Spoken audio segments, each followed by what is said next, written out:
Chapter 520. All the novels that cannot be found on the internet will be available here. On the other side, the man with a silver fox walked towards Wuxia with a murderous look. The patrolling soldiers were frightened by his imposing manner and did not even dare to salute him. It was no wonder that the man with a silver fox was so angry. He was smart all his life, but he was stupid at this moment. He had made such a big mistake in the hands of a brat. He was unwilling to admit his stupidity and did not want to regret.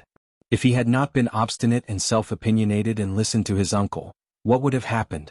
But there were no ifs in this world, only consequences and results. He could not deceive himself. He regretted that he did not meet that soldier from the Zhao kingdom. If he was given another chance, he would definitely kill him without hesitation. It was too late to kill him now. But he had nowhere to vent his anger. He had to do something.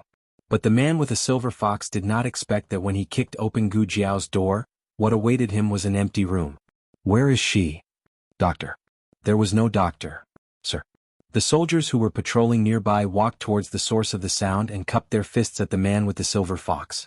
The man with the silver fox pointed at the room and said coldly, "Where is the person inside?" The soldier said with a strange look, "Sir, are you asking about Dr. Tong? Didn't you ask Dr. Tong to treat the princess?" "When did I?" The man with the silver fox wanted to say something but stopped. He looked at the empty room and thought of something. His expression changed. He pushed the soldier away and walked towards his own courtyard in big strides. When he was near his courtyard, he heard a commotion. Then he saw thick smoke and fire not far away. "Quick, quick, quick! Water!" A corporal ordered the soldiers to fetch water. The scene was in a mess. The man with the silver fox grabbed a soldier who was fetching water and said sternly, "What happened?" The soldier said in shock, "Sir, your courtyard is on fire." "His courtyard?" The silver fox man's expression changed again. He abandoned the soldiers and rushed over. The fire started from the inside of his study. At first, the soldiers didn't notice it, but by the time it reached the outside, the fire was already quite big. Almost all the documents and important objects in the study were burned to ashes. Jade disc. The imperial jade plate of the Great Li dynasty. That was the genealogy of the Huangfu clan. Every heir of the imperial family was recorded on the jade disc. It was the only thing that could trace their identities. Without the jade disc, who knew what kind of descendants the Huangfu family had left? Who knew what kind of relationship Huangfu Zheng had with the previous dynasty? If the imperial jade seal was lost, it could be found. If it was broken, it could be repaired. However, if the genealogy of the royal family was lost, it would be irretrievable. This fire didn't burn the jade disc of the Great Li dynasty, but the fate of the Huangfu clan. The Huangfu clan was done for. Huangfu Zheng stared in disbelief at the fire that seemed to be burning the Huangfu family's fortune. His heart was boiling with anger. His body was on the verge of collapsing. He refused to accept the thought that flashed through his mind. His hand that was holding the sword began to tremble slightly. "Is the princess all right?" He suppressed his anger and asked the soldier beside him.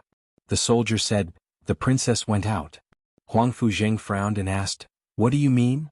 The soldier replied, "The princess said that she went out for a walk." Huangfu Zheng had never restricted Princess Ning An's freedom to leave the courtyard. As long as she was on the mountain, she could go anywhere she wanted. However, she didn't leave the courtyard a few days ago. Why did she go out today? Only then did Huangfu Zheng remember that Princess Ning An had summoned Dr. Tong to treat her illness. He had hurried over because he felt that something was wrong. However, when he saw the fire, he forgot about the important matter. No, the fire burning the jade disc was the most important thing. However, it was already burning. Could he still grab the ashes of the jade disc and put it together? Huangfu Zheng went to Ning An's room. Nothing seemed to have changed. However, when he looked carefully, he found that Princess Ning An's token was missing. The snacks and dry food on the table were also gone. Huangfu Zheng narrowed his eyes coldly. "Ning An, you'd better not betray me." In the forest behind the mountain, Princess Ning An, who was wearing a sable cloak, slipped and fell heavily. "Princess." Lian hurriedly supported her. Princess Ning An shook her head. "I'm fine."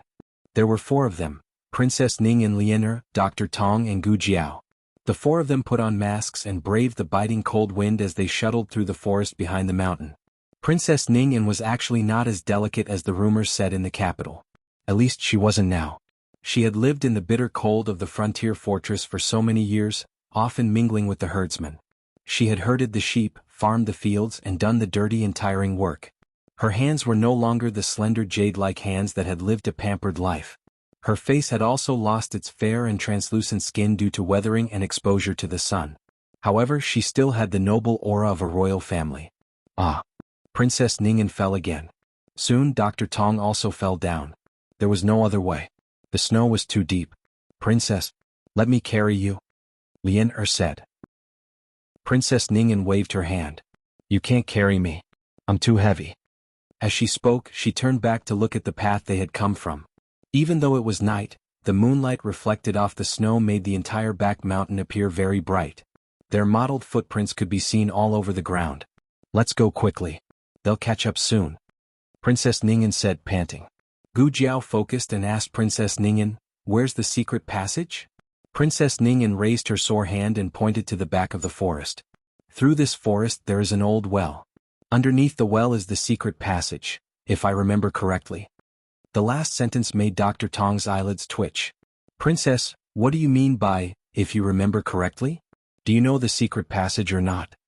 Princess Ning'an said awkwardly, I only saw the blueprint of the secret passage in the study. I roughly remember. Ah. Dr. Tong was mute. If she remembered incorrectly and they were cornered, wouldn't they die even more miserably? Let's go, Gu Jiao said. Dr. Tong gritted her teeth and followed. They had already escaped. There was no way they could go back.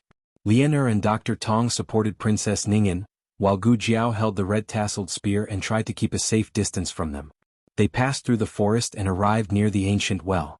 The ancient well was covered by a thick layer of snow. It took them a long time to find the cover. It's locked, Dr. Tong said in despair. Gu Jiao reached out with her red-tasseled spear and easily broke the lock. Dr. Tong was dumbstruck. Gu Jiao lit a match and threw it into the ancient well. She used the light to see the walls and bottom of the well. There was a rope ladder hanging from the wall of the well. The bottom of the well was empty. There was no danger at the moment. I'll go down first, Gu Jiao said. Be careful, Princess Ning'an said. Gu Jiao turned back and nodded slightly. She jumped into the well with her red-tasseled spear. Seeing that she didn't use the rope ladder and directly jumped down, they couldn't help but be surprised. Gu Jiao picked up the match and looked around. She looked up and said, there's a passage below. There's no danger at the moment. Come down. Princess, you go down first, Lian said. Princess Ning'an nodded and slowly went down the rope ladder. Lian was next. She was carrying a bundle and almost got stuck at the mouth of the well.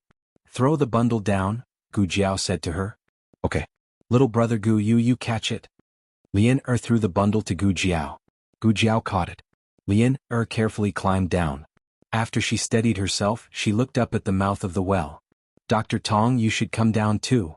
Dr. Tong had one foot on the mouth of the well, but the other foot didn't move. I'm afraid of heights. It's not high. There's a ladder, Lian said. Dr. Tong trembled and was about to cry. No, I really can't do it. At this moment, a soldier yelled, Sir, I'm here. They're over there. In the next second, Dr. Tong put her leg in and went down the ladder with a whoosh. Everyone, Gu Jiao handed the fire torch to Dr. Tong. She quickly climbed up the well and covered the manhole cover. The manhole cover was originally a mechanism. Gu Jiao turned the iron rod under the manhole cover and locked the manhole cover from the inside. She jumped down and said to them, Let's go. They entered the secret passage. The secret passage was pitch black. At first, Gu Jiao could still use a fire starter, but after walking for a while, the fire starter couldn't be lit anymore. Lian, take out the night luminescent pearl. Princess Ning'an said to Lian. Okay. Lian took out a night luminescent pearl that was bigger than a fist from the bundle. Gu Jiao had never seen such a big night luminescent pearl before. It was quite strange. Princess Ning'an looked down and smiled bitterly. Mother gave it to me on my birthday. Gu Jiao didn't know how Princess Ning'an felt when she mentioned her grandaunt. Her grandaunt had tried to stop this marriage, but Princess Ning'an had been blinded by love and wholeheartedly wanted to marry the prince consort. What she got in return was a scheme and a betrayal. I don't know if mother still wants to see me. She does, Gu Jiao said. Her grandaunt had never forgotten Princess Ning'an. Tears flashed in Princess Ning'an's eyes, but she didn't cry. She held it in. The sound in the secret passage was very loud. Gu Jiao could hear them prying open the cover of the well and chasing after them like a flood. Other than Gu Jiao, the other three couldn't walk fast. In the end they were caught in a large cave. One end of the cave was connected to the secret passage they came from. The other end was a rope bridge hanging over the cliff. The moonlight and the snow on the cliff slowly shone into the cave. The cave was lit up.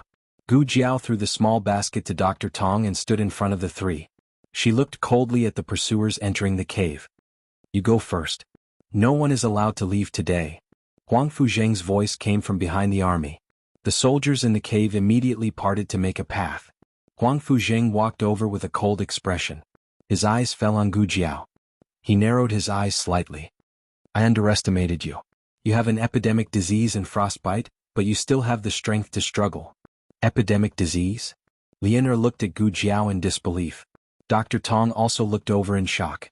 Huang Fuzheng took in their expressions and shifted his gaze to the expressionless Princess Ning'an. Princess Ning'an didn't look at him. She didn't even want to look at him. Huang Fuzheng clenched his fists. It seems that you don't know that she has an epidemic disease. She brought the disease here. She is dying. If you follow her out, you will be infected by her sooner or later and die of the disease. Lianer was so scared that she moved closer to Princess Ning and Dr. Tong looked at Gu Jiao in a daze. The medicine you gave me, is it to cure the disease? Huang Fuzheng frowned.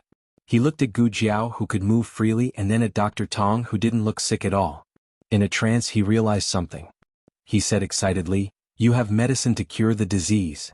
Even if I do, I won't give it to you, Gu Jiao said in a low voice. She deliberately lowered her voice, and with a layer of iron mask at first glance, it sounded like the voice of an androgynous teenager. Huang Fuzheng laughed. God doesn't want me to die.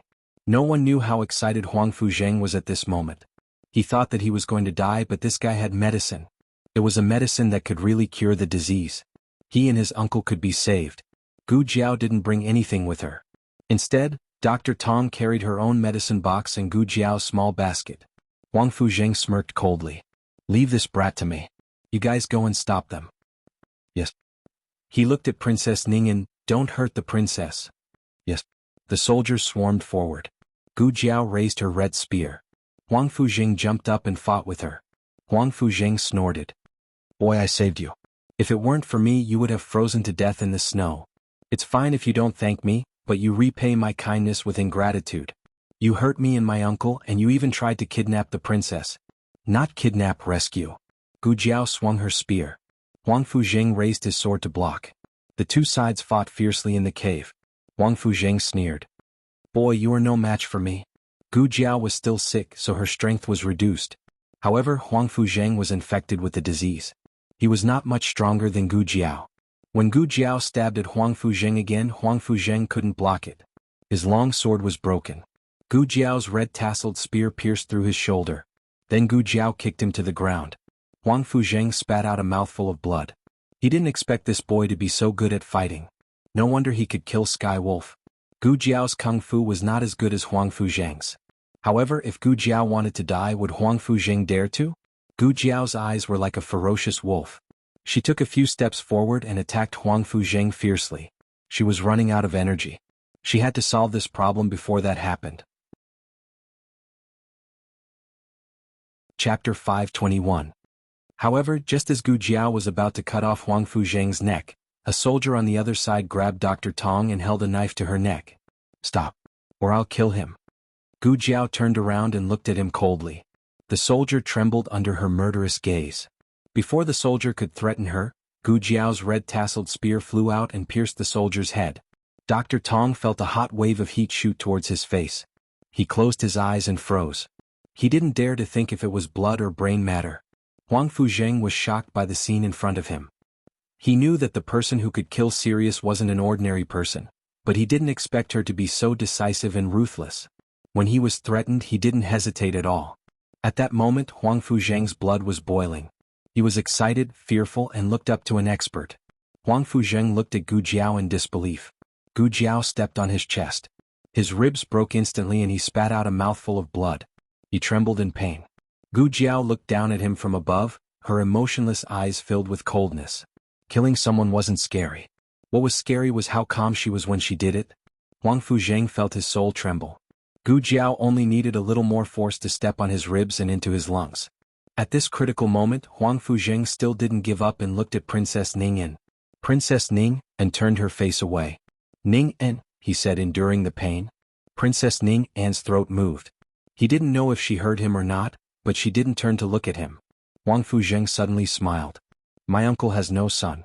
He once said that if he became the emperor, he would make me the crown prince. At that time I thought that if I became the crown prince you would be my empress. Ningen, what's wrong with being the empress? Why don't you want it?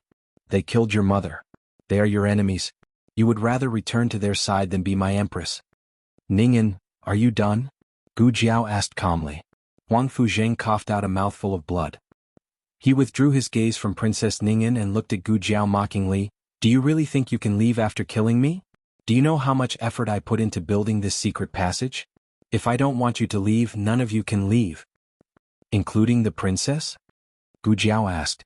Wang Fuzheng recognized that she was a girl. Unfortunately, his attention was not on Gu Jiao's voice.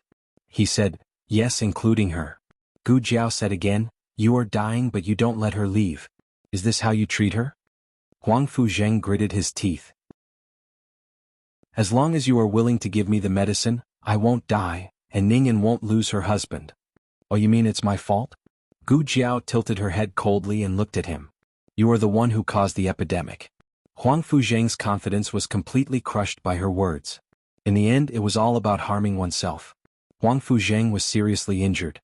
He was so angry that his intestines turned green with regret. He coughed out another mouthful of blood.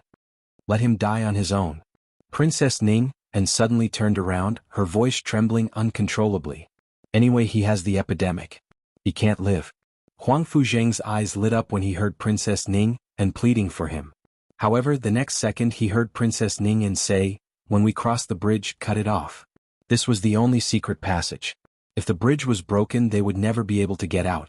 Wang Fuzheng's expression froze. Ningen, why are you forcing me?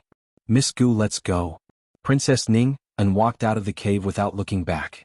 Gu Jiao walked over and pulled out her red-tasseled spear. Wang Fuzheng looked at Princess Ningen's back and said, I told you you can't get away. Only I can get out of this secret passage. If you don't believe me, you can try. Princess Ning, and had one foot on the cable bridge. She paused for a moment but did not pay attention to it. She walked forward. Something incredible happened. The moment the cable bridge swayed, the cliff on the other side suddenly shook. It was as if something was splitting open, and then a stone door was revealed. With a loud bang, the stone door opened, and a death warrior full of murderous aura walked out from inside. The man was as tall and strong as Sky Wolf, and his aura was almost the same as Sky Wolf's. Gu Jiao's eyes turned cold. This was, Wang Fuzheng sneered. Yes, it's Sky Wolf, the second Sky Wolf. Do you think I only have one Sky Wolf? Although he is not as powerful as Sky Wolf, he is not much weaker. He is more than enough to deal with you. Gu Jiao was so exhausted that it was difficult for her to breathe. She could barely kill Wang Fuzheng. If Sky Wolf came, she would have no chance of winning. Wang Fuzheng said arrogantly, give me the medicine and I'll leave your body intact. Don't hurt her. Princess Ning, and walked quickly to Gu Jiao. Do it. Wang Fuzheng said to the man of sacrifice. The man of sacrifice was incredibly fast. He crossed the cable bridge in an instant, passed Princess Ning in and came to Gu Jiao's back. He grabbed Gu Jiao's neck, intending to lift Gu Jiao up high. But before he could exert his strength, another strong figure came from the cable bridge. A sharp sword chi cut the man of sacrifice's back. The man of sacrifice did not have time to dodge. He was hit and the armor on his body cracked. Almost at the same time, Gu Jiao blocked his shoulder with the red-tasseled spear. She lifted her foot and kicked him in the chest, using the force to break free from his hands. The man of sacrifice was not injured by this kick, but after being hit twice he was really angry. He raised his hand to grab Gu Jiao, but Gu Changqing quickly flashed to Gu Jiao and stabbed the man of sacrifice's wrist. The man of sacrifice's wrist armor cracked. Gu Changqing held Gu Jiao's waist. He stepped back a dozen steps and gently put his sister down at the entrance of the cave. His hand holding the sword was full of murderous intent. He looked at Gu Jiao with gentle and loving eyes. Can you still walk? Cross the bridge first and wait for me there. Gu Jiao nodded. The soldiers in the cave were not a threat. They had been scared silly by Gu Jiao's headshot. Almost no one dared to stop her. Gu Jiao, Princess Ning En and the others got on the cable bridge. Stop them. Wang Fuzheng shouted. Gu Changqing blocked the entrance of the cave with his long sword. He looked coldly at the man of sacrifice charging at him. He said to Gu Jiao, "Get on the bridge and don't look back." Okay. She did not look back. Gu Jiao led the way onto the bridge. Princess Ning and An Lian followed closely behind. Dr. Tong brought up the rear. But he really was afraid of heights. This time it was not an ancient well under his feet, but a bottomless abyss. And the cable bridge would shake. Sob, sob, sob. It was too difficult for him. "They're coming," Gu Jiao said. "Ah!" Dr. Tong waved her arms and leaped over with a whoosh. He was the first to reach the cliff on the other side. The sounds of fighting came from behind them. Cold wind blew from the cave towards the cable bridge. Gu Jiao smelled the thick scent of blood. She didn't know if it was the man of sacrifices or Gu Changqing's. She was obedient. She did not look back. The group crossed the bridge and entered the cave on the other side of the cliff. Snow fell from the sky again. They could not see what was happening on the other side of the bridge even if they wanted to. They could only hear the sound of bones breaking and blades breaking. Then they heard footsteps on the cable bridge. The footsteps approached quickly, bringing with them a thick scent of blood and killing intent. Then a loud bang was heard. Shockingly, the cable bridge behind them had been cut apart. Gu Jiao quickly turned around. The figure with the scent of blood and killing intent came over and gently pulled her into his embrace, but he did not let his blood-stained arm touch her. "Didn't I tell you not to look back? You're not obedient at all." His murderous aura dissipated in an instant. Gu Jiao's little head was against his chest. She pointed behind her. "That's behind me, I didn't look back." Gu Changqing couldn't help smiling. His lips curled, twisting words. Gu Jiao sniffed. "You're injured." Gu Changqing said, "No, it's his blood." "Is he dead?" Gu Jiao asked. He would not let off a single person that bullied his little sister. The snow that filled the sky poured into the cave. The death warrior was stabbed in the chest by a huge broken ice pillar. Beside him, the prince consort was stabbed in the heart by a sharp sword. He turned his head and looked at the cave on the other side of the rope bridge. Not only did Gu Jiao not look back, Ningen didn't look back either. Princess Ningen only saw half of the map. They had to figure out the rest of the way by themselves. They passed through countless caves in the mountain range. Even they weren't sure where they were at the end. Gu Changqing carried Gu Jiao on his back and her red-tasseled spear hung in front of him. "I'm sick," Gu Jiao said. "It's an epidemic. So you have to put me down," Gu Jiao said in a doctor's tone. It was very serious. However, to Gu Changqing, it sounded like his sister was seriously ill and his sister felt wronged. "It's my fault." Gu Changqing apologized sincerely. "I didn't take good care of you." "Gu Jiao, what was going on?" Gu Jiao said, "I don't want you to carry me." Gu Changqing said, "Then I'll carry you." Gu Jiao said, "I don't want you to carry me either." Gu Changqing thought about it seriously. "Then, should I let you ride on my neck?" Gu Jiao. Gu Jiao put on a mask and Gu Changqing also put one on. In addition, Gu Changqing also took the medicine to prevent the epidemic. Of course, Princess Ning and An Lian also took it. The brother and sister duo walked at the front. The other three already knew that Gu Changqing was the young master of the Gu army and that Gu Jiao was his sister. Along the way, Gu Changqing would give anything good to his sister first. If he had to carry anything, he would only carry his sister. In his eyes, he was his sister's brother first and then Princess Ning An's minister. "How did you find this place?" Gu Jiao asked. Gu Changqing said casually, "I asked an aide of the previous dynasty about the map of the stronghold and the secret passage." He didn't want her to know how he had asked her. He already knew why Gu Jiao went to kill Sirius. He didn't find Gu Jiao in the forest that day, so he returned to the governor's residence to see if he could find any clues. In the end, he really did learn a thing or two from an aide of the emperor's son-in-law who had been imprisoned. It turned out that the emperor's son-in-law had bought a group of powerful men of sacrifice from the Yen kingdom. The leader was called Sirius and the second most likely was the one he had just killed.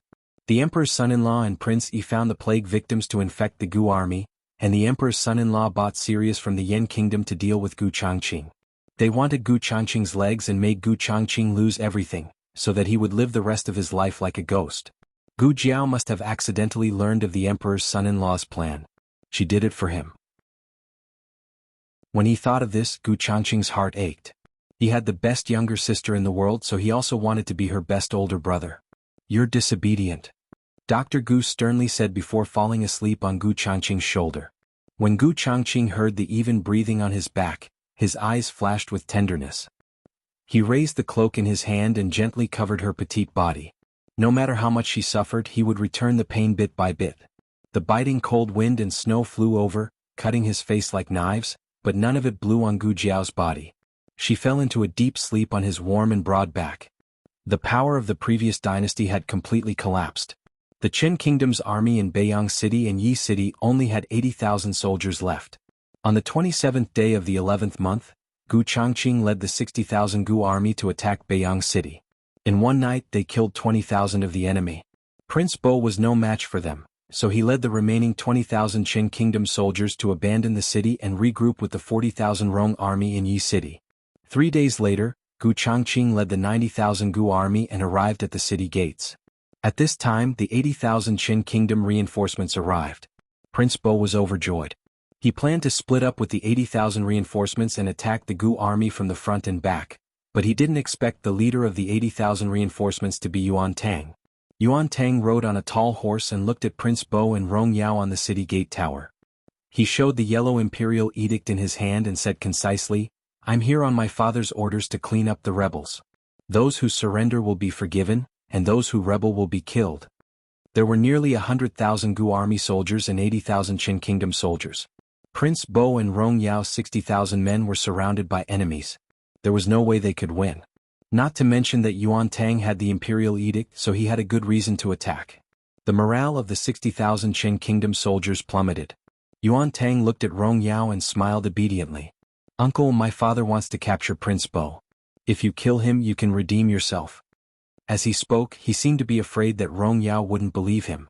He handed the imperial edict to a soldier and had the soldier bring it into the city. The imperial edict did say that the traitor Prince Bo was to be killed. Rong Yao held the imperial edict and his eyes flashed. Prince Bo trembled. "Rong Yao, don't be fooled by this father and son. You've already rebelled. If you kill me, my brother won't let you go." Rong Yao said coldly, "The king won't let me go after I return to the capital. But if I don't kill you, Yuan Tang won't let me go now. So I'm sorry, Prince Bo." Gu Changqing wasn't interested in fighting in the Qin Kingdom, but if he could subdue the enemy without fighting, it would be a good idea. Prince Bo and Rong Yao began to fight on the city gate tower. Yuan Tang rode his horse calmly towards Gu Changqing. The Gu army wanted to stop him, but Gu Changqing raised his hand to stop them. The fact that Yuan Tang had come alone was enough to show his sincerity. Yuan Tang stopped in front of Gu Changqing's horse, raised his eyebrows and introduced himself. "Dr. Gu's friend Yuan Tang." Gu Changqing looked at him deeply, straightened his back and said with a rare boastful tone, "Jiao Jiao's older brother, Gu Changqing." The Gu army was speechless. Isn't this introduction a bit wrong? Shouldn't it be the sixth prince of the Qin Kingdom and the young master of the Gu army? In your eyes, these two identities can't compare to Dr. Gu's friend, and Jiao Jiao's older brother? Chapter 522. Prince Bo is a member of the royal family. Although he can be considered a martial artist, he can't be compared to Rong Yao, who is a famous general on the battlefield. In the end, Prince Bo was seriously injured by Rong Yao and died. "I was reckless. I wanted to capture him alive, but this person was too difficult to deal with. I accidentally killed him. Please punish me, Your Highness." This is what Rong Yao said when he walked down the tower and came to Yuan Tang. Yuan Tang was still by Gu Changqing's side, riding a tall horse. He looked down at his own uncle Rong Yao. He laughed coldly in his heart. Even his uncle wouldn't believe this kind of nonsense. Well, if he didn't kill Prince Bo, what would happen if Prince Bo returned to the palace and said something unfavorable to Rong Yao? This uncle of his is really far-sighted and ruthless. But does he really think that without Prince Bo nothing will go wrong? Yuan Tang looked at Rong Yao with a faint smile and said, "Uncle, you have worked hard. You have contributed greatly by killing the rebels. When we return to the capital, Father will definitely reward you accordingly." Rong Yao kneels down on one knee and says with a face full of fear and trepidation, "I don't dare to reward you. I only want to make up for my mistakes. I was also bewitched by Prince Bo. I really thought that everything was the Emperor's will. Who would have thought that this person made up the imperial edict and caused us to follow him on an expedition? Your Highness, please investigate this matter." Gu Changqing's thin lips move. "Ha!" Rong Yao's face becomes very ugly. Rong Yao's youngest son, Rong Fu, died at the hands of Gu Changqing. Rong Yao has a lot of resentment towards Gu Changqing, but people under the eaves have to bow down. Yuan Tang looks at Gu Changqing and then at Rong Yao and says, "Uncle, you are too serious. When we return to the capital, Father will investigate the truth. As long as you have a clear conscience, I believe that one day the truth will be revealed." A layer of cold sweat appeared on Rong Yao's forehead. He didn't dare to raise his head to look into Yuan Tang's eyes. He could already feel the threat from Yuan Tang. "Your Highness, may I have a word with you?" Rong Yao said to Yuan Tang. Yuan Tang rode his horse back to the camp of the Qin State's army.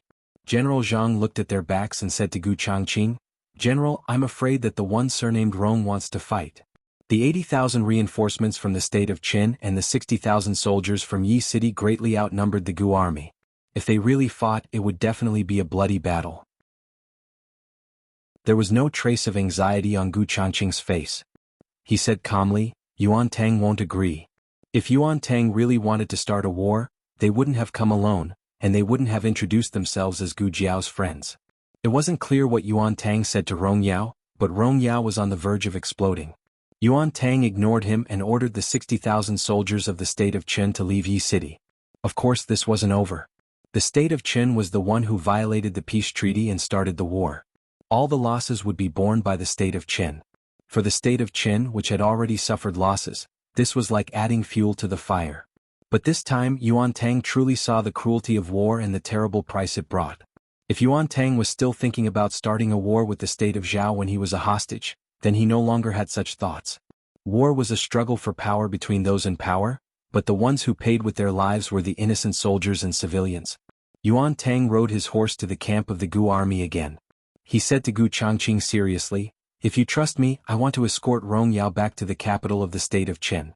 Later, I will personally go to the capital of the state of Zhao to ask for forgiveness and negotiate with the emperor." Yuan Tang was still a hostage of the state of Qin. Logically speaking, he was going to return to the capital with Gu Changqing. Letting him go was like letting a tiger return to the mountain. Without waiting for Gu Changqing to answer, Yuan Tang said again, "But before that, I hope to go to Yuegu City with you and pay a visit to the Grand Marshal and the old Marquis." "Okay," Gu Changqing said. Yuan Tang had followed Gu Changqing to ancient Moon City alone. This magnanimity and courage made people look at him in a new light. But when they actually arrived at Yuegu City, Gu Changqing realized that he had been tricked. This kid didn't come to visit Tang Yueshan and his grandfather. He was clearly here to see his sister. As soon as Yuan Tang entered the city, he went to the wounded barracks. "Dr. Gu, I'm here." Looking at Yuan Tang, who didn't treat him as an outsider at all, Gu Changqing narrowed his eyes dangerously. Gu Jiao's disease had long been cured and he had passed the quarantine period. At this time he was guiding a few soldiers in rehabilitation in the wounded barracks. He was wearing the armor of a general of the state of Qin. When he suddenly barged in, the soldiers in the wounded barracks were so shocked that they immediately pulled out the swords beside the bed. Yuan Tang clicked his tongue, took off the sword at his waist, and threw it to the nearest wounded soldier. "Take it." The wounded soldier was speechless. Gu Jiao's expression was very calm. He only glanced at Yuan Tang, then said to the recovering soldier beside him, "You continue." The recovering soldier continued to walk forward with the help of his crutches. Yuan Tang stood beside Gu Jiao uninvited and said exaggeratedly, "You're not excited to see me at all. If I had known earlier, I wouldn't have come to see you." "What's the matter?" Gu Jiao asked. Yuan Tang opened his mouth, but it seemed that there was nothing. He clicked his tongue and said, "Aren't you going to ask me what I'm doing at the frontier fortress?" Gu Jiao said, "Oh, to kill Prince Bo or to kill Rong Yao?" Yuan Tang was speechless. "Here for you." Yuan Tang handed a small bag that he always carried with him to her. "What is it?" Gu Jiao asked. Yuan Tang stuffed the bag into her arms and said, "The begonia flower box is for you. The bamboo box is for my cousin. I have to go back to the capital to deal with my uncle. I might not be able to go to Jiaodu for a while. Bring it to my cousin for me." "Okay." Gu Jiao agreed. Yuan Tang raised his eyebrows and said, "Don't think too much about it. I'm only giving you this gift to thank you for helping my cousin. Moreover, it was thanks to your husband that I was able to escape from Jiaodu originally." Yuan Tang thought that he had hidden it well and did not let Xiao Lulang know.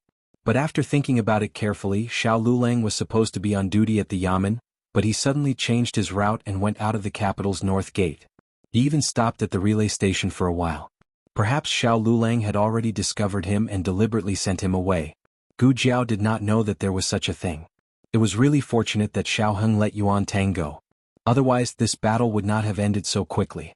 Moreover, both sides would have suffered a lot of casualties. Yuan Tang said, "Okay, I've said everything that needs to be said. I should go now. Remember to tell my cousin to miss me." Hearing this, Gu Changqing finally sheathed his sword. Yuan Tang spurred his horse and left Yuegu City. Looking at his receding figure, General Zhang asked, "General, are we really letting him go just like that? The state of Qin has 140,000 soldiers. If he starts a war with us now." "He won't," Gu Changqing said. Jiao Jiao believed in him, so he believed in him. Gu Jiao came out of the wounded barracks and saw Gu Changqing waiting at the door. "Are you here to change your bandages?" Gu Jiao asked. Gu Changqing said seriously, "Yes." Gu Jiao took him to the tent next door and cut the gauze on his hands with scissors. This was not the injury he got when he held the red-tasseled spear to protect Gu Jiao when she lost control when he first came to Yuegu City. It was the injury he got when he went to the nest of the remnants of the previous dynasty to find Gu Jiao. Gu Changqing skimmed over the incident that day, but the process was far more difficult and complicated than he imagined. He learned from his advisor that the map of the previous dynasty's army's nest and the secret passage was not fake. Unfortunately, the map was incomplete, and the wooden bridge leading to the nest was destroyed by Huang Fuzheng. Gu Changqing stood on the cliff for a long time. He was sure that unless he grew wings, it was impossible for him to fly over with his qinggong. He planned to go down the mountain first, go around the foot of the mountain, and then climb to the top of the opposite mountain. The hardships were self-evident. Fortunately, although the map was incomplete, the general direction was correct. He climbed the cliff with great difficulty and almost fell into the bottomless abyss several times. At that time he only had one thought in his mind. He wanted to live and find his sister alive. The injury on his hands was from climbing the cliff, and it had not healed yet. He also led troops to fight and it was torn repeatedly. In Gu Changqing's eyes, this injury was nothing. If Gu Jiao was not here, he would not have bothered to change his dressing. "You can't get injured again or your hands will be crippled," Gu Jiao said seriously as she changed his dressing. Gu Changqing smiled gently. "Yes, I won't. The war is over." "The thread here can be removed," Gu Jiao said as she looked at the wound on the back of his left hand. Gu Changqing obediently stretched out his hand. Gu Jiao took out a sterilized pair of scissors. "It will hurt a little." Gu Changqing said, "It won't hurt. It won't hurt even if you get stitches." There was no anesthetic, so it would be strange if it didn't hurt. At the mention of this, Gu Jiao's hand paused. After escaping from the mountains, she had stitched up Gu Changqing's wounds. At that time, there happened to be a wounded soldier who also needed stitches. However, there was only one anesthetic in the small medicine box. Gu Changqing gave the anesthetic to the wounded soldier because he did not need it.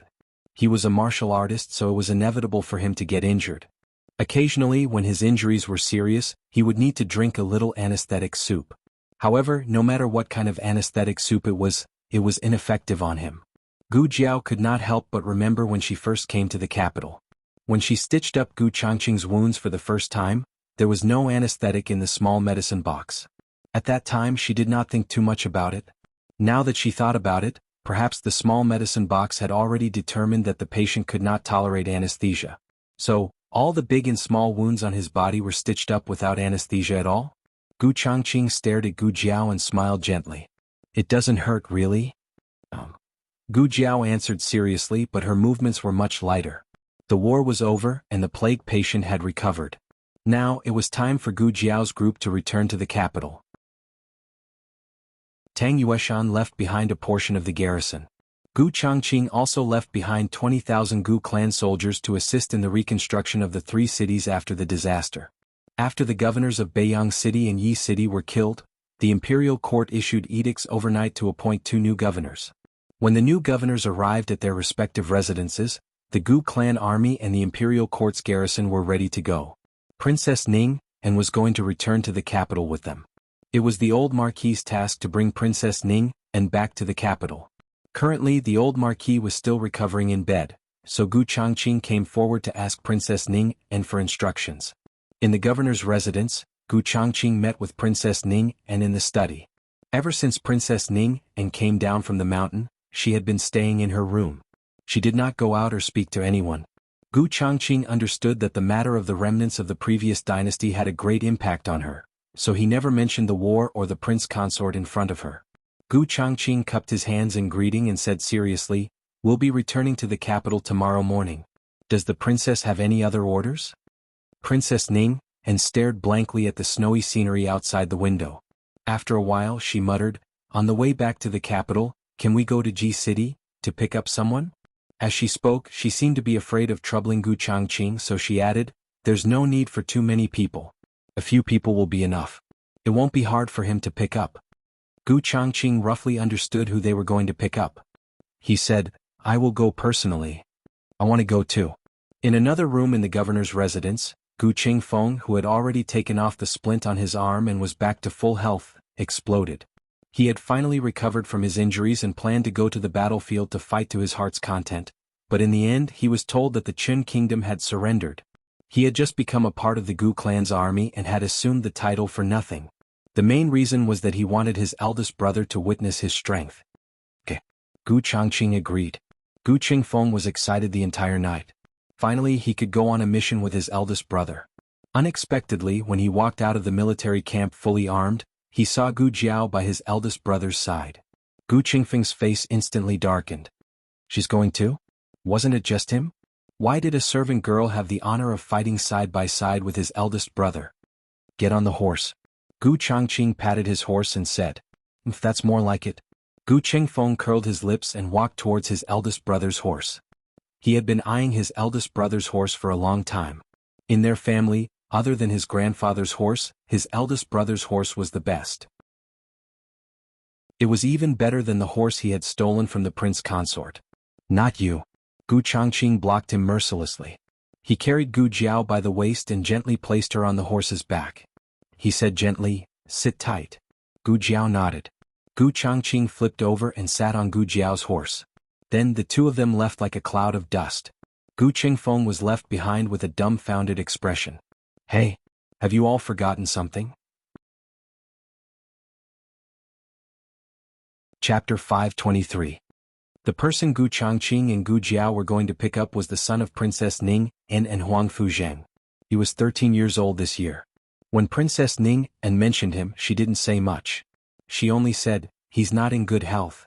But when the three of them arrived at the address Princess Ning provided, they realized that they had underestimated the meaning of not in good health. It was a young man sitting in a wheelchair. His cheeks were thin and his skin was pale. He was wrapped in a thick cloak, and the fox fur on his collar fluttered in the cold wind. He had a pair of long and narrow eyes, very much like his father's. And his nose and mouth were very much like his mother's. He sat in the yard full of green bamboo with only 4 guards around him. When he saw the 3 brothers and sisters in armor, his expression didn't change at all. He just held the wheels of the wheelchair with both hands and said lightly, "You're here to pick me up?" Yes. Gu Qingfeng said blankly. "Let's go." He pushed the wheelchair. Gu Changqing stared at him and didn't say anything. He walked forward and went behind him to push the wheelchair. "I'll do it." He let go of the wheelchair. "Well, aren't you going to ask who we are?" Gu Qingfeng asked him doubtfully. He said, "If you're not my father's men, then you're my mother's men. My father's army was defeated, so I guess that you were sent by my mother."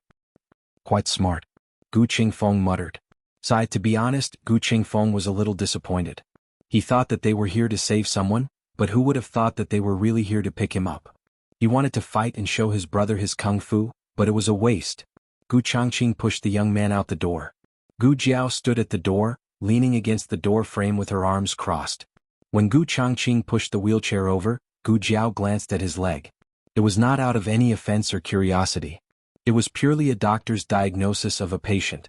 Unfortunately, his legs were covered with a thick blanket, so Gu Jiao couldn't see anything. In the house, there was a special carriage for the young man. The door at the back could be opened, and when it was lowered, it would be a landslide. Gu Changqing pushed the wheelchair up and Gu Qingfeng helped to close the door. "Are they leaving together?"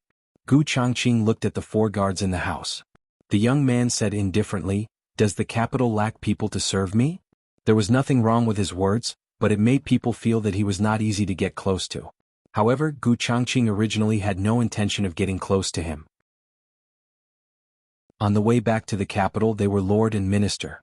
Perhaps after returning to the capital, they would become strangers who would never see each other again. There was something on the floor of the carriage to secure the wheelchair, but Gu Changqing was not familiar with it, so the young man did not remind him.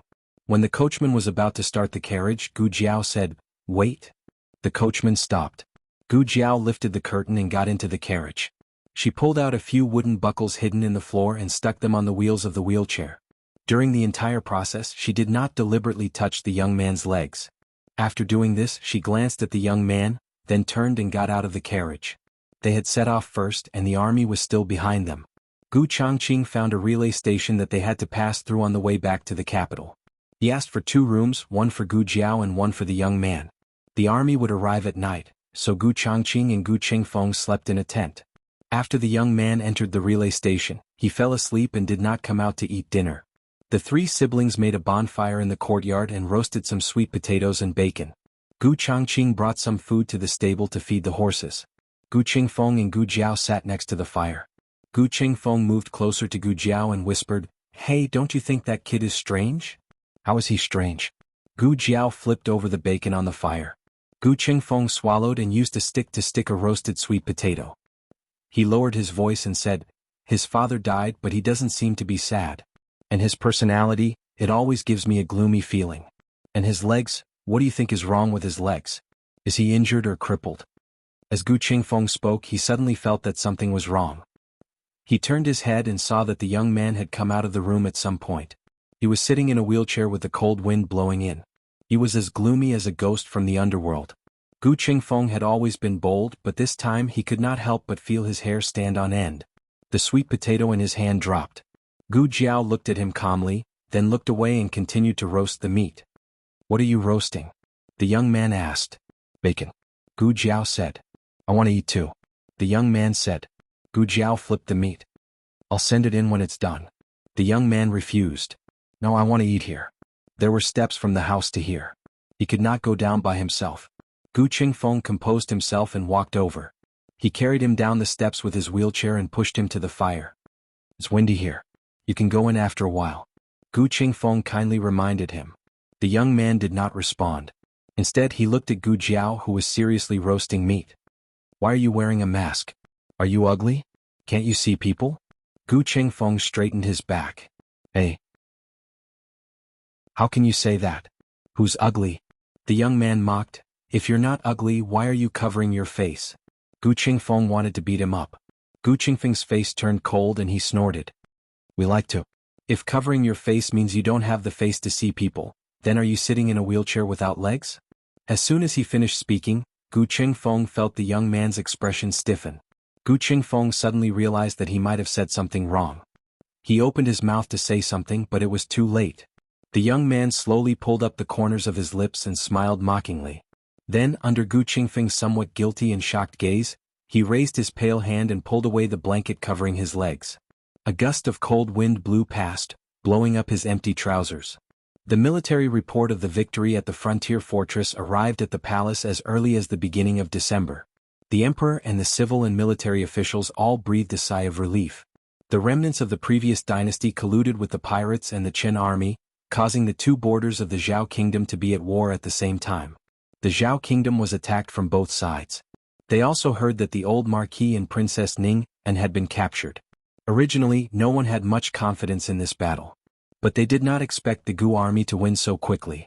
The emperor began to look forward to the return of Princess Ning and Gu Changqing, Tang Yueshan, the old Marquis and the soldiers. Of course, there was also the little godly doctor. He was the one who gave the imperial edict to let the little godly doctor out of the capital.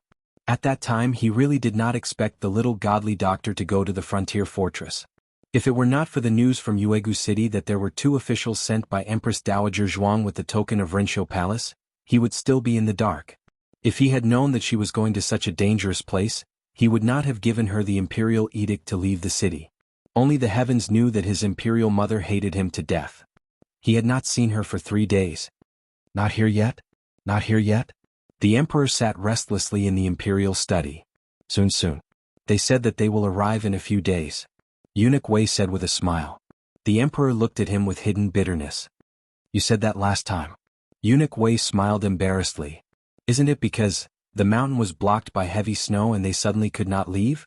The weather was colder than when they left, and the mountain was blocked by heavy snow more often. Originally, according to the speed of the army's rapid march, they should have arrived in the capital on the 20th. But day after day, even after the new year, there was still no sign of the army. The emperor slumped back in his chair. If the little godly doctor does not return, I fear that Imperial Mother will ignore us for the rest of her life. The emperor was wrong. Jiao did not return. Empress Dowager Zhuang did not want to pay attention to this foolish son of hers. He actually took her Jiao to the frontier fortress. How did she not suffocate him with a blanket? In by Shui Alley, the family was also waiting for Gu Jiao to return. Each day felt like a year. The night that Gu Jiao left, they all went to sleep. It was only the next day that Xiaoheng told them that Gu Jiao had gone to the frontier fortress. Yao Shi almost fainted on the spot. The frontier fortress was at war. How could her daughter go to that kind of place? Gu Yin was used to Gu Jiao's existence. When she suddenly left, Gu Yin felt as if he had been cut in half and taken away. Gu Xiaoshen was also very worried and sad. He grew up with Gu Jiao. He spent the most time with Gu Jiao and the shortest time apart. Therefore he was the one who was not used to it. Little Jing Kong woke up and found that Gu Jiao was not there. He almost cried. Then he saw the letter that Gu Jiao left for him. Then he held back his tears. Jiao was not in the capital. It was useless for him to cry. He wanted to keep his tears and cry for Jiao when he came back. Xiaoheng was now working in both the Imperial Hanlin Academy and the Ministry of Justice. The Ministry of Justice was more informed than the Imperial Hanlin Academy. The Ministry of Justice and the Ministry of War were the first to know if there was any movement on the front line. Whether it was for official business or for personal reasons, Xiaoheng spent more time in the Ministry of Justice than in the Imperial Hanlin Academy. He opened countless letters. Is the mountain blocked by the heavy snow again? Minister Xing asked Xiaoheng, who was sorting out the letters as he wrote the memorials. Xiaoheng put away the letters and said in his usual tone, yes. They were delayed in Sangzhou. Minister Xing frowned and said, Sangzhou is at least 7 or 8 days away from here. I'm afraid the army won't be able to come back before the new year. The day after tomorrow was New Year's Eve. Even if the army didn't stop, they wouldn't be able to come back to the capital. Xiaoheng looked at the flying snow outside the window and showed a thoughtful expression. The border was bitterly cold and smoky, but the capital was not affected by the war. The streets and alleys were full of peddlers and soldiers, shops and crowds. It was as prosperous as a brocade. Every house in Puaishui Alley hung red lanterns and pasted window flowers and couplets. Their house also pasted them. This year Lin Qingye and Feng Lin both went back to Yuzhou to celebrate the new year. There were many people in the house, but it still felt cold and cheerless. They didn't know if it was because the two of them were missing, or because Gu Jiao was missing. The little loudspeaker didn't blabber anymore. His great-aunt also didn't play mahjong with the neighbors. Madame Yao's youngest son was 3 months old, but he was very obedient. He didn't cry or make a fuss. It was as if there was no baby at home. Little Jing Kong stood at the doorstep. His small arms were stretched out behind his back. His small body fluttered and his small head looked at the alleys on both sides. Jiao. He wanted to Jiao. The sound of a carriage came from the door. Little Jing Kong excitedly ran out with his short legs. After running for a while, he realized that it was his bad brother-in-law who came back. Little Jing Kong's small face darkened. He said disappointedly, "Why is it you?" Xiaoheng got out of the carriage and tapped his forehead. "Why isn't it me?" "Umph." Little Jing Kong turned his face away.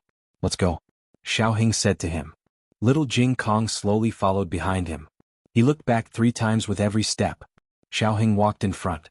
He didn't need to look back to know what he was doing. Stop looking. Jiao won't come back today. Little Jing Kong asked, "Why?" Xiaoheng said, "The heavy snow has sealed the mountain. The army can't leave."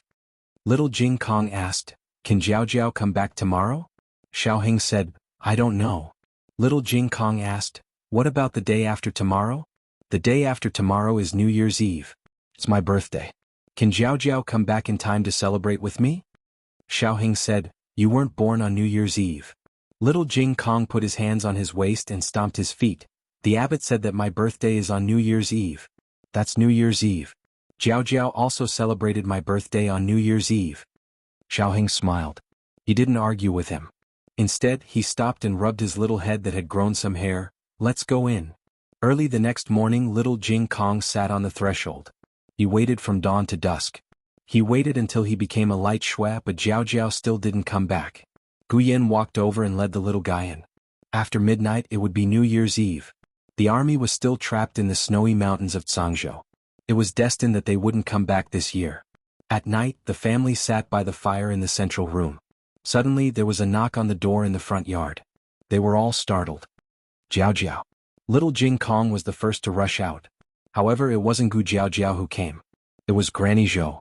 She came to deliver dumplings. Thank you, Granny Zhou. Little Jing Kong politely took the basket and thanked her. He carried the basket back to the central room. As soon as he sat down, there was another knock on the door. This time it was Gu Xiaoshen who rushed out. Gu Yin also wanted to rush out, but he was a little sickly boy. He couldn't outrun the two of them. Unfortunately, it wasn't Gu Jiao Jiao this time. It was Aunt Lu. Aunt Lu came to deliver spring rolls.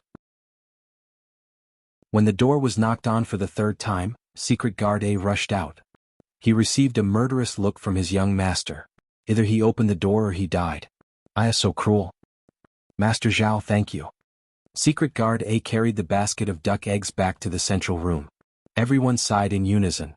The door of the courtyard was ajar.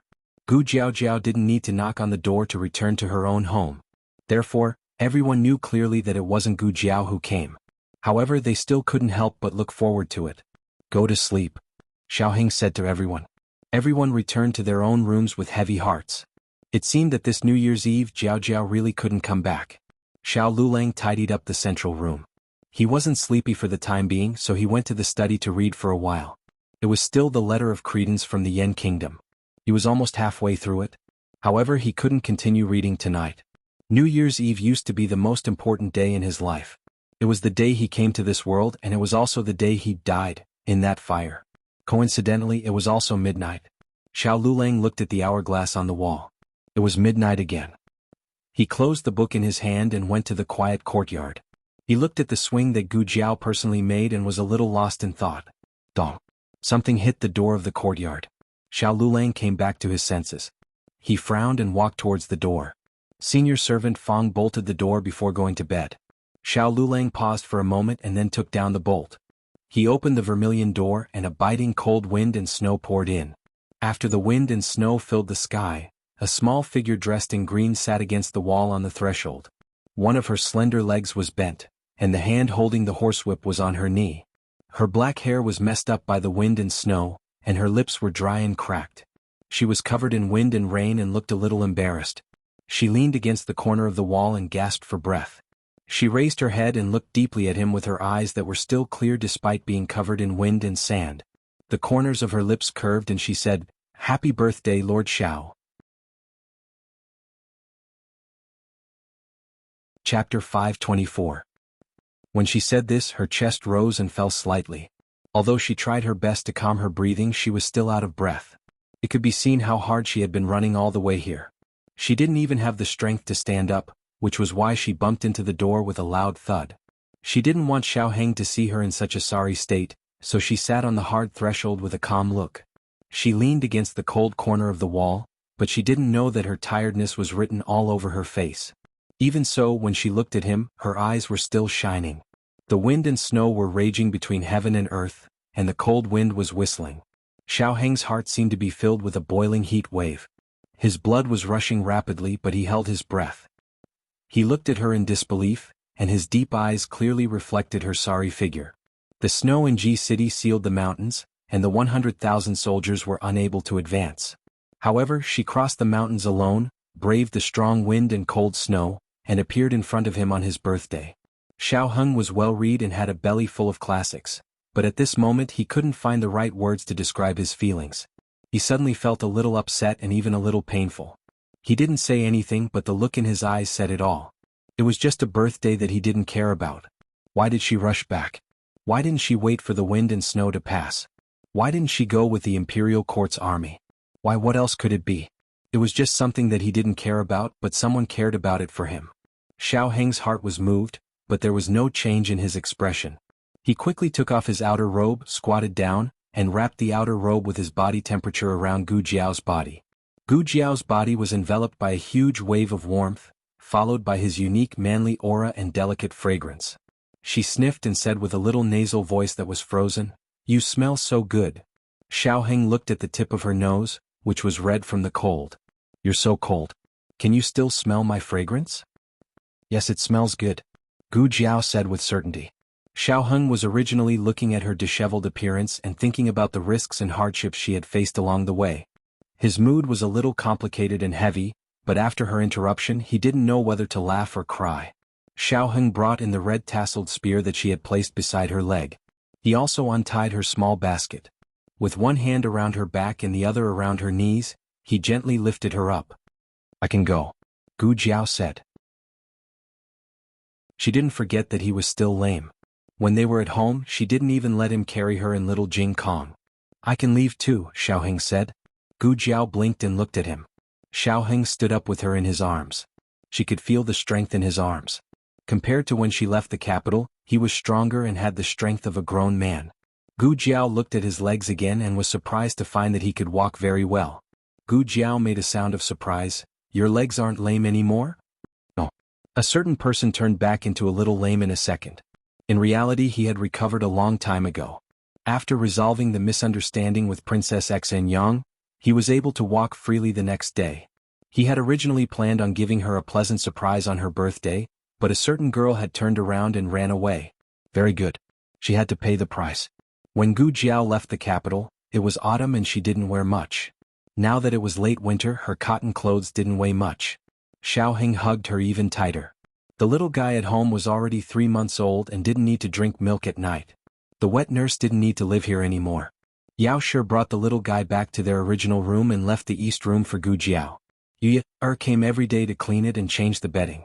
Xiao Heng carried her into the room and placed her on a cushioned chair. "Sit for a while. I'll go burn a charcoal brazier for you." After saying this, he turned around and went to the kitchen. He lit some straw and firewood in the hearth. After they were burning, he put in the silver charcoal. The silver charcoal had been sent from the palace. It was all high-quality smokeless charcoal. It was very easy to light and was very resistant to burning. While waiting for the silver charcoal to burn, he poured some water into the pot and cooked a bowl of noodles with vegetables and egg. He also cut a few pieces of sausage and bacon. When the silver charcoal was done, the noodles were also ready. He carried the noodles to the east room. Gu Jiao lay on the table drowsily. She wasn't just tired. She was completely exhausted. Xiao Heng gently touched her forehead. It wasn't hot. He was slightly relieved and said, "Eat something first before you sleep." Gu Jiao vaguely replied. She hadn't eaten anything for a day and night and was indeed hungry. She gave a small yawn and picked up some vegetables with her chopsticks to put into her mouth. Then with a shudder she woke up. After Xiao Heng brought the brazier in, he remembered that there was still a horse outside. He went to lead the horse in and tied it to the old chancellor's stable. His movements were very light and didn't wake anyone up. When he returned to the east room, he saw that Gu Jiao was no longer sleepy. There was nothing that could be done. Her husband's dark cuisine was too refreshing. The effect was comparable to essential balm. Gu Jiao looked at her husband's handsome face. Adhering to the principle of being a feast for the eyes, she finished a bowl of noodles that tasted indescribable. There wasn't even a drop of soup left. Xiao Heng poured her a cup of warm water to dispel the grease. Was the journey hard? It wasn't hard. "I'm not going to war. I'm just going to be a doctor." As soon as she finished speaking, a dagger fell out of her sleeve with a clang. It was the dagger of the Qin Guorong family. It was one of the spoils of war in ancient Moon City. Gu Jiao blinked. "If I'm not embarrassed, it's others who are embarrassed." She bent down to pick up the dagger without changing her expression. With another clang, a sleeve arrow fell out. It was the hidden weapon of the Tang family's archers. It was one of Tang Yueshan's personal treasures. Her face didn't turn red, and her heart didn't skip a beat. She calmly picked up the sleeve arrow. Just as she put the arrow and dagger on the table, she accidentally touched the small basket. The small basket fell on the table and the things inside fell out. Darts, battle axes, meteor hammers, 9-section whips. Xiao Heng's eyes became very dangerous. Gu Jiao rolled her eyes. "Would you believe me if I said I picked them up?" "Xiao Heng, ha. I have something for you." Gu Jiao changed the topic in a second. She took out something tightly wrapped in cloth from the small basket and handed it to him. "Open it and take a look." Xiao Heng still wanted to pursue the matter of her going to the battlefield. He originally thought that she went to the border to rescue the old duke who had fallen into the enemy's hands. However, it seemed that she had robbed the entire army of the Qin state. It was obvious that she had been on the battlefield a lot. Gu Jiao didn't give him a chance to pursue the matter. She decisively opened the bundle and handed him a book that exuded a historical aura. Xiao Heng's eyes were immediately attracted. The book was written in the language of the previous dynasty. The language of the current dynasty evolved from the language of the previous dynasty. The font and interpretation were slightly different. Gu Jiao opened the book. Xiao Heng took a closer look. It was filled with the names of the Huangfu family. His eyes paused. A jade disc from the previous dynasty? Yes. Gu Jiao nodded. She had burned down the prince consort's study.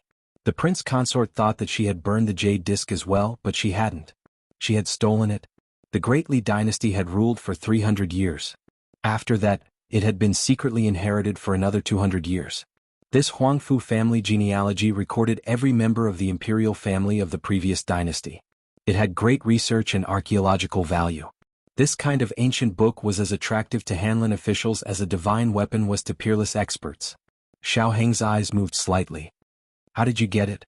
Gu Qingfeng stole it. Gu Jiao immediately threw the blame to him. Gu Qingfeng, who was sleeping with his sword in the snow mountain, sneezed fiercely. Do you like it? Gu Jiao looked at him. Xiao Heng nodded. Yes, I like it. This book might have been exchanged with her life. How could he not like it? The book was very light, but it felt like it weighed 1,000 pounds in his hands. Gu Jiao looked at him with a pair of clear and bright eyes. She looked somewhat obedient. If the soldiers of the Qin kingdom who had been killed by her were here, their jaws would drop. Was this still the cruel and cold-blooded god of death? This was a little white rabbit. And this? Gu Jiao took out a small metal box the size of a palm from her purse. I heard that the pine smoke ink of the Qin kingdom's imperial family is the best ink in the world.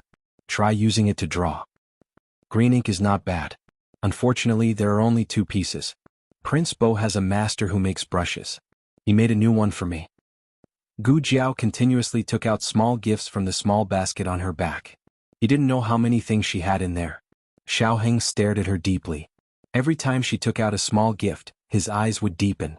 After she took out a small gift for the umpteenth time, he finally couldn't hold it in anymore. He gently clasped one of her wrists and pulled her into his arms. Gu Jiao was caught off guard. Her small head bumped into his warm chest.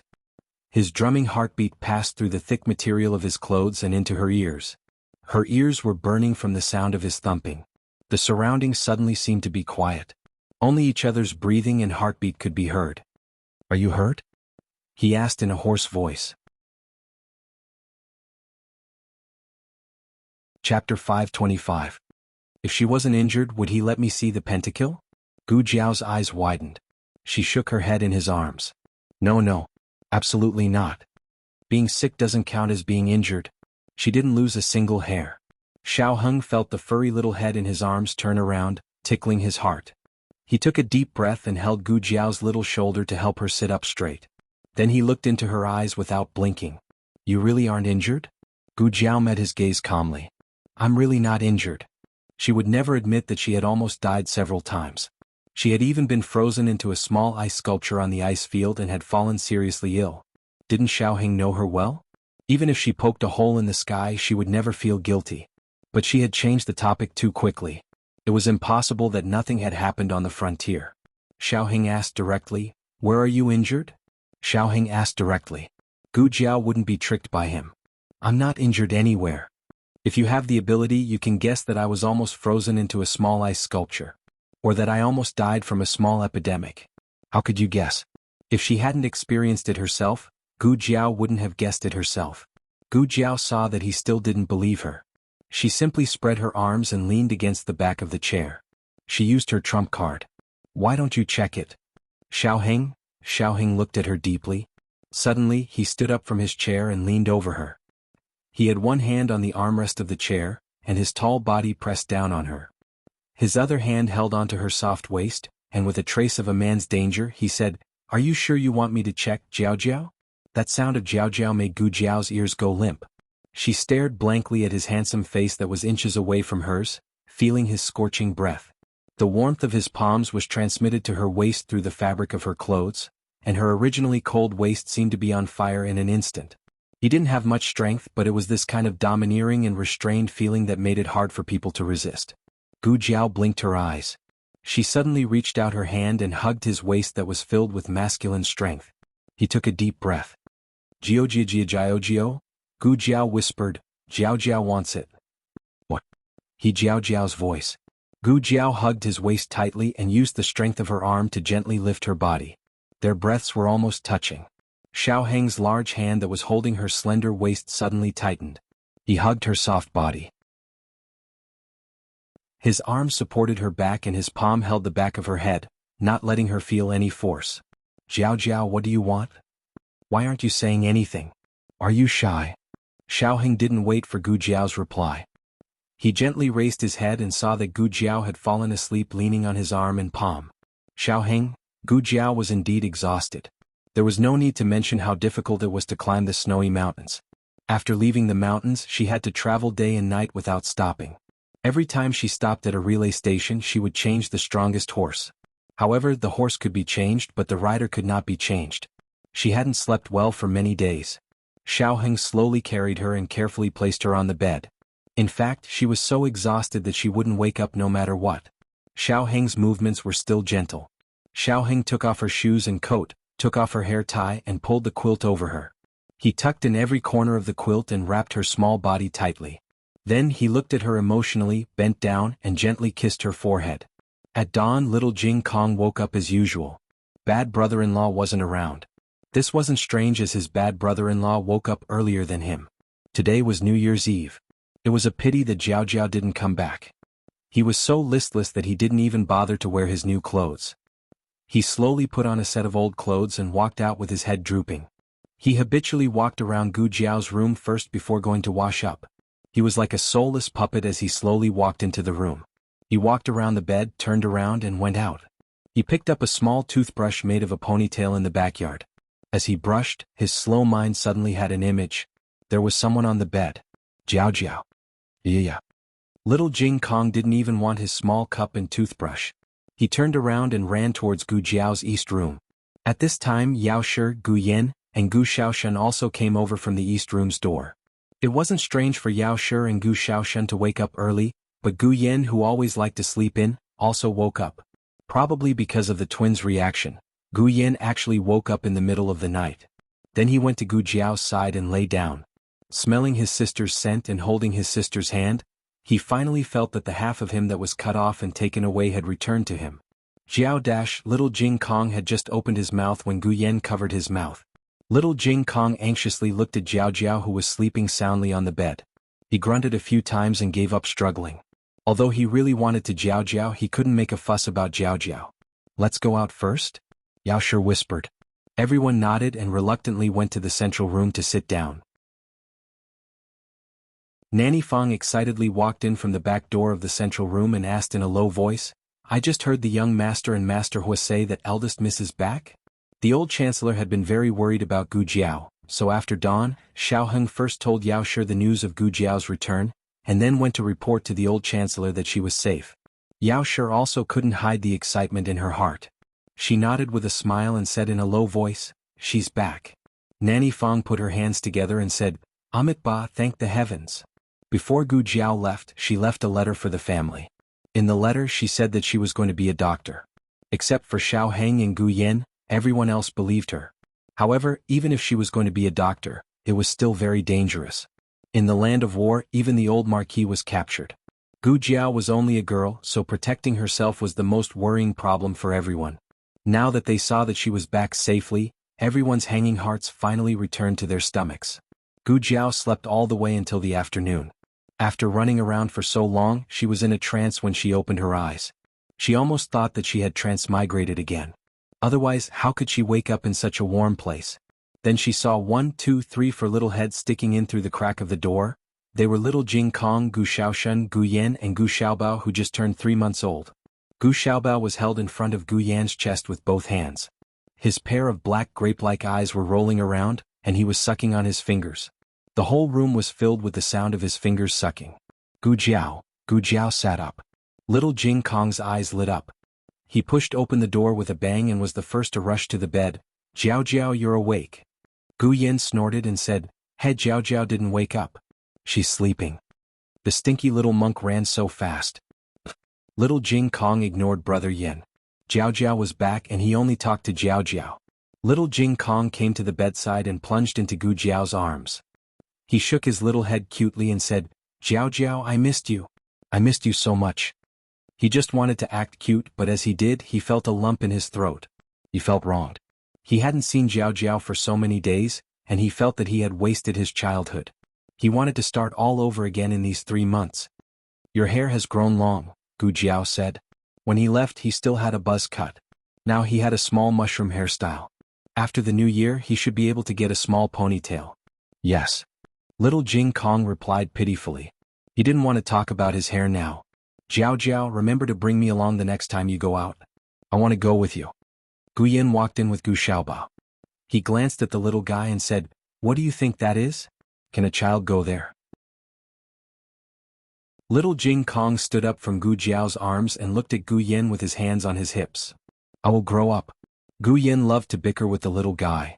You can't go there even if you grow up. It's a war zone and it's very dangerous. A weak scholar like you can only stay in the capital. These words successfully silenced little Jing Kong. Gu Yin thought that she had finally won the argument with the little fellow. Who would have thought that after a long while little Jing Kong suddenly said in a hurt tone, So, did Jiao Jiao go to a very dangerous place? He was a child and his family wanted to protect him. Naturally they wouldn't tell him that Gu Jiao went to a war zone. They only said that it was a frontier fortress. Gu Jiao also said so in the letter. Little Jing Kong thought that it was a very far away visit. Gu Yin didn't expect that his bickering with the little fellow would make a slip of the tongue. He cleared his throat and said, Okay, Jiao Jiao has returned safely. You don't have to worry anymore. He said it as if he wasn't worried. Jiao Jiao. Little Jing Kong looked at Gu Jiao solemnly. Yes. Gu Jiao was a little confused by this sudden reaction. She wondered if the little guy was frightened. War was a very scary thing for such a young child. She was about to touch his little head to comfort him and tell him that she was really fine. Just like Gu Yin said, he didn't have to worry about her. Little Jing Kong suddenly looked at her and said very seriously, Jiao Jiao, don't go to dangerous places in the future. If you must go, I'll go for you. If you must go to war, I'll fight for you. Chapter 526. The novel was updated faster and more frequently. Millions of novels were free to read. There were all kinds of novels that could not be found online. Today was little Jing Kong's 5th birthday, if he was indeed born on New Year's Eve. It was already very brave of a 5-year-old child to have such intentions. Fighting will hurt, Gu Jiao said. You'll bleed and get hurt. Little Jing Kong suddenly became nervous. Then, Jiao Jiao, are you hurt? Gu Jiao was speechless for a moment. I was just scaring you and asking you to beat the Tang clan. Why are you focusing on me? Gu Jiao felt warm in her heart. It was a feeling that she had never experienced in her previous life, but she felt a lot more after coming here. Gu Jiao touched his little head and shook her head with a smile in his helpless eyes. I'm not hurt. Phew, little Jing Kong heaved a long sigh of relief. After that, he patted his little chest and said like a little man, I'm not afraid of pain, injury, or bleeding. He was afraid that he would not Jiao Jiao. He lowered his head and twirled his little fingers. Little Jing Kong grew up in the temple. The abbot, his master, and his senior brothers were all very good to him, but some things could not be made up in the temple. The gaps in his life were filled by Gu Jiao bit by bit. Gu Jiao could never imagine how important she was to him. The corners of Gu Jiao's lips curled up. Jing Kong is really brave.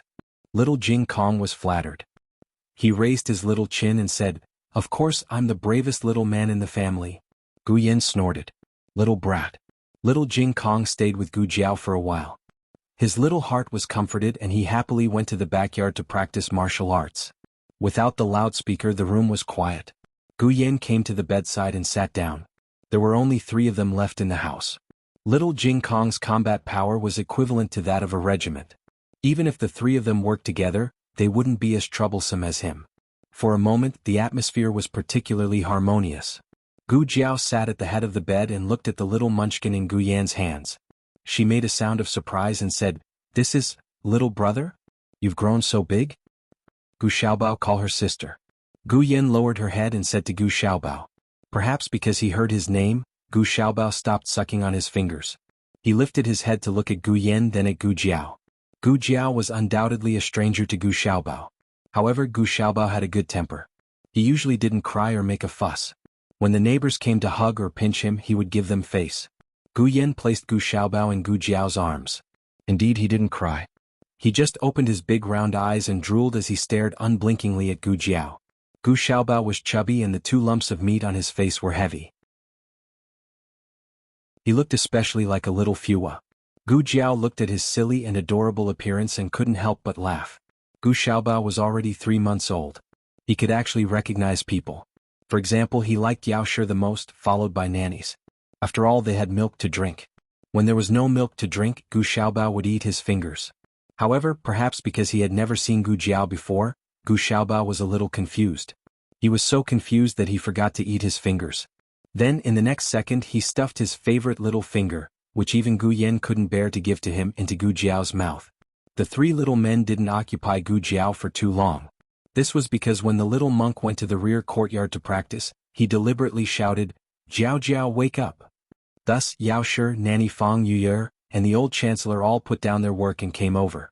Gu Jiao dressed neatly, washed up, and went to the central room.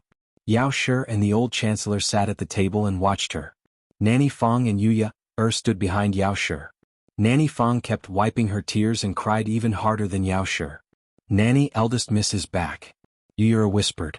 Nanny Fang choked with sobs and said, "I know, I'm just happy. After looking forward to it for so many days, he finally came back, didn't he? We can finally have a good new year." When Gu Jiao was lying inside, Nanny Fang wasn't so emotional. However, when she saw Yao Shi holding Gu Jiao's hand with red eyes, she immediately couldn't hold it in anymore. Yao Shi was still trying to hold it in. She held back her tears and touched her daughter's cheek, saying, "You've lost weight." Her face was also red from the cold. It wasn't as white and glossy as when she was in the capital. It could be seen that she had suffered a lot in the past 3 months. Yao Shi was very distressed. She asked Gu Jiao about what happened at the frontier fortress. Gu Jiao only said that everything was fine. The war was over, the city was taken back, the border of Zhao country was defended, and the old Marquis and Princess Ning were saved. How many soldiers died, how much they paid, how many people lost their homes, and how many times she narrowly escaped death. She didn't mention these. Yao Shi also knew that her daughter only reported the good news and not the bad, so she didn't force her. She smiled and wiped away her tears, saying, "It's the new year, let's not talk about this. It's good that you're back. Your grandfather and 2 older brothers are all right, right?" Everyone in the capital knew that Gu Changqing had been ordered to go up north. Although Gu Chengfeng had slipped out, he had caused Marquis Gu to suffer a beating. When Marquis Gu looked back, he knew that this fellow had gone up north to find the old Marquis.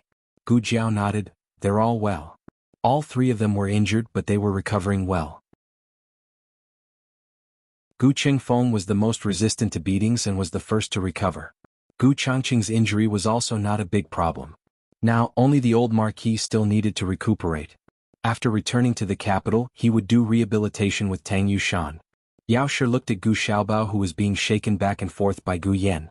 She gently said to Gu Jiao, "When your grandfather comes back, let's go to the residence to see him."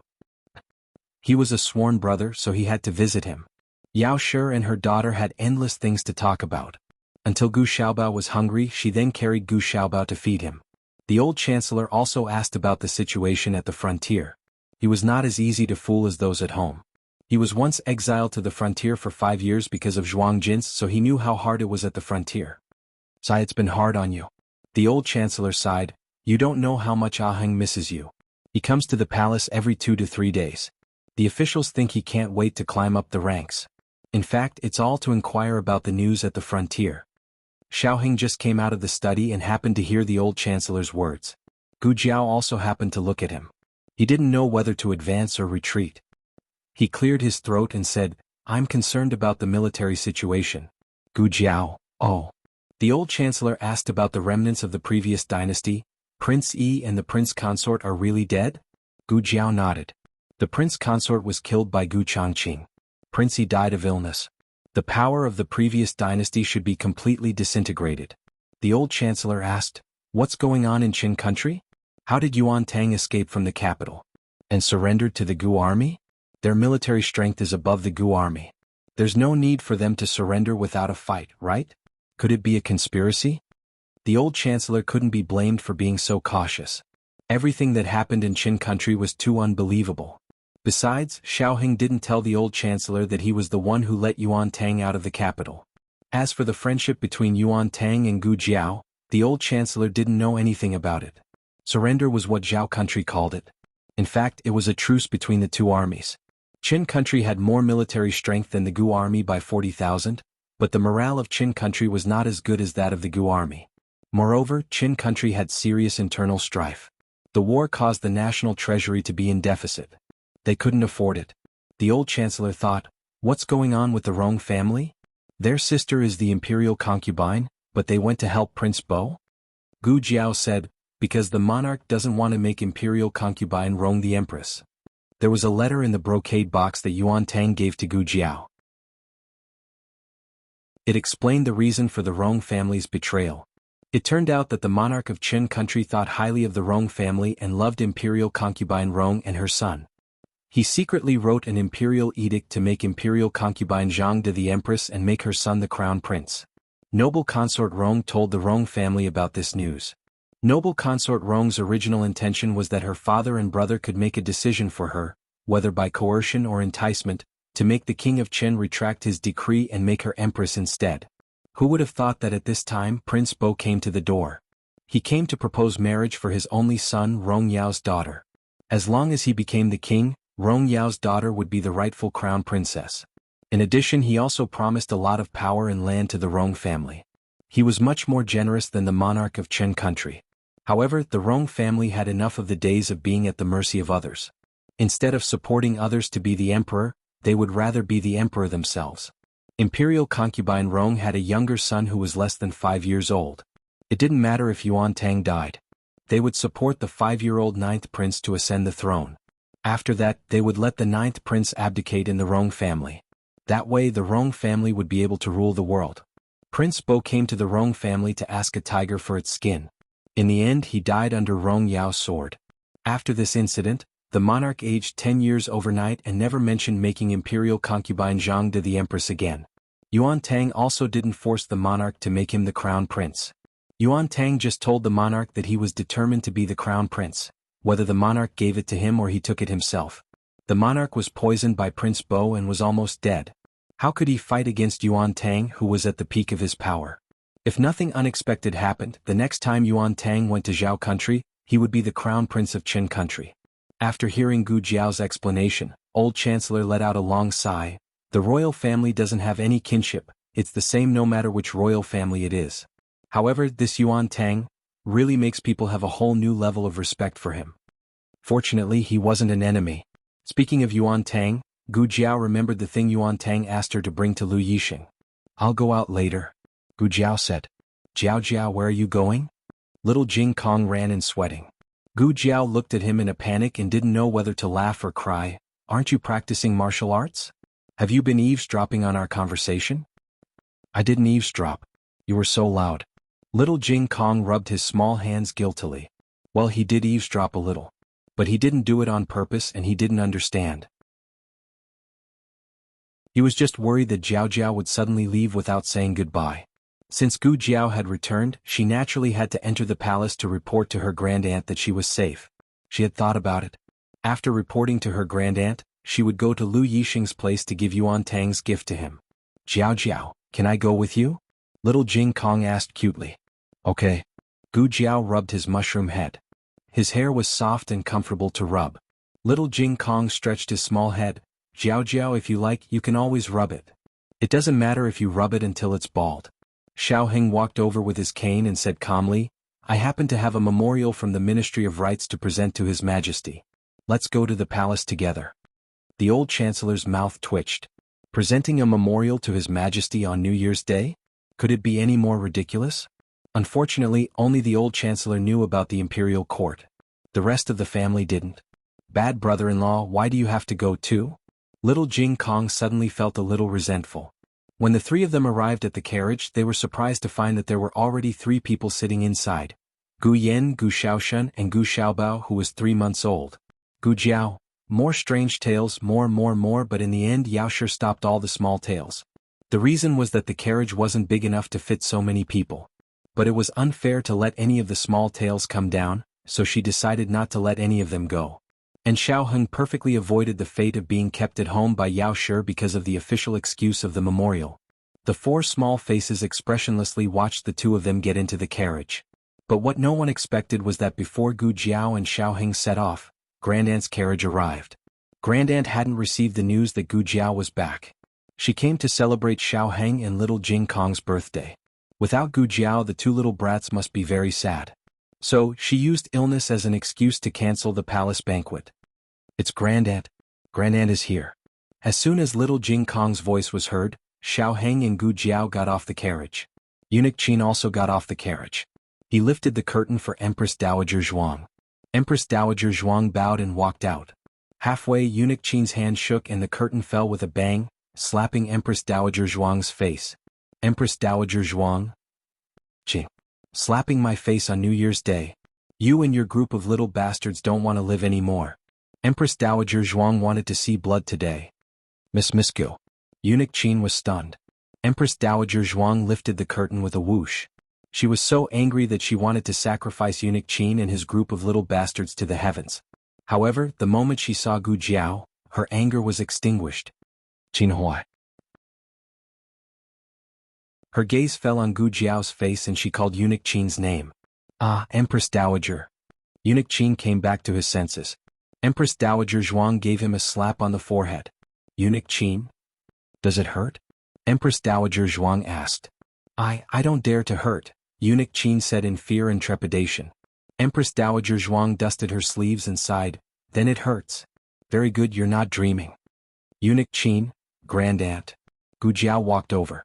Empress Dowager Zhuang always dressed up like an old lady when she came to Bai Shui Alley. She didn't look extravagant at all. Even her carriage was no different from a commoner's carriage. But the stool was a little steep, so someone had to hold it. Eunuch Qin hurriedly stretched out his arm. Empress Dowager Zhuang looked at him with disgust. Eunuch Qin's eyes flashed and he tactfully retreated to the side. Gu Jiao helped Empress Dowager Zhuang down. Empress Dowager Zhuang didn't wait to enter the courtyard. She looked at Gu Jiao at the door. Gu Jiao's change was obvious. She wasn't a girl who was pampered in the boudoir. She suffered a lot in the wind and rain. Even so, when she came back from the frontier fortress, Empress Dowager Zhuang almost didn't dare to recognize her. Needless to say, she was thin and tanned. Her cheeks were red from the cold and her lips were a little chapped. She was in the best age of a young girl. In Empress Dowager Zhuang's eyes, she was still beautiful and heroic. Moreover, she had a strength that was not inferior to the men of Zhao country. Empress Dowager Zhuang thought of countless words that she would say to Gu Jiao when she came back. But when she saw her, Empress Dowager Zhuang found that she couldn't say a single word. Thousands of emotions were stuck in her heart. She took a deep breath, held back the tears in her eyes and patted Gu Jiao's hand. It's good that you're back. It's good that you're back. Gu Jiao took her grandaunt's hand. Empress Dowager Zhuang didn't say anything. She just held Gu Jiao's hand tightly. Just as Empress Dowager Zhuang was immersed in the strong emotions of regaining Gu Jiao, another carriage suddenly came into the alley. The curtain of the carriage was lifted, and a figure with an impressive dragon aura bowed and walked out. He saw Empress Dowager Zhuang at the door and was startled. Mother? Mother, aren't you recuperating in Renshou Palace? Why did you secretly come to Bai Shui Alley? Empress Dowager Zhuang choked and squinted at him. Didn't you say that you were in seclusion to pray for the soldiers? Then why did you come to Bai Shui Alley? I was. The emperor was just about to say that he secretly came out to get some fresh air when he saw the small figure hidden behind Empress Dowager Zhuang. He opened his eyes wide and walked over. Little magic doctor? You're back? Yes, I'm back. Are you okay? I'm fine. Gu Jiao said. The emperor looked at her and also felt that she was fine. She was full of vitality. He said happily, It's good that you're fine. You finally came back safely. Mother won't ignore me anymore. Empress Dowager Zhuang's mouth twitched and her face darkened. She didn't realize that blaming you for taking Jiao Jiao to the frontier was just an excuse. I just simply didn't want to talk to you. The emperor didn't receive any disdain from his mother at all. He was very happy. First, his mother finally wanted to talk to him. Second, the little magic doctor came back safely. The little magic doctor also contributed to the victory of the frontier fortress. He wanted to reward her.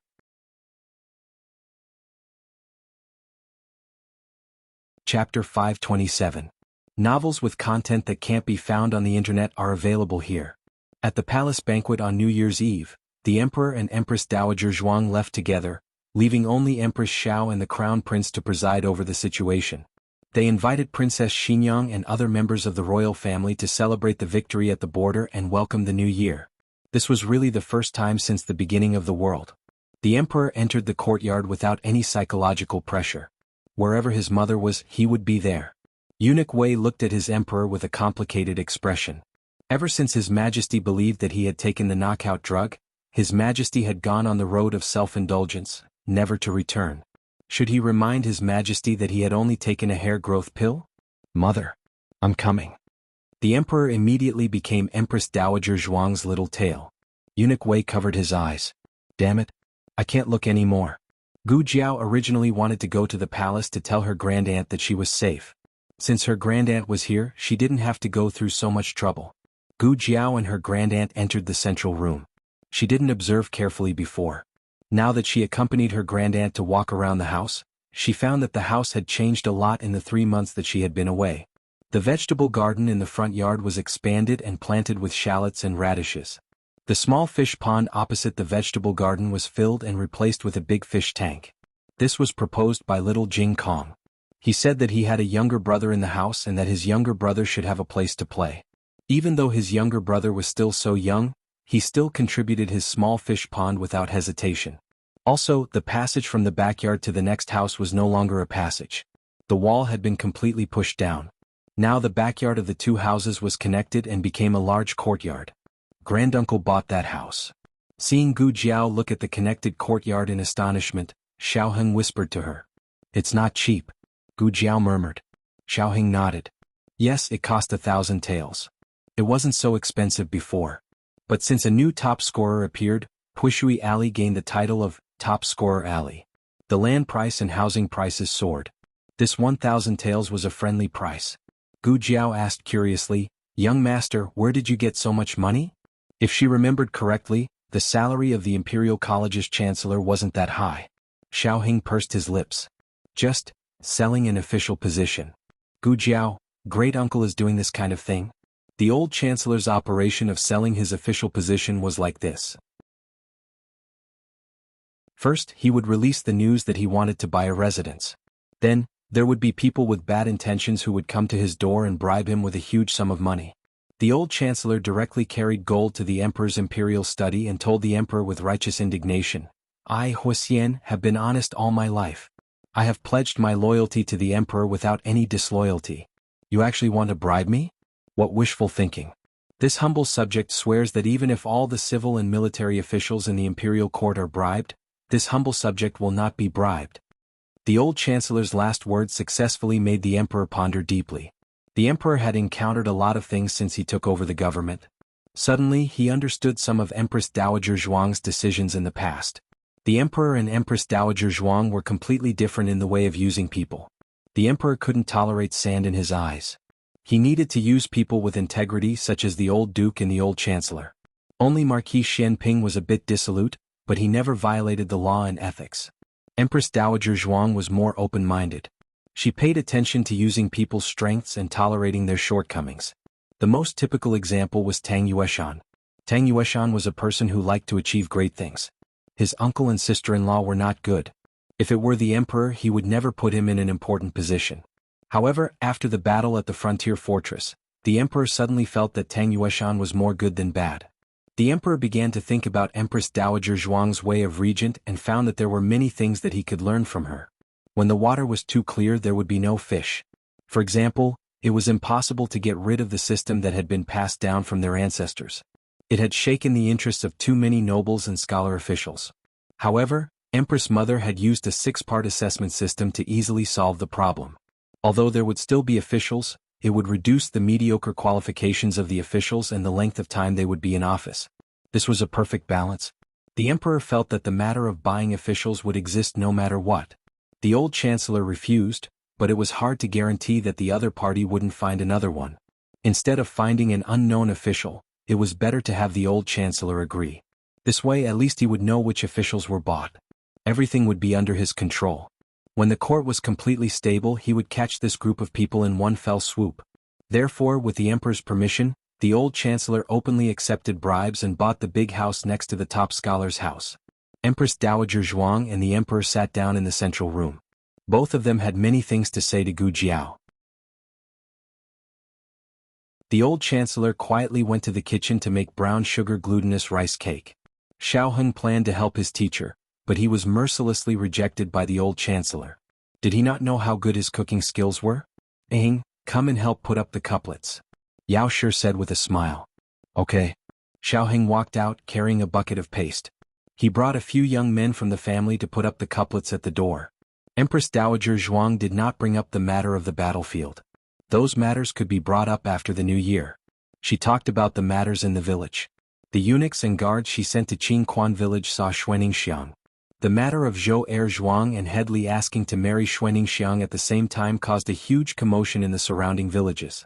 Xuaningxiang was a young widow.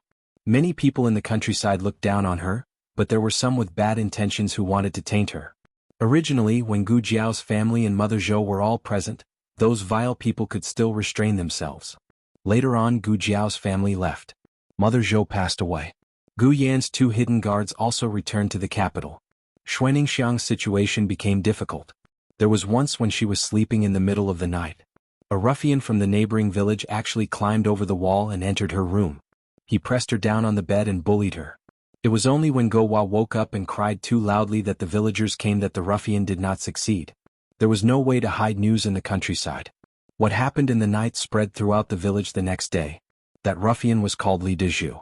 His wife went to Xuaningxiang's house the next day and had a big argument. She cursed Xuaningxiang as a fox spirit, a lowly hussy, a little whore. She stripped naked in the sorghum field and seduced her man. She even told her man to go find her in the middle of the night. Xuaningxiang went from being a victim to a fox spirit who seduced people. It was hard to explain. There were many similar incidents. Xuaningxiang never mentioned it in the letter. If Empress Dowager Zhuang's people didn't go to the countryside, they wouldn't know that Xuaningxiang had suffered so many grievances. Luoli was protecting Xuaningxiang. But the more he protected her, the more gossip there was. In the end, he, as Li Zheng, became an outsider. After Dean Li learned of this matter, he wanted to bring Xuaningxiang to town. At this time, Zhou Erzwang came back. It was unknown how the matter became known to everyone. In short, the whole village knew that Xuaningxiang was fancied by their brother-in-law and the dean of Tianxiang Academy. To be exact, they believed that Xuaningxiang had seduced them. Xuaningxiang was scolded miserably. Her maternal family, who was 100 li away, also received the news. They came to catch Xuaningxiang and scolded her. Sometimes human nature was like this. After seeing Xuaningxiang struggle in the mire, they didn't want to see her climb out of it. In many people's eyes, a widow who cursed her husband to death should be spurned by others. What right did she have to live a life above others? Of course, there was a way to solve all of this. People dared to scold a stone that blocked the road, but almost no one scolded the mountains in front of and behind the village. Empress Dowager Zhuang directly turned Xuaningxiang into the tallest mountain in the village. My family's Empress Dowager wants to invite Lady Xue to the capital. As soon as the eunuch said this, the people in the surrounding villages directly knelt down. The highest official they knew was the county magistrate. What was the Empress Dowager? She was a bodhisattva, a Buddha in the heavens. She was a powerful existence that could take the lives of their entire village with a single finger.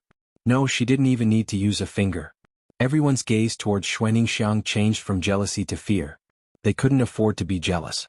Of course, Empress Dowager Zhuang didn't really want to force Xuaningxiang to the capital. She just said that to support her. The people sent by Empress Dowager Zhuang told Xuaningxiang that with the Empress Dowager's support, she didn't need to be afraid of anything. Even if she wanted to marry 8 to 10 husbands, no one would dare gossip about her. Xuaningxiang was frightened by these rebellious words. What 8 to 10 husbands? She didn't have such thoughts. However, after such a conversation, Xuaningxiang's courage grew by quite a bit. Zhou Erzwang and Headmaster Li were both very outstanding men. In another 10 or 20 years, perhaps Xuaningxiang would choose the high-spirited young man Zhou Erzwang. However, she was only 2 years older than Gu Jiao. At this age, she was carrying a bumpy experience, so she was more inclined towards Headmaster Li, who was like a father to her. He was mature and steady, he was considerate and meticulous, he treated people with tolerance, and he also had money. Moreover, Zhou Erzwang was Xuaningxiang's younger brother-in-law. Xuaningxiang couldn't get over this hurdle in her heart. Finally, and most importantly, she was a mother. Sometimes it wasn't the man who restrained a woman but the child. Guohua liked Headmaster Li and confusedly recognized him as her father. What else could she do as her mother? Old Madame Li's love for Xuaningxiang and Guohua was a plus. To put it bluntly, Xuaningxiang was tired and wanted to find a man she could rely on to live the rest of her life peacefully. Empress Dowager Zhuang understood Xuaningxiang's choice. In this world not everyone could be as strong as Gu Jiao. Gu Jiao was unique. She never sought a sense of security from anyone. Her heart was strong enough and full of strength. Of course this came with a price. She wasn't born strong, but there were too many things that she needed to carry with her young shoulders. Jiao Jiao she carried all of them. Xuaningxiang didn't need to become the second Jiao Jiao. She could live her life comfortably. In addition, Xuaningxiang wrote a letter to Gu Jiao. Empress Dowager Zhuang always kept it in her purse when she played cards. She gave the letter to Gu Jiao. This time, Xuaningxiang didn't report the good news or the bad news. After all, Empress Dowager Zhuang's people already knew everything. There was no point in hiding it. In the letter, she asked about the Empress Dowager's situation. Why did the Empress Dowager know her? Was it because Xiao Lulang, the new top scorer, was doing too well in the capital?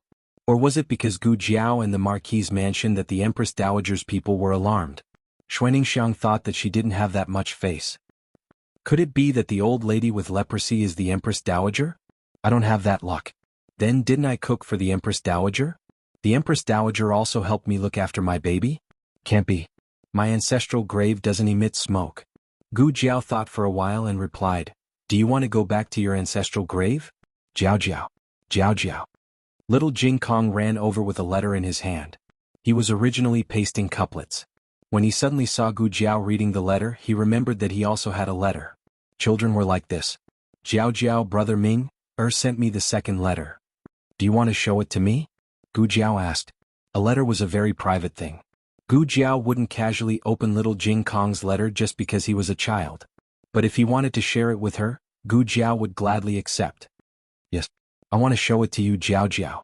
Little Jing Kong nodded. Gu Jiao opened the letter. It was full of greetings between children. Little Jing Kong mentioned some interesting things about his family and the Imperial College in the last letter, which successfully aroused Ming Er's interest in learning. Ming Er told little Jing Kong that he also went to the Imperial College to study. However, he was going to the martial arts class. The Imperial College of the Liang Kingdom was slightly different from that of the Zhao Kingdom. It was divided into civil and martial arts classes. It was probably because the Liang Kingdom's imperial examination not only included civil but also military examinations. When little Jing Kong read the letter for the first time, he didn't feel much. Now that he read it again with Gu Jiao, he suddenly felt very envious of brother Ming. He also wanted to learn martial arts. He wanted to protect Jiao Jiao. Along with the second letter was the thank you gift about the music score of Reflection that Ming Er mentioned in the first letter. The letter was sent by Eagle, so it came quickly. The thank you gift was carried by horse carriages, so it took a long time. The thank you gift was prepared by Princess Yu and her husband. It was some specialties of the Liang Kingdom and more than a dozen children's toys. They were quite thoughtful. In addition, Princess Yu knew that little Jing Kong was talented and smart and was learning different languages. She specially selected 10 books that were only available in the Shangguan Kingdom, which were suitable for little Jing Kong's level. Xiaoheng made a plan for little Jing Kong. He read a little every day and improved a lot in the 3 Shangguan Kingdom subjects. In order to prove his improvement, little Jing Kong jumped off the chair and ran back to the room. He took his 3 Shangguan Kingdom poetry books and said, "Jiao Jiao, I'll recite them to you." He put his little hands behind his back and began to recite them while shaking his head. It was as if Gu Jiao could understand him. It was Gu Jiao's first time traveling. In the past it was Xiaoheng who went out. Every time he came back, Xiaoheng could feel the changes at home. This time, it was Gu Jiao's turn to feel the changes. Gu Xiaobao had grown up, Gu Yan and Gu Xiaoshen had grown taller, little Jing Kong had grown hair, and he could recite many Shangguan Kingdom poetry books. This feeling was quite novel. Dinner was not ready so quickly, but the hot water was ready first. Yao Shi asked the children to bathe. Quickly finish bathing and wash your clothes. There's no need to wash clothes on the first day of the Lunar New Year, Yao Shi said. I'll go bathe first. Little Jing Kong turned into an obedient baby who loved bathing. He had forgotten how much he hated bathing during the 3 months when Gu Jiao was not around. Jiao Jiao, go bathe too, Yao Shi said gently to Gu Jiao. Okay, Gu Jiao agreed. The hot water was only enough for 2 people to bathe. The rest of them had to wait for the next batch. Brother-in-law, thank you. Please help me bathe. Little Jing Kong came to the door and said politely to Xiaoheng, who was pasting the couplets. Xiao Heng's mouth twitched. Ha, that's not what you said the last time. If I dare to catch you to bathe again, what are you going to do? Run away from home. Cough. Little Jing Kong cleared his throat, spread his hands and said helplessly, who hasn't been young and frivolous? Xiao Heng brought little Jing Kong to the west room to bathe. The charcoal fire in the west room was burning brightly, so it was not cold. Gu Jiao also went to bathe. She realized that there was a new wooden bucket at home. It was big and deep. When she sat down, her whole body could be submerged in the water. Phew. It was too comfortable. Her little toes bounced under the water. After bouncing for a while, she suddenly thought of something. She came back and scathed. Shouldn't her husband fulfill his promise to her? When Xiao Heng came out of the west room, he saw that Gu Jiao had finished bathing and washing her hair. She was sitting warmly in the central room. Xiao Heng was slightly surprised. So fast. Little Jing Kong was still playing with water in the wooden bucket. The water was a little cold, so he went to the kitchen to get some hot water for little Jing Kong. Gu Jiao looked at him with her eyes wide open. Empress Dowager Zhuang went to the kitchen to eat brown sugar glutinous rice cake, and the emperor followed her. Only Gu Jiao was left in the central room. The sky was a little dark, but Gu Jiao's eyes were so bright that it was impossible to ignore them. Why are you looking at me like that? Xiao Heng asked. I'm not hurt, Gu Jiao said. Yes, I know. Xiao Heng nodded. After saying that, he realized something. He was startled, his eyelashes trembled, and his cheeks began to heat up. Gu Jiao looked at him with her hands on her cheeks. It was an expectant look.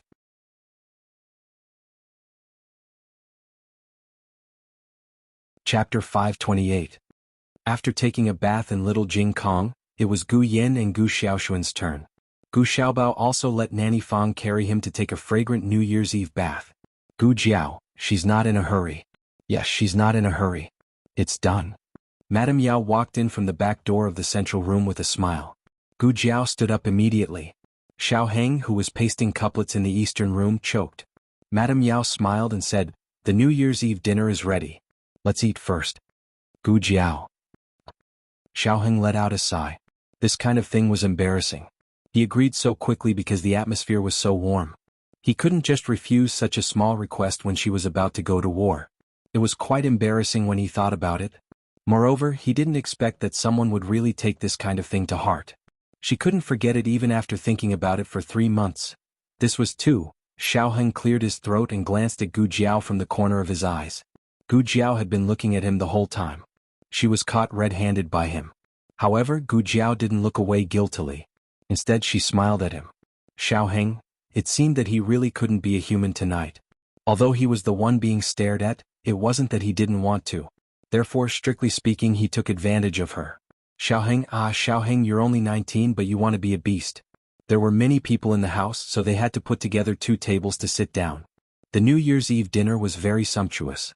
There were cured meat and sausages from their own house, fried meatballs and eggplant from the neighbors, and a slaughtered chicken. It wasn't their own, but it was bought from the market. However, it still scared the chickens at home for a while. Other than that, the old chancellor also made braised small yellow croaker, mushroom duck soup, smoked bamboo shoot slices. Of course, little Jing Kong's vegetarian dishes and steamed eggs with shrimp were also included. As New Year's Eve was also the birthday of Xiao Heng and little Jing Kong, the old chancellor had specially cooked 2 bowls of longevity noodles, one big and one small for the 2 of them. Just a day ago, this family was still worried. Only after Gu Jiao returned did they finally have the feeling of a New Year's reunion. It was not the first time the emperor had eaten at Jadewater Lane, but it was the first time he had eaten New Year's Eve dinner. He looked at the dishes on the table that were not even worth mentioning compared to the palace banquet. He did not know if it was because the dishes were too shabby, but he actually felt a little sour in his nose after eating.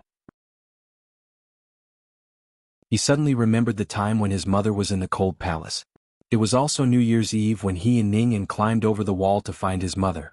At that time, he saw his mother sitting alone in the cold, dilapidated room. There wasn't even a decent pot of silver charcoal. He took out the pastries and chicken legs that he had stolen with great difficulty and handed them to his mother. Unexpectedly, the pastries were crushed and the chicken legs fell to the ground. He did not cry when he climbed over the wall and fell, but when he was chased and beaten by the palace servants and realized that his mother might have to starve on New Year's Eve, he cried out loud. He had forgotten all these things after being bewitched by concubine Jing, but he remembered more and more recently. He felt more and more guilty towards his mother. "Your Majesty?" Eunuch Wei, who was helping to carry the dishes, looked at the emperor with a panicked expression. The emperor's tears could not be stopped. He stubbornly choked and said, "I'm fine. It's the effect of that white medicine acting up again." Eunuch Wei, everyone. After eating the New Year's Eve dinner, the emperor remembered many things from his childhood. He deeply understood how much damage he had done to his mother during those years when he and his mother became enemies. He had even caused his mother to contract leprosy. What kind of crazy behavior was that? Fortunately, his mother met the little divine doctor. If it wasn't for the little divine doctor's miraculous hands and benevolence, he might have regretted it for the rest of his life. After the New Year's Eve dinner, he found Gu Jiao chopping firewood and boiling water in the kitchen. "I've thought about it. I want to thank you properly," the emperor said solemnly. Gu Jiao looked at the emperor strangely. The emperor said sincerely, "If it wasn't for you, I wouldn't have been able to reunite with my mother. Also, if it wasn't for you, the war at the border wouldn't have gone so smoothly." Why was he talking about the war? The emperor's thoughts wandered a little. From Gu Jiao's kindness to Empress Dowager Zhuang, he thought of Gu Jiao's various actions at the border. "I've heard about what happened at the border. In order to save your grandfather, you and Gu Chengfeng went deep into the remnants of the previous dynasty. In the end, you were chased by the previous dynasty's army and almost died to the emperor's son-in-law's arrow. After that, you unfortunately contracted the plague for the sake of the plague victims in Lingguan City. After that, you went to kill the emperor's son-in-law's men of sacrifice for your eldest brother, but you were frozen into an ice sculpture on the icy plains. You also contracted lung disease from the cold, coughed up blood and fainted," the emperor said with heartache. As he spoke, he suddenly felt a chill at the back of his head. A terrifying aura was coming from behind him. The emperor was the son of heaven. His aura was very strong and ordinary people couldn't compare to it. It could be seen how cold the other party's aura was to make him tremble. Gu Jiao also felt it. She turned her head and saw that Xiao Heng had come to the backyard at some point. He was staring at her with a burning gaze. He didn't say anything, but his eyes clearly said everything. She had been chased crazily and almost died to the emperor's son-in-law's arrow. She had contracted the plague and was almost frozen into an ice sculpture. She had also contracted lung disease, coughed up blood and fainted. Xiao Heng's eyes flashed with two balls of anger, but the aura around him was extremely cold. Gu Jiao heard Little Fuli's small voice saying goodbye in her ear. She decided to make a final struggle. "I didn't." The emperor didn't know that he had caused Gu Jiao to lose her horse. He patted Gu Jiao's small shoulder and said, all right, don't deny it. This one has already seen the military report from the border. This one knows that you don't have a flamboyant personality. Don't worry, this one won't tell anyone." Gu Jiao clenched her small fists. "You've already said it to the person you shouldn't say it to the most." Xiao Heng narrowed his eyes dangerously. "You little liar." At this time the emperor finally noticed Xiao Heng in the yard. Xiao Heng leaned on his cane and walked towards Gu Jiao with a cold expression. He was here to denounce Gu Jiao. The emperor's gaze fell on his small crippled leg and cane. He asked with a strange voice, Didn't Yu say that your leg has already recovered? Why are you still using this?" Yu, who was in the woodshed, covered her mouth. She didn't mean it. She said it for the Empress Dowager. His Majesty heard it himself. Don't blame her. The sudden revelation made Xiao Heng stop in his tracks. He staggered and almost fell. This time, it was Gu Jiao's turn to narrow her eyes and look up and down at Xiao Heng with a dangerous gaze. "Aha, you still called me a little liar. It turns out that we're the same." The emperor had exposed two identities at once, but he still didn't realize it. He was thinking about how to reward the little magic doctor while secretly returning to the palace with Empress Dowager Zhuang. He left the lost couple at the door of the kitchen and stared at each other. Yu was called over. "When did your leg recover?" Gu Jiao asked with a serious expression. Yu's heart skipped a beat. She glanced at her husband guiltily, lowered her head and said weakly, It was the second day after your mother came here for the first time." Gu Jiao had an impression. The first time Princess Xinyang had visited was not long after Prince Ning's accident. At that time, Xiao Heng had been harmed by Prince Ning and had injured his right hand. She had gone to Vermilion Bird Avenue and told Princess Xinyang that Xiao Heng had been living in the shadow of being abandoned by Princess Xinyang and his unbearable past and self-loathing. Princess Xinyang came to Xiao Heng.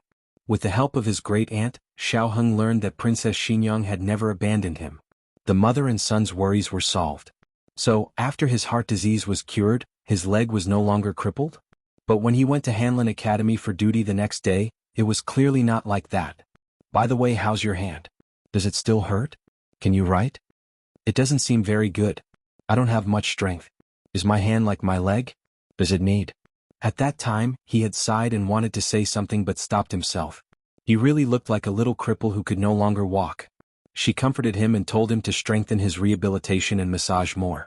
He would definitely recover. Then she massaged him the entire way. Gu Jiao now seriously suspected that not only had his leg healed, but his hand had also healed. He was faking it. Gu Jiao crossed her arms and looked at Xiaoheng. Her small eyes were a bit fierce. Xiaoheng also did not expect that he would fall again and again. Not only was his act of faking a cripple exposed, even his act of faking a crippled hand was exposed. This was great. He did not even know who was blaming whom. What is it? Yao Shi saw that the three people's expressions were not quite right. Gu Jiao and Xiaoheng did not speak. Yu pointed at Gu Jiao and quietly said to Yao Shi, "Eldest young miss fell seriously ill at the border and almost froze to death. When she came back, she lied that nothing had happened to her." Yao Shi's expression changed. Yu then pointed at Xiaoheng, "There's also son-in-law's leg. In truth it was healed a long time ago, but he also lied that he was still crippled." Yao Shi took a deep breath and tightened her grip on her handkerchief. "It's the new year. Don't get angry, don't get angry." She squeezed out a smile. "Today is Aheng and Jing Kong's birthday. Everyone is waiting for you in the main room." Following this, she looked at the young couple and put on a fake smile, saying, "After the new year, I will settle this debt with you." She turned around and helped Yu into the main room. Gu Jiao raised an eyebrow and glanced at a certain person. "Did you hear that? After the new year, I will settle this debt with you." Xiaoheng faintly smirked. "You speak as if I don't need to settle this debt with you. Gu Jiao, your situation is more serious than mine." Gu Jiao. What sort of new title was this? Xiaoheng had blurted out this title. After saying it, he felt that it was quite good. He suddenly curled his lips and called out, "Gu Jiao. Gu Jiao opened her mouth and pondered for a few seconds. She then looked at him meaningfully. "Since we're even now, tonight you?" Before she could finish speaking, his slender finger gently pressed against her soft lips. "No, you're not allowed to. You won't be allowed to see." Gu Jiao's small face darkened. Since the matter had been exposed, Xiaoheng might as well not hide it and openly entered the main room. It was just that everyone's attention was not on his legs for the time being. Glancing around, they faintly felt that something was off, but they could not figure it out for a while. Yao Shi had also learned bad things, so she did not remind them. She just waited for them to scare themselves. "Brother-in-law, sit." Gu Xiaoshen had Xiaoheng sit. Xiaoheng and little Jing Kong were the birthday stars, and they sat next to each other on a bench. In fact, they did not have the habit of celebrating their birthday. It was little Jing Kong who celebrated his birthday every year. Thanks to him, everyone in the family had started celebrating their birthday. The only thing they missed was Gu Jiao and Gu Yan's birthday. Gu Jiao was on the way to the frontier fortress. She did not celebrate her birthday and neither did Gu Yan. Gu Yan said that he would celebrate his birthday with Jiao Jiao next year. Little monk here. Gu Yan gave the small clay sculpture he made to little Jing Kong. This year the house was finally not empty. It was a small fish pond and there were 2 ugly carrots in it. He did not give Xiaoheng fish soup but a courtyard. It happened to be a small house with last year's gift. It was also ingenious. Gu Xiaoshen gave the 2 of them 2 pen holders, 1 big and 1 small. The workmanship was exquisite, and there were even poems engraved on them. Little Jing Kong liked it very much and Xiaoheng was also very satisfied. Gu Xiaoshen had been studying carving for a long time.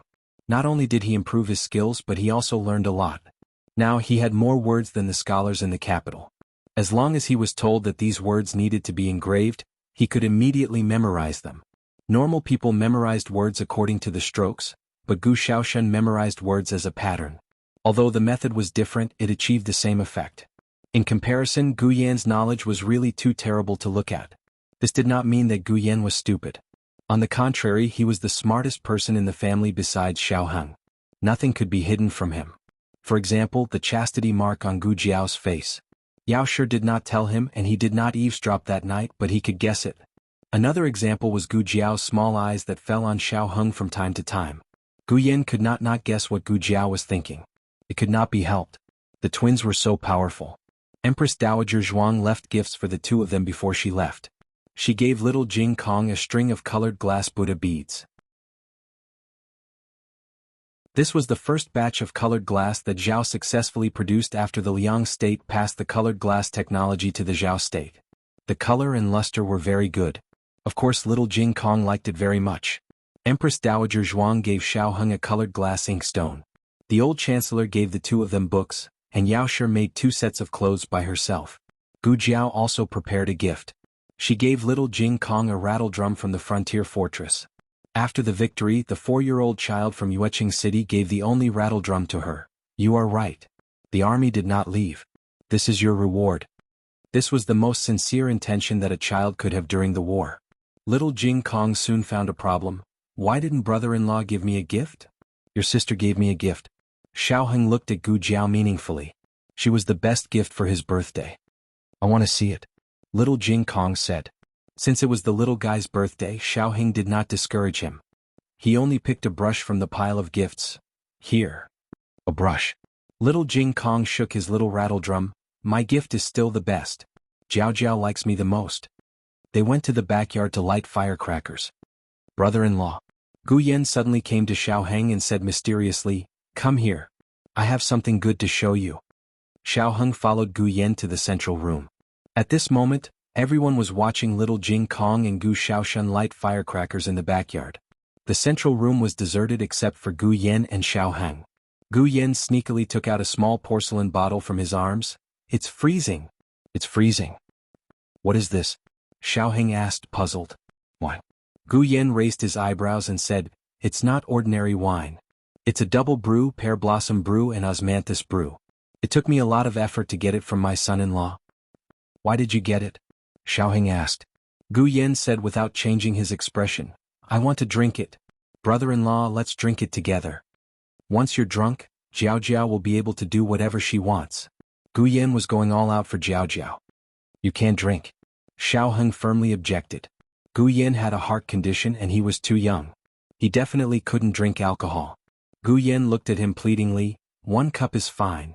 Xiaoheng said, Not even half a cup. Gu Yan pursed her lips. But I'm here to drink with you. I've never drunk wine in my life. I heard that this kind of wine doesn't make people drunk. Brother-in-law, let me have a taste of it.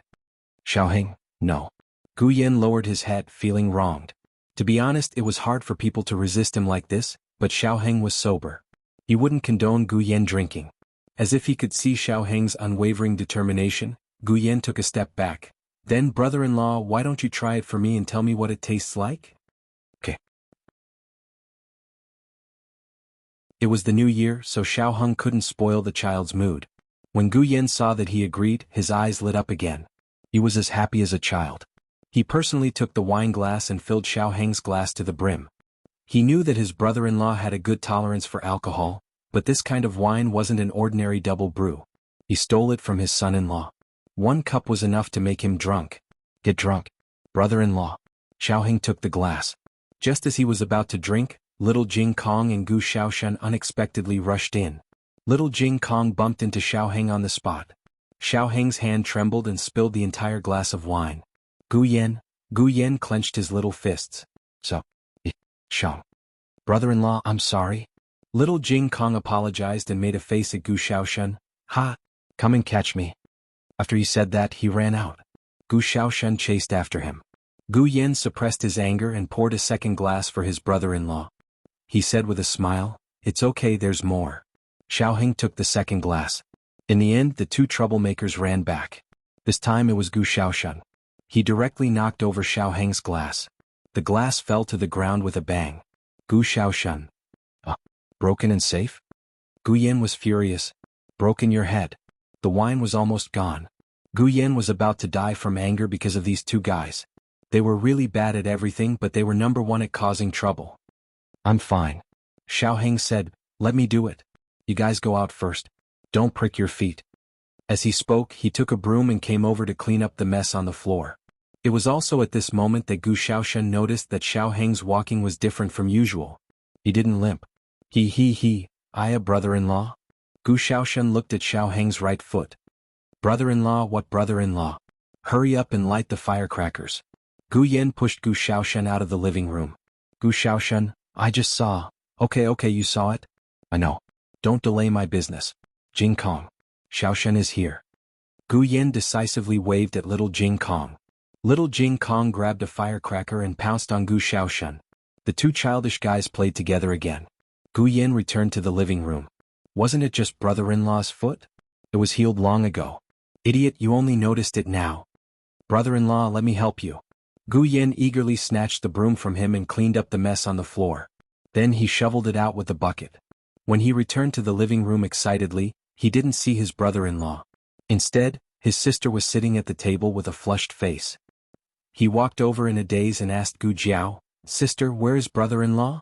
Gu Jiao looked at him with her misty eyes and pointed at the study room. Gu Yen saw that Gu Jiao's reaction was not right. He looked at Gu Jiao and then at the porcelain bottle on the table. His heart skipped a beat. He picked up the porcelain bottle and shook it. It was empty. He lifted the porcelain bottle and poured the wine out. There was not a drop of wine left. No, it can't be, Gu Yen. It's not you who drank it. Say it's not you. Bang. Gu Jiao's little head hit the table. Gu Yen. He wanted his brother-in-law to get drunk and send him to his sister's room. However, his brother-in-law didn't get drunk, but his sister passed out first. It's over, it's all over. Gu Yen sat down on the chair dejectedly. He let out a long sigh and also hit his head on the table. When Xiaoheng came out, he saw the two little heads on the table. Senior servant Fang was changing the bedding in the east room, so Xiaoheng had to send Gu Jiao back to the west room first. He would move her over later. Gu Yen said sullenly, I'll ask Beansprout to make some hangover soup. The hangover soup was quickly sent over, but before he could feed her, Gu Jiao knocked it over and spilled it all over Xiaoheng. Looking at his sister's drunken appearance, Gu Yen knew that there was no way to save the situation. He shook his head helplessly and went to the backyard to light the firecrackers. Xiaoheng's body was covered in hangover soup. His clothes were thick enough so they weren't hot, but they were wet and uncomfortable. Moreover, when the cold wind blew he would feel cold. He could only change his clothes first. He looked at Gu Jiao and said with amusement, You're so drunk. Gu Jiao was indeed drunk. She didn't know that the little benefit she had been longing for was right in front of her. Xiaoheng stretched out his slender hand and gently untied his belt, then took off his winter coat and inner clothes. His plain white inner clothes were also wet and stuck to his firm muscles. He slowly took them off, revealing his fair skin, exquisite collarbones, broad shoulders, tight chest, and smooth waist and abdomen, which were full of masculine strength.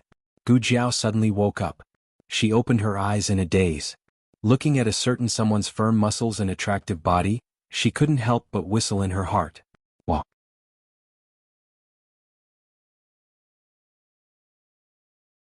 Chapter 529. Xiaoheng's shirt and pants were wet from the hangover soup, so he had no choice but to change out of them. When he finished changing and turned around, he subconsciously glanced at Gu Jiao, who was a drunken mess on the bed. Gu Jiao's sleeping posture was a bit, well, it was hard to explain. Her face was flushed, the quilt was kicked, and the pillow was crooked. She spread out her arms and legs and lay on the mattress with her head tilted to the side. Young master, I've cleaned up. Outside the door, senior servant Fang said. Okay, I know. Xiaoheng agreed. Xiaoheng came to the bedside and looked at Gu Jiao, who was sleeping in such a strange posture for the first time. He inexplicably felt strange in his heart. Then he looked at Gu Jiao's lips. Wait a minute. Is this girl drunk? Or is she dreaming? Why does it feel like she's drooling? Xiaoheng took out a handkerchief and gently wiped her clean. Why does it feel like this girl is smiling even in her dreams? Gu Jiao was drunk and couldn't stay up late, but the rest of the people played until midnight. Then little Jing Kong and Gu Xiaoshen lit firecrackers. Not only their house but the entire hutong was lit. Even so, Gu Jiao didn't wake up from her beautiful dream. Her husband is so beautiful and has such a good figure. It's the best I've ever seen in my 2 lifetimes. So good looking, so good looking. In her dreams, Gu Jiao hugged the small quilt and rolled around on the bed. The next day Gu Xiaobao woke up the earliest. He was hungry and wanted to drink milk. Madame Yao fed him milk, so he didn't want to sleep anymore. A 3-month-old baby couldn't sit or crawl, so he could only accept his fate and lie down. His clothes were especially thick. However, Gu Xiaobao was used to it. He did not cry and just licked his fingers, letting Yao Shi sleep a little longer. Last night, when the firecrackers were burning and crackling, he had been obedient. Later, when he fell asleep and was woken up by the firecrackers, he did not make a fuss. He ate his fingers and coaxed himself to sleep. When Yao Shi woke up, Gu Xiaobao was still licking his fingers. Such an obedient child really melted Yao Shi's heart. Madame Yao dressed herself neatly and went to the central room. Yu and senior servant Fang also got up. Soon little Jing Kong and Gu Xiaoshan also got up. The two of them sat in the central room in a daze. They did not know what Gu Xiaoshan and little Jing Kong were talking about. Both of them looked at the door of the west room. After a while, Xiaoheng came out of the west room. The two of them stared at his right foot. Gu Xiaoshan used his elbow to nudge little Jing Kong's arm and said in a low voice, "I didn't lie to you, right? Look, it's healed." He had discovered it yesterday, but he forgot about it because of Gu Yan's interruption. This morning he pulled little Jing Kong along to verify it. Little Jing Kong stared at his bad brother-in-law's right foot and carefully observed it for a while. He nodded and confirmed seriously, "Yes, it's really healed. See, brother-in-law is healed." As soon as Jiao Jiao came back, Gu Xiaoshan and Gu Jiao would call each other elder sister when they were together, but with little Jing Kong they would call each other Jiao Jiao. Little Jing Kong's address was never affected by Gu Yan and Gu Xiaoshan. Could be said that he was strong alone. "Brother-in-law." Little Jing Kong called out to Xiaoheng. He walked over and raised his hand to touch Xiaoheng's body. When he realized that he could not reach it, he moved a chair and climbed up. He stood on the chair but he still could not reach it. You come down a little," he said. "What?" Xiaoheng asked. "Come down a little, I have something to tell you," little Jing Kong said. Xiaoheng decided to give the little monk some face. He bent down slightly and looked at the little monk at the same level. "What's wrong?" Little Jing Kong reached out his small hand and patted his shoulder solemnly. "Brother-in-law, you finally overcome the obstacle and become a normal person. I'm really happy for you." One who was unaccountably solicitous was hiding evil intentions. Xiaoheng squinted at the little guy and asked, "What exactly do you want to say?" Little Jing Kong thought for a while and said honestly, "I want to increase the rent." Xiaoheng was speechless. When Gu Jiao woke up, the whole family knew that Xiaoheng's legs had returned to normal. They all thought that Xiaoheng only recovered this morning.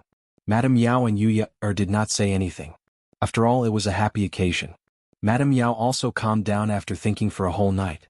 When she first learned that her daughter had married a crippled scholar from the countryside, her heart was filled with pain. Her daughter was the daughter of the Marquis.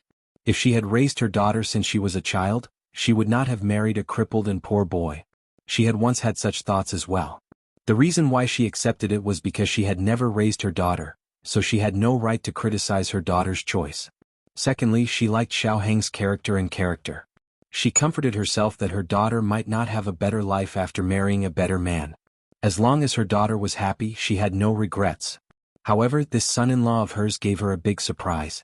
Not only did he become the top scorer in Yuzhou and enter the Imperial College, but he also came out on top in the imperial examinations and became the youngest top scorer in Zhao country.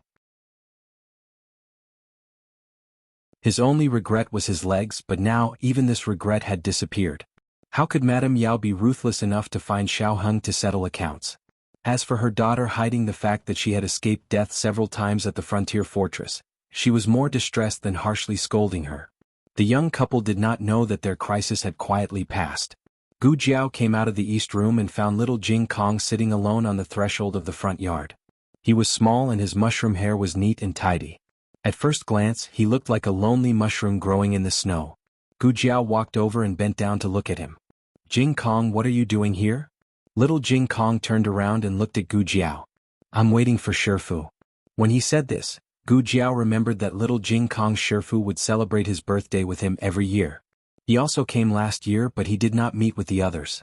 He left little Jing Kong's birthday gift, a deed to a house in Liang country, and then left. Gu Jiao sat down next to little Jing Kong and asked, "Your Shifu didn't come last night?" "Yes." Little Jing Kong nodded, but he was a little depressed.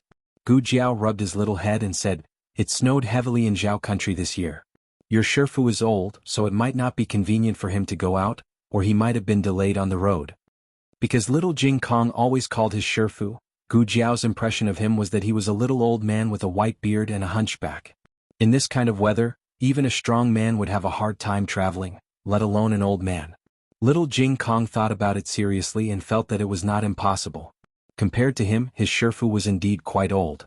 so his Shifu might really have been delayed by the heavy snow. Do you miss your Shifu a lot? Gu Jiao asked. Yes, a little. Little Jing Kong was an honest child. Gu Jiao paused and asked, why don't you write another letter to your Shifu? Little Jing Kong curled his lips in disdain. No, he didn't reply to the letter I wrote to him last time. The more he talked, the more it showed that he cared about his Shifu. He was a very affectionate child. His Shifu picked him up and raised him until he was 3 years old. In his heart, his Shifu was like a father, right? Gu Jiao said to little Jing Kong, how about this, when I reply to Ningxiang's letter, I'll ask her to go to the temple and ask if your Shifu is well and if he went out. Okay. Little Jing Kong did not refuse. Gu Jiao curved her lips. What's your Shifu's name? Little Jing Kong said, Liaochen. Gu Jiao nodded thoughtfully. Judging from his Dharma name, he must be an enlightened monk. Little Jing Kong thought for a while and spread his hands. I don't know if he's enlightened or not, but my Shifu is indeed very tall. Gu Jiao adjusted his image in her mind, from a little old man with a white beard to a big old man with a white beard. Gu Jiao finished writing the letter in the afternoon. The courier station in Zhao country was open all year round, but the letter was sent slowly during the Lunar New Year. Gu Jiao could send it to the courier station every few days. On the 7th day of the Lunar New Year, the long-awaited news of the Gu army's return to the capital finally came. The weather was beautiful. It snowed heavily for 3 days, but it cleared up on the 7th day of the Lunar New Year. The golden light shone on the earth, and the imperial city was an auspicious sign. When the people heard about the return of the army, they waited on the streets and at the city gate. For a moment the crowd was surging and the crowd was boiling. The imperial guards had to use their bodies to block the excited people. The people could not rush out, so they could only stretch their necks. The uniform sound of horse hooves and armor came from afar. Under the bright sky, it was deafening, as if they could see the golden spears and armored horses on the battlefield.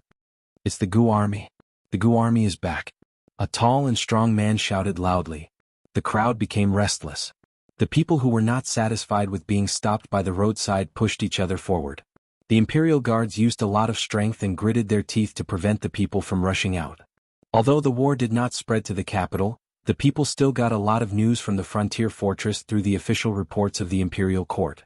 When they heard that the old duke and the princess of the imperial court had fallen into the hands of the enemy, they almost thought that the tragedy of Zhao country losing to Qin country 10 years ago and then sending Commandery Prince in as a hostage would happen again. But the Gu army won.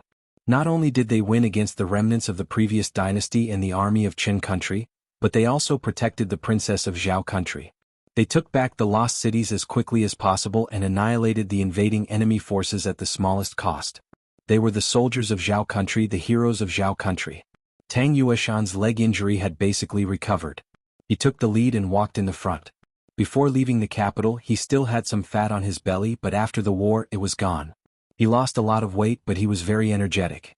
He wore dark armor. He had a strong back and a bare waist. He had a powerful aura. Behind him was Gu Changqing, who was also riding a horse. Gu Changqing wore a silver armor that flashed with cold light. The white cloak behind the silver armor fluttered in the wind. He wore a helmet and the iron visor of the helmet was lowered. The commoners could only see his eyes that were as cold as knives and his valiant figure. Who in the capital didn't know that the Ding and Marquis Shitzi was handsome and elegant? But when he was a military officer in the army, he was too unreasonable. So he gained the reputation of being a cold-faced Yama. But it was this cold-faced Yama that protected their Zhao country's mountains and rivers. The crowd burst into fierce cheers. I heard that Gu Shitzi is not married yet. What, you want to marry your daughter over? It's not impossible. Your daughter is only 3 years old. Who is that person?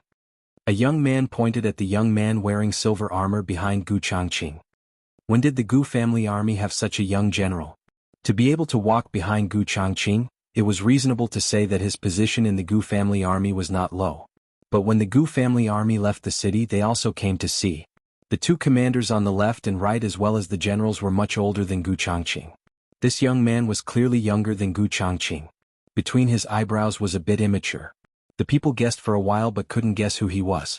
In the end, an imperial guard in front of the people couldn't help but say, "It's Ding and Marquis Fu's second young master." Ding and Marquis Fu's second young master? Everyone was shocked. Didn't Ding and Marquis Fu only have one son who knew martial arts? The other young masters were all said to have never practiced martial arts.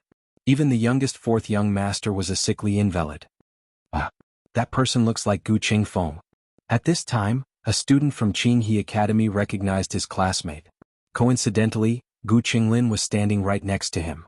Knowing that grandfather and brothers were returning, he couldn't wait at home and came to the city gates to greet them.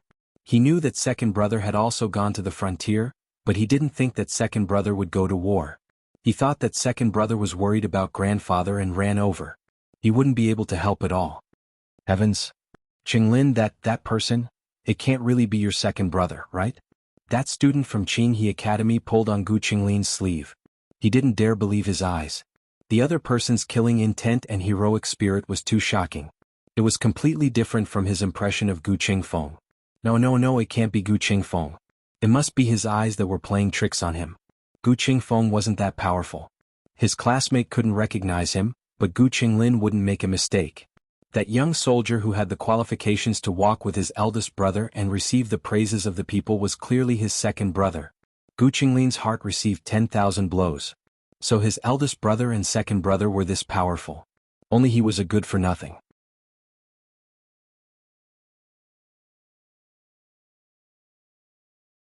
Chapter 530. The old duke's carriage and Princess Ning'an's carriage returned with the three armies. The old duke's limbs were broken. Even if Gu Jiao reconnected them, he wouldn't recover so quickly. He went straight to the duke's mansion after entering the capital. Gu Changqing and Tang Yueshan escorted Princess Ning'an's carriage into the palace. The emperor was very excited. Not only was he excited that the three armies had returned, but he was also excited that Princess Ning'an, who had been separated from him for so many years, had finally returned to his side. The emperor first went to the imperial study to meet Tang Yueshan, Gu Changqing and the other generals. He generously praised their performance in this battle. When the court is held, I will reward all of you handsomely. Awarding meritorious officials was a big deal. It was related to the people's hearts and the prestige of the royal family and the Zhao kingdom. The imperial edict had to be announced in front of all the civil and military officials in the throne room. I dare not claim credit for myself. Tang Yueshan cupped his hands and said solemnly, I defeated Yi City and caused the imperial army to lose nearly 10,000 soldiers. I am guilty. Please punish me, your majesty. Then he lifted the hem of his robe and knelt down. The emperor walked around the desk and helped him up. General, you don't have to do this. Victory and defeat are common in war. Besides, it was an ambush set by the remnants of the previous dynasty.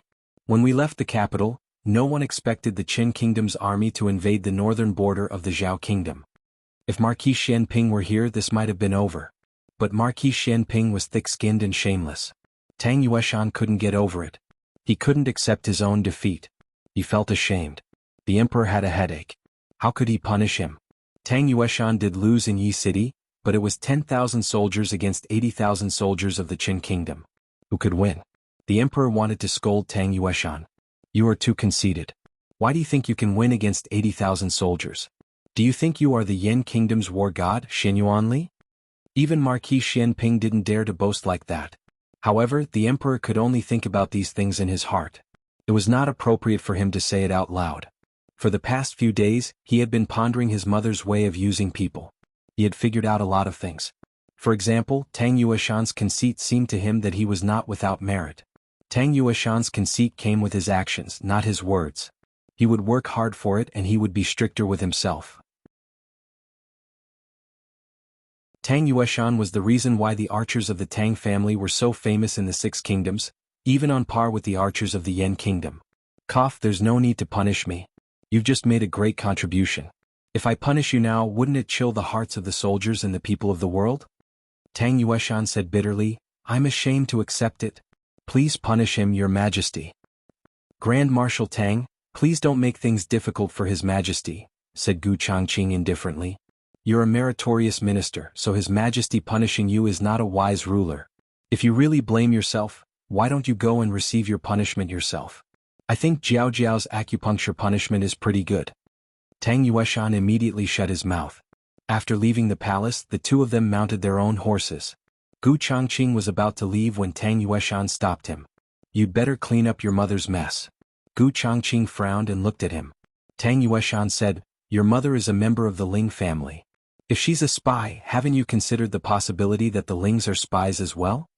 Gu Changqing was silent for a moment and said, my grandfather has suspected this possibility, but he's been investigating the Lings all these years and hasn't found anything.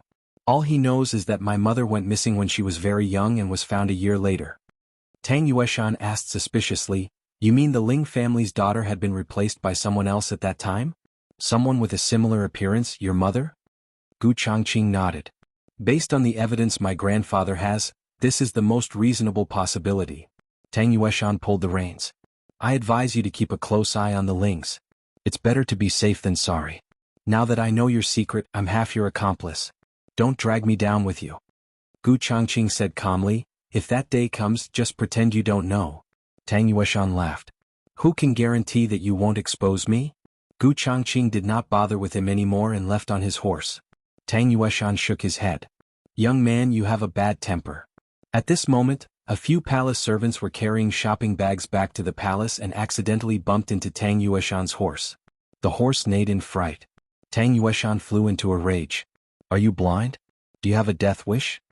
The palace servants were speechless. On the way back, Gu Changqing was seriously considering the situation Tang Yueshan mentioned. He ignored Tang Yueshan because he and Gu Qingfeng would never expose Tang Yueshan unless Tang Yueshan betrayed them first. During this period of time at the frontier fortress, his grandfather had told him a lot about his mother. His grandfather had been worried that there might be other spies in the Ling clan, so he had been investigating the Ling clan in secret. However, he hadn't found anything. There were a few servants and maids in the residence who had been found out by his grandfather after old concubine Jing's affair was exposed, and they were dealt with one by one.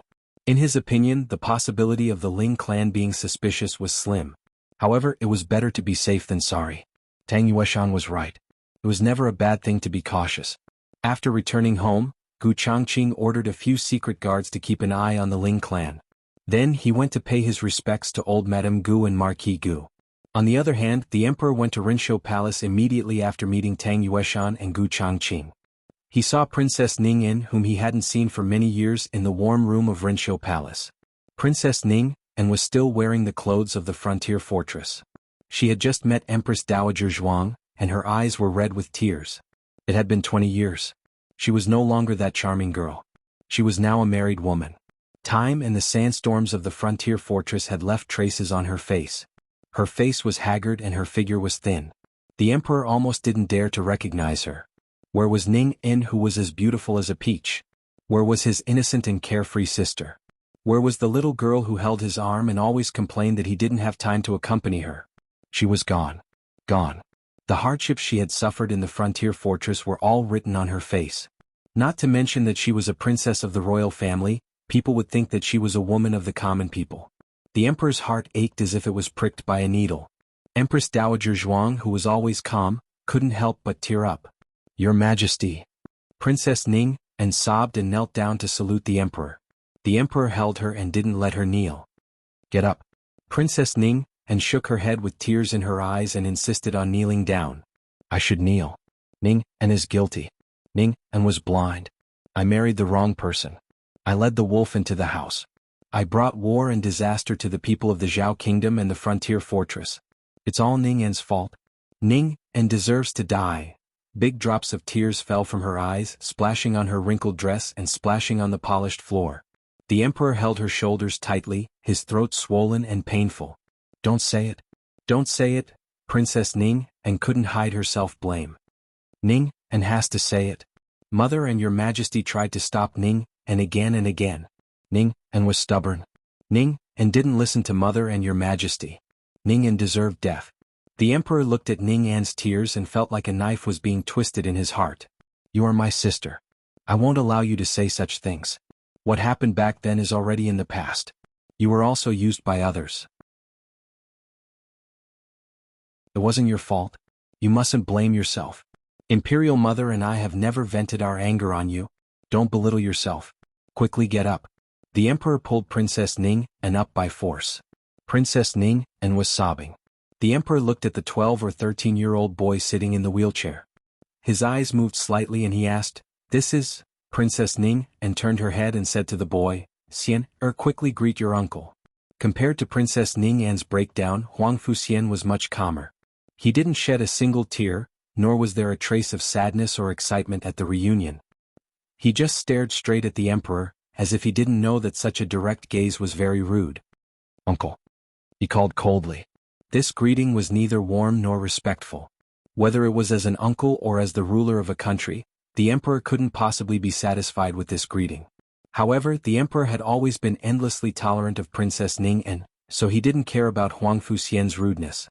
The emperor's gaze fell on Huang Fuxian's wheelchair and he asked, "What's wrong with Xiener's leg? Are you injured? Have you called for the imperial physician?" Huang Fuxian laughed coldly. "Xiener." Princess Ning'an's expression became serious. "Don't be rude to His Majesty."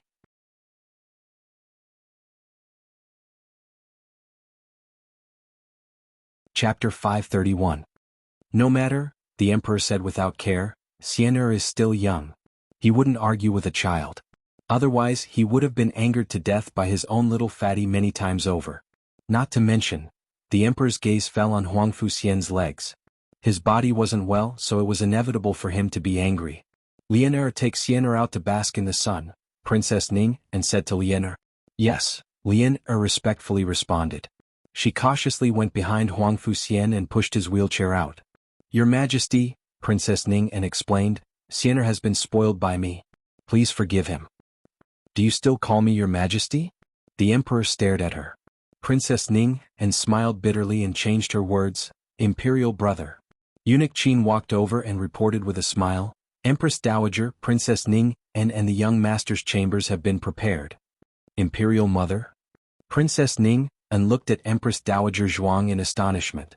Empress Dowager Zhuang said, "The Baixia Hall before you were married has been reserved for you.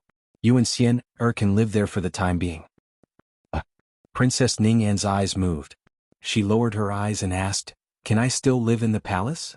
There was no reason for a married princess to live in the palace. In fact, ordinary princesses didn't have their own chambers. They lived with their imperial mother. Princess Ning'an was an exception. Empress Dowager Zhuang and the emperor doted on her too much and built a Baixia Hall just for her. She had been married to the frontier fortress for so many years, but Baixia Hall had never been used for other purposes. The emperor hurriedly said, "Since it's imperial mother's wish, you can live there." The emperor also hoped that Princess Ning'an could live in the palace. This way it would be easier for him to take care of the mother and son. The emperor had many things to say to Ning'an. He guessed that his imperial mother did too. However, when the three of them were together, some things were difficult to say. "Zhen will accompany you to Baixia Hall," the emperor said. Princess Ning'an nodded and bowed to Empress Dowager Zhuang. "Aken will come pay respects to imperial mother later." Empress Dowager Zhuang nodded and watched as the emperor and Princess Ning'an left Renshou Palace. Eunuch Qin came over with a cup of tea. Seeing Empress Dowager Zhuang's sad face, he couldn't help but sigh and persuade, "The princess has a hard life. If she had listened to your words, how could it be like this?" But fortunately she came back safe and sound. From now on, no one will make the princess suffer. Empress Dowager Zhuang closed her eyes and turned her head. A tear slid down her cheek. The emperor and Princess Ning'an walked side by side towards Iridescent Clouds Hall.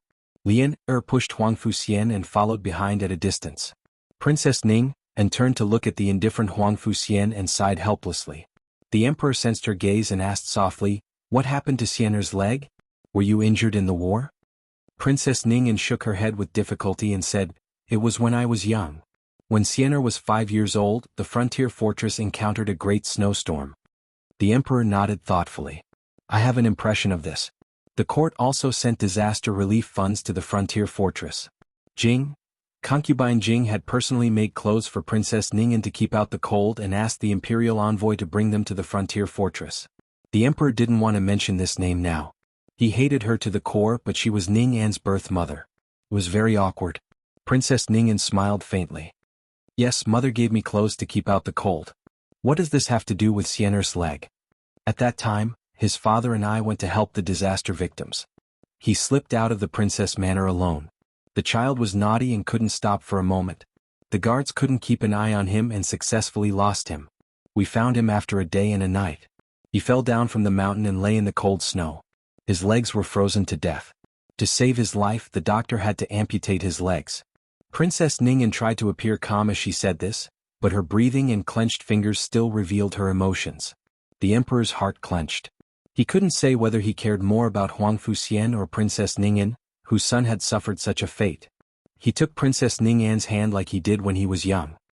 "I didn't know something like this happened to you and Siener. Why didn't you say it in the letter?" Princess Ningyan said in a low voice, "This kind of thing is hard to say. Every time it was mentioned, it felt like a knife was cutting into her heart. Every time she was comforted, it felt like a knife was cutting into her heart again. When a person was truly in extreme pain, it wasn't to seek comfort everywhere, but to cut oneself off from the outside world." The emperor naturally understood this, so he felt even more sorry for Princess Ningyan. He secretly swore that he would never let Princess Ningyan leave his side again, nor would he let her and Siener suffer any grievances. Siener Princess Ningyan wanted to say something but stopped. The emperor was her brother. Even though they hadn't seen each other for so many years, he could still guess what she was most worried about. He stopped and looked at her solemnly. "No matter who Siener's father is, he is still your child and my nephew. I will do my best to protect him." Not many people objected to Princess Ningyan's return to the capital, but that might not be the case for Huang Fuxian. After all, the blood of the previous dynasty flowed through his veins. Those radical civil and military officials would probably use Huang Fuxian's bloodline as an excuse. Princess Ningyan said in shame, "I'll have to trouble you, royal brother." "It's no trouble," the emperor said. "If Huang Fuxian had a healthy body, perhaps it would indeed be a little troublesome. However, what was there to be afraid of with his damaged body? Those officials had nowhere to vent their anger, so they wanted to make fun of a child. Once the truth was revealed, the controversy would lessen." The emperor said, "Ningyan, I still want to talk to you about concubine Jing's matter." Princess Ningyan smiled faintly. "Royal brother, there's no need to say more. Ningyan understands. Mother, she is a spy from the previous dynasty. From the moment she worked for the previous dynasty's imperial family, her fate was sealed." "Do you resent her?" the emperor asked. Princess Ningyan said, "There's no point in talking about this now." The emperor said, "She sent the Dragon Shadow Guard to the frontier fortress to find you. Did she want to kidnap you?" Princess Ningyan shook her head. "They wanted to take me away. They came with a shadow guard. That shadow guard said that something had happened in the capital and that the frontier fortress might not be safe, so he wanted me to leave with them first. But they couldn't beat Huang Fuzhang's men of sacrifice and were all injured in the end. That shadow guard even died." The emperor hadn't expected Du Zheng. No, Du was a fake surname. His real name was Huang Fuzhang. He hadn't expected him to have such a powerful fighter. Fortunately, Princess Ningyan was fine. Otherwise, the emperor would be filled with regret. Princess Ningyan had lost count of how many times she had expressed her guilt today. "I'm sorry. I caused the Dragon Shadow Guard to be injured." "They will recover," the emperor said. The Dragon Shadow Guard had followed the army back to the capital and was recuperating in a special place. It would be a lie to say that he didn't feel pained, but this had nothing to do with Ningyan. It was all concubine Jing's idea. Princess Ningyan continued forward. "I think mother must have guessed that she couldn't hide it for much longer. Prince Yi and Huang Fuzhang's methods were outrageous. She was worried that I would be in danger if the matter was exposed, so she sent someone to save me. She used me my whole life and only realized that she wanted to do something for me now." At this point, Princess Ningyan laughed self-deprecatingly. "What?" The emperor's expression was complicated, but he didn't say anything. The group soon arrived at Iridescent Cloud's hall. The people of the Imperial Household Department were used to bowing to the powerful and trampling on the weak. Princess Ningyan might be a widow, but she was doted on by the Emperor and Empress Dowager Zhuang. Everything they bought for her was the most luxurious, exquisite, and priceless. To say nothing of other things, even the bed curtains were made of shark silk. Even Empress Xiao and Princess Xinyang didn't receive such treatment. The servants serving her were also carefully selected by the Imperial Household Department. There was a manager eunuch, a manager nanny for senior court ladies, 10 junior court ladies and 10 junior court eunuchs.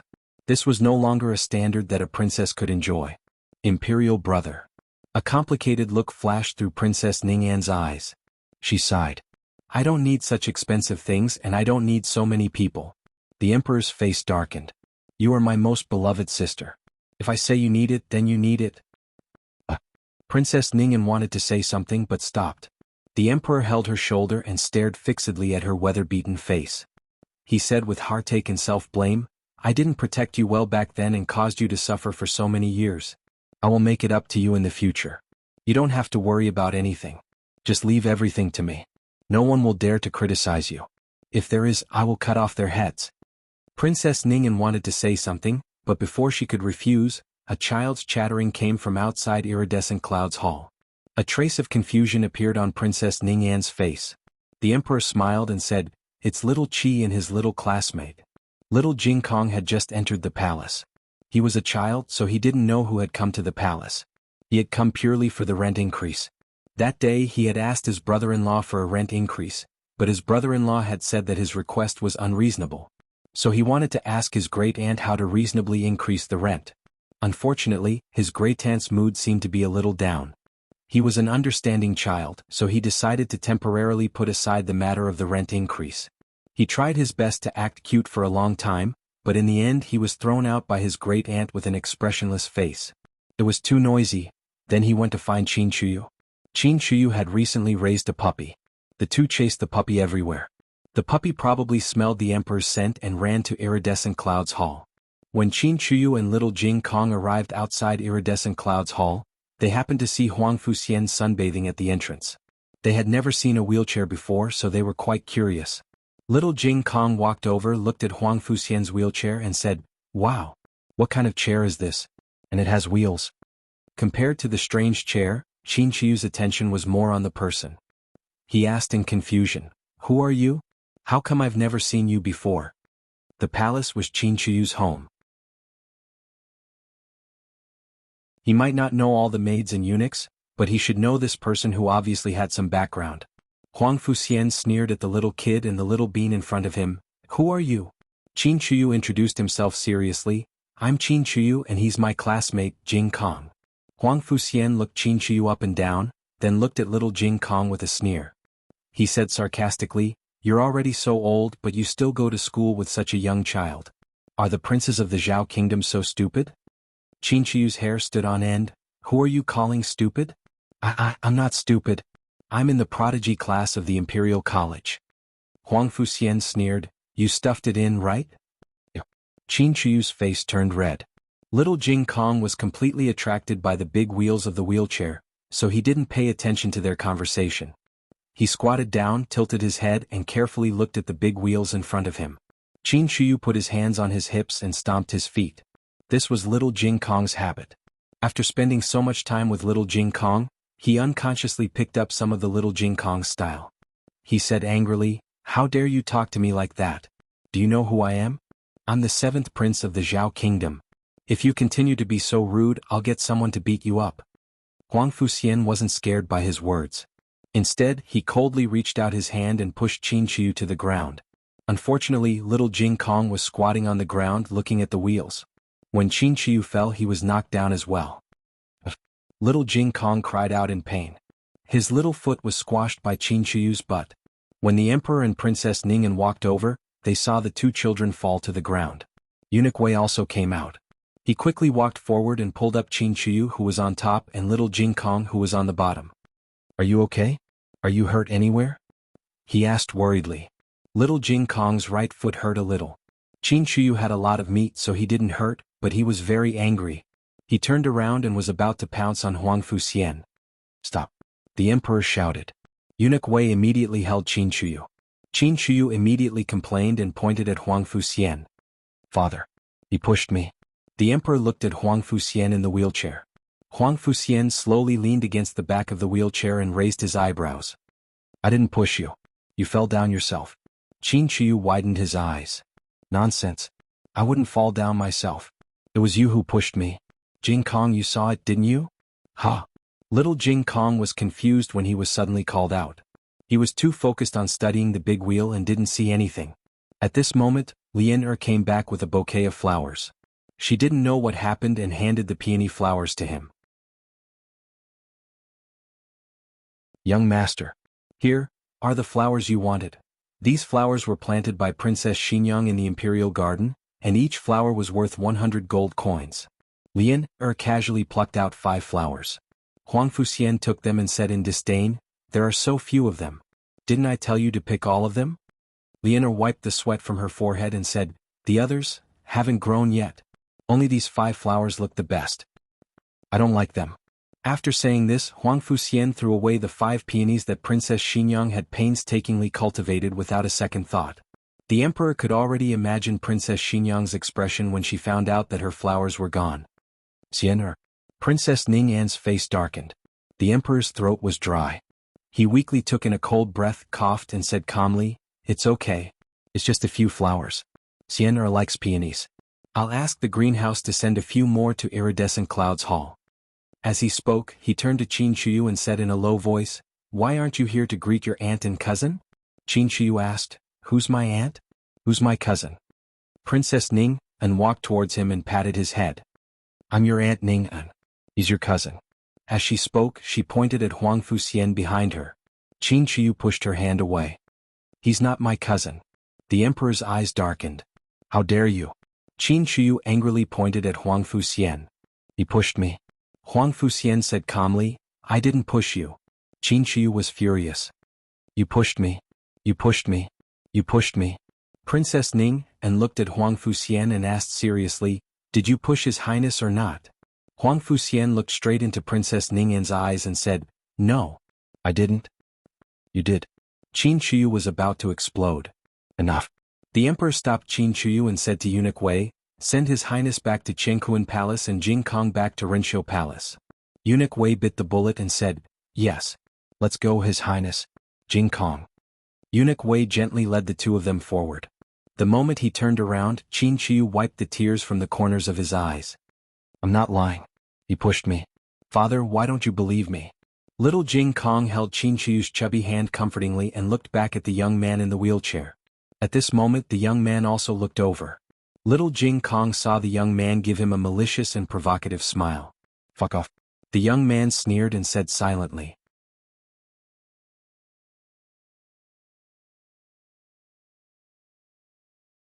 Chapter 532. Iridescent Clouds Palace was closer to Rinshou Palace, so Eunuch Wei sent little Jing Kong back to Rinshou Palace first before taking the aggrieved Qin Shuyu to Cunning Palace. As soon as Qin Shuyu saw Empress Xiao, he couldn't help but cry as a little man. Seeing his tears fall down, Empress Xiao didn't understand. She hugged her son and wiped his tears with a handkerchief while asking, "What's wrong?" Qin Shuyu cried until he was out of breath. Empress Xiao looked at Eunuch Wei. Eunuch Wei had no choice but to tell the whole story. The 7th prince said that young Master Xian pushed him, but young Master Xian said that he didn't push him. That child had just lost his father and was disabled. He even lost both his legs. His Majesty couldn't bear to scold him, so he let this servant bring the 7th prince back. Eunuch Wei said this skillfully, making people feel that it wasn't that His Majesty didn't believe Qin Shuyu, but that the child was too pitiful and was a guest, so His Majesty didn't hold him responsible. Empress Xiao sighed. "Okay, stop crying. He pushed me. I didn't lie." Qin Shuyu cried miserably. Okay. He pushed you. Mother believes you." Empress Xiao comforted her son. After Eunuch Wei left, Qin Shuyu cried for a while and fell asleep. Empress Xiao asked Eunuch Su to go to Iridescent Clouds Palace to give some gifts to Princess Ning'an and check on the child. "The bottom part of his trousers is empty," Eunuch Su reported. Empress Xiao looked at her son who was sleeping soundly, touched his forehead and slowly sighed. "I know, you may withdraw." Empress Xiao had a good relationship with Princess Ning'an in the early years, even better than with Princess Xingyang. Princess Ning'an was innocent and lively. She was a girl whose smile warmed people's hearts. However, after not seeing each other for so many years, they had grown distant. Empress Xiao might still be Empress Xiao, but Princess Ning'an was no longer the naive and childish princess. Now Ning'an was just a poor woman who was betrayed by her husband, and her only son was a cripple. If Empress Xiao argued with them, it would be beneath her dignity, not to mention that it would make His Majesty and Empress Dowager unhappy. Empress Xiao frowned and said, "Keep a close eye on the 7th prince in the future. Don't go to the Iridescent Clouds Hall anymore. Take the dog with you and don't let the 7th prince see it again." Eunuch Su replied, "Yes." After little Jing Kong returned to Rinshou Palace, he said goodbye to his grandaunt and planned to go back. Because he was a year older, he firmly believed that he could come and go as freely as his bad brother-in-law, so he came here in Lu Quan's carriage. On the way back he rode in Lu Quan's carriage. He was an independent little man now. Great-aunt goodbye? He waved his little hand. Hold on. Empress Dowager Zhuang grabbed the little fellow and placed him on a chair beside her. She asked, "What happened to your foot?" Little Jing Kong, even this has been discovered? I clearly walked very well. It's nothing. It just hurts a little. Little Jing Kong waved his little hand and said. Empress Dowager Zhuang took off his shoes, revealing a swollen little instep. Empress Dowager Zhuang frowned and said, "What happened?" "It's all swollen." Little Jing Kong was naughty. It was common for him to bump and bruise his body, but it was rare for him to get swollen. Little Jing Kong seriously and honestly told her what happened just now. In the end, he added his own opinion. That little brother doesn't seem to like to play with others. Eunuch Qin looked at Empress Dowager Zhuang worriedly. Empress Dowager Zhuang put down little Jing Kong's trousers and put on his shoes for him. She said, "It's okay if you don't like it. You can play by yourself in the future." But why does his chair have wheels? Little Jing Kong was still thinking about the big wheels. Empress Dowager Zhuang felt sad when she mentioned these things. Eunuch Qin hurriedly said, "Jing Kong, I'll take you to sit on the swing outside." Okay. Little Jing Kong jumped on the ground and hopped away with one foot. A few clever maids stayed in the yard to play with him. Eunuch Qin came back and looked at Empress Dowager Zhuang, who seemed to have aged a few years overnight. He comforted her with heartache. "Empress Dowager, don't take it to heart. That child's body is like this. It's inevitable that he has a strange temperament. Plus he just lost his father. It's inevitable that he'll be emotional. Besides, with his broken body, he'll feel sad when he sees a normal man." Eunuch Qin could empathize with Empress Dowager Zhuang on this point. He was a eunuch and his body was crippled. At this age, he had naturally thought through what he should have thought through and accepted what he should have accepted. However, in his early years when he saw normal men, he would feel jealous, hateful, unwilling, and inferior. Wang Fuxian was the same. They both knew whether Qin Shi was lying or not. Empress Dowager Zhuang closed her eyes and said, "I'm tired. Remember to ask someone to send Jing Kong back." Yes. Eunuch Qin agreed. Blue Cloud's Hall. The emperor returned to Pure Flower's palace first. Princess Ning, En and Huang Fuxian sat in the spacious bedchamber. Princess Ning, En had dismissed all the palace servants, leaving only Lian Er at her side. Huang Fuxian sat in his wheelchair and absent-mindedly played with a fresh flower in a vase. Princess Ning, En sat down across from him and stared at him. "Xian, why did you do this?" "I like it." Huang Fuxian looked at the flower in his hand. Lian Er looked at her princess in fear. Princess Ning, En took a deep breath and suppressed her anger. She said seriously, "Huang Fuxian, this isn't the border fortress. This is the imperial palace. Even the smallest thing can make you lose your head." Huang Fuxian pinched a petal. "Is that so? Who dares to go past His Majesty and the Empress Dowager to chop off my head?" Princess Ning, En stared at him for a long time. "Huang Fuxian, no one owes you anything. His Majesty and the Empress Dowager won't always favor you. It's best if you put away your bad temper. Don't be ungrateful for your good fortune." Huang Fuxian looked at Princess Ning, and mockingly. "And if I don't? Will you send me back to the border fortress? Or will you just treat me like a remnant of the previous dynasty and deal with me? I almost forgot. You are the princess of Zhao country. You can place righteousness above family and abandon your husband. What is a crippled son in your eyes? Why don't you get rid of this burden as soon as possible so that you can find a husband to marry?" Slap. Princess Ning, and slapped him across the face. Huang Fuxian's head turned to the side from the slap. Lian Er paled in fright. She rushed over to hug Huang Fuxian and said to Princess Ning, "And, Princess, don't be like this." Scram. Huang Fuxian didn't appreciate her kindness and pushed Lian Er away. Lian Er staggered a few steps and bumped into the table behind her. Her back was bruised. Huang Fuxian wiped the blood from the corner of his mouth with his slender fingers. He looked at the drop of blood and his lips curled. A trace of mockery flashed through his eyes. "That was a good hit, my mother." Gu Jiao went to the medical hall today. When the second master saw her, his tears almost fell. He didn't care about the many doctors and patients in the hall. He held Gu Jiao's hand tightly and looked her up and down for a while. "Little Gu, are you really okay?" "I'm fine," Gu Jiao said. "You're lying. You didn't tell me that you had such a serious illness. You were also kidnapped by the prince consort."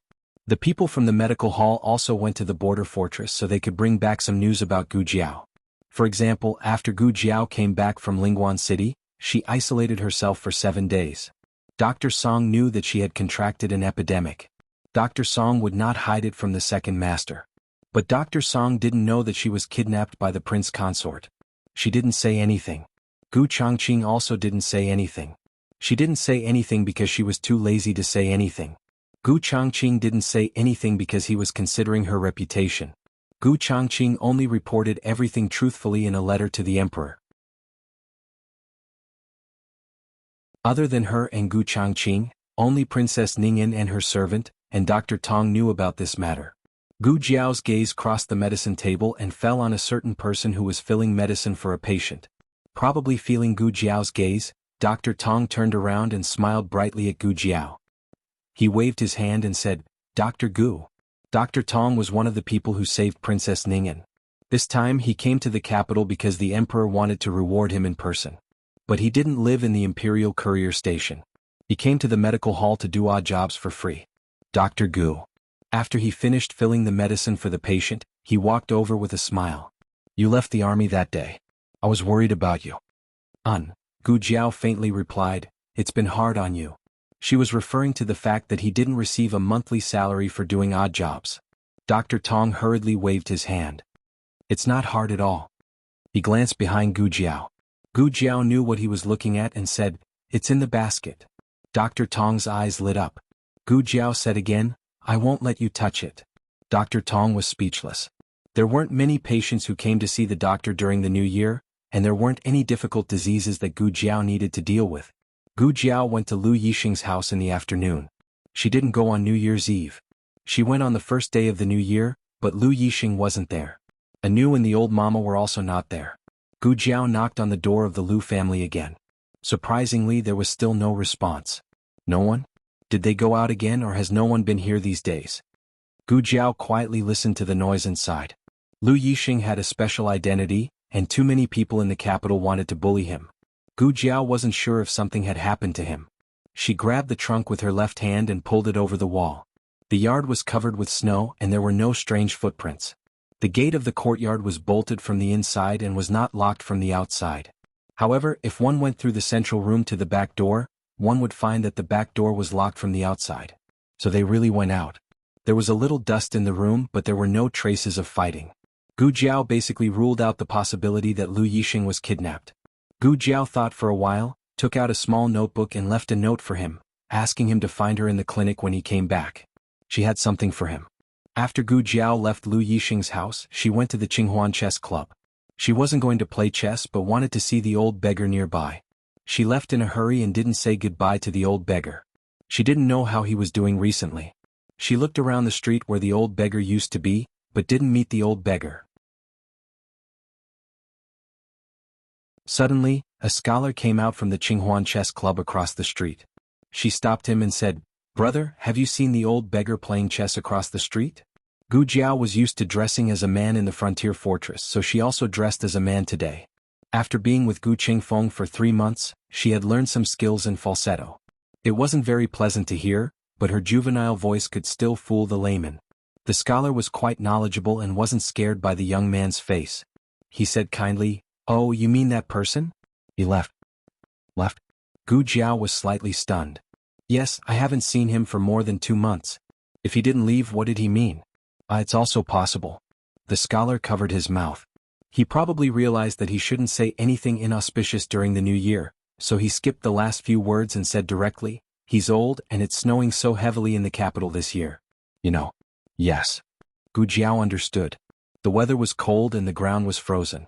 An old beggar who had no one to rely on might freeze to death on a cold night on the street. This was the scholar's guess. It wasn't Gu Jiao's guess. The old beggar could earn money so he wouldn't starve or freeze to death. Of course, it didn't rule out that he was killed or accidentally. "He shouldn't be so unlucky, right?" Gu Jiao murmured. "What did you say?" the scholar asked. Gu Jiao said, "Nothing. Thank you. Goodbye." "Hey," the scholar didn't stop Gu Jiao. He scratched his head in confusion. It's so strange that someone would come to inquire about the whereabouts of a beggar during the new year. Anyway, that beggar seems to know how to play chess. He even won against Maoshan Hermit of the Qinghuan Chess Club. "Tieske, what does this have to do with me?" The scholar shook his head, wrapped his cotton-padded jacket tightly, and walked through the snow-covered street. Coincidences in the world were so bizarre. They were either there or not, as if they had made an appointment.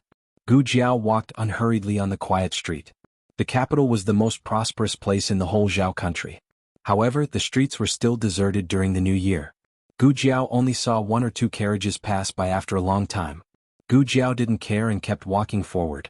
However, when she passed by an alley, there was a lot of noise coming from the other side of the alley. Gu Jiao looked over and saw that it was coming from the direction of Immortal Music House. Gu Jiao wasn't very familiar with Immortal Music House. She had only been there a few times to investigate some things. Old concubine Jing was most likely the owner of Immortal Music House. After the old concubine died, Gu Jiao didn't keep an eye on Immortal Music House. But what could have happened to Immortal Music House? Gu Jiao paused for a moment, but still walked toward Immortal Music House.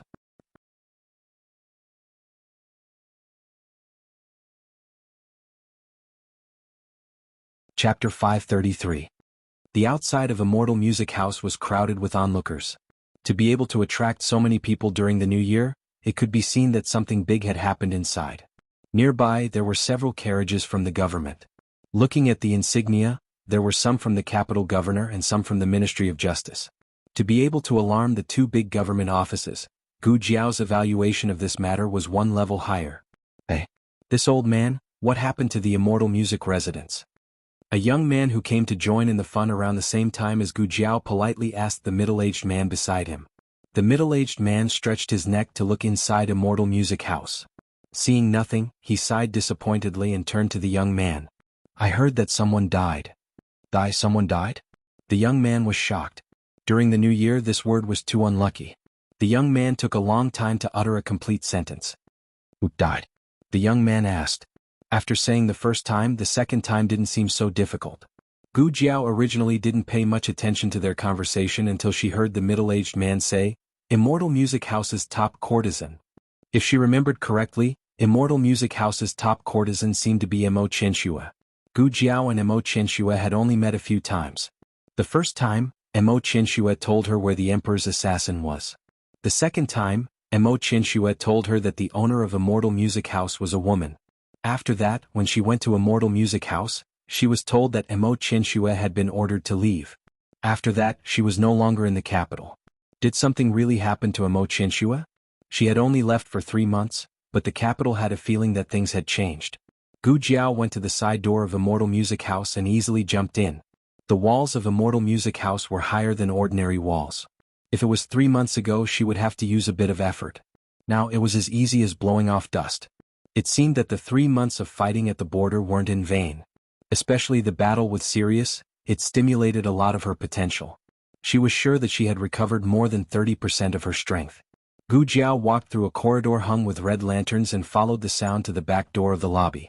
The lobby was crowded with people from Immortal Music House as well as the officials who came to handle the case. Gu Jiao looked at the parasol tree beside her and climbed up without any change in her expression. She found a spot with an excellent view and sat down. She saw a corpse covered with a white cloth on the ground, and a few servant girls were kneeling beside the corpse, sobbing uncontrollably. Gu Jiao had seen one of the servant girls crying the most before by Mo Chenxue's side.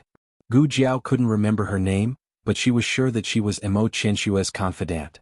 Miss, she lay on the corpse and wailed. The capital governor frowned and said, all right, don't cry. Hurry up and cooperate with us to investigate the case and find the murderer of your young miss as soon as possible so that your young miss can rest in peace in the underworld. Hearing this, the maidservant lifted the undulating body on top of the corpse, waved her hand and pointed towards the girls of Immortal Music House. It's her. It's her who killed my young miss. From Gu Jiao's angle, she couldn't see who the maidservant was pointing at, but as soon as she opened her mouth, Gu Jiao heard it. You can eat anything you want. Don't talk nonsense. When did you see me kill Sister Chenxue? It was Wuxia, a girl who also had some status in Immortal Music House, but could never be compared with Mo Chenxue. Gu Jiao remembered that once Wuxia took her to her room and gave her an aphrodisiac that actually had no effect on her. As a result, Mo Chenxue arrived and slapped Wuxia in public. The maidservant complained in a tearful voice, "It's you. I heard it with my own ears." Wuxia didn't even lift her eyelids. What did you hear? The maidservant angrily glared at her. I heard you say that you wanted to kill my young miss. Not only did I hear it, Hong Yu and the others also heard it. If you don't believe me, let the official ask them. The capital governor and assistant minister Li of the Ministry of Justice looked at the other girls pointed at by the maidservant. The girls all pinched their handkerchiefs and looked like they couldn't refute. It seemed that they heard it. The two officials couldn't help but exchange a look. Hua Xiao snorted and said, I was just saying. Can't I do that? The maidservant turned to look at the capital governor and assistant minister Li of the Ministry of Justice. Darren. It's really her. The capital governor asked. Did you see her kill your young miss with your own eyes? No. The maidservant lowered her head. Hua Xiao laughed wantonly. The capital governor frowned. An official shouldn't handle a case with emotions, but this Hua Xiao's attitude was really arrogant. He looked at Hua Xiao. When did you say that and why did you say that? Hua Xiao looked at the handkerchief in her hand and said lightly, About 2 days ago, Mo Chenxua has always liked to bully people. Relying on her identity as the top girl of Immortal Music House, she was domineering in front of the sisters. The maidservant shouted, Nonsense! My young miss didn't. Hua Xiao looked at her with a sneer. Darren is asking me a question, not you.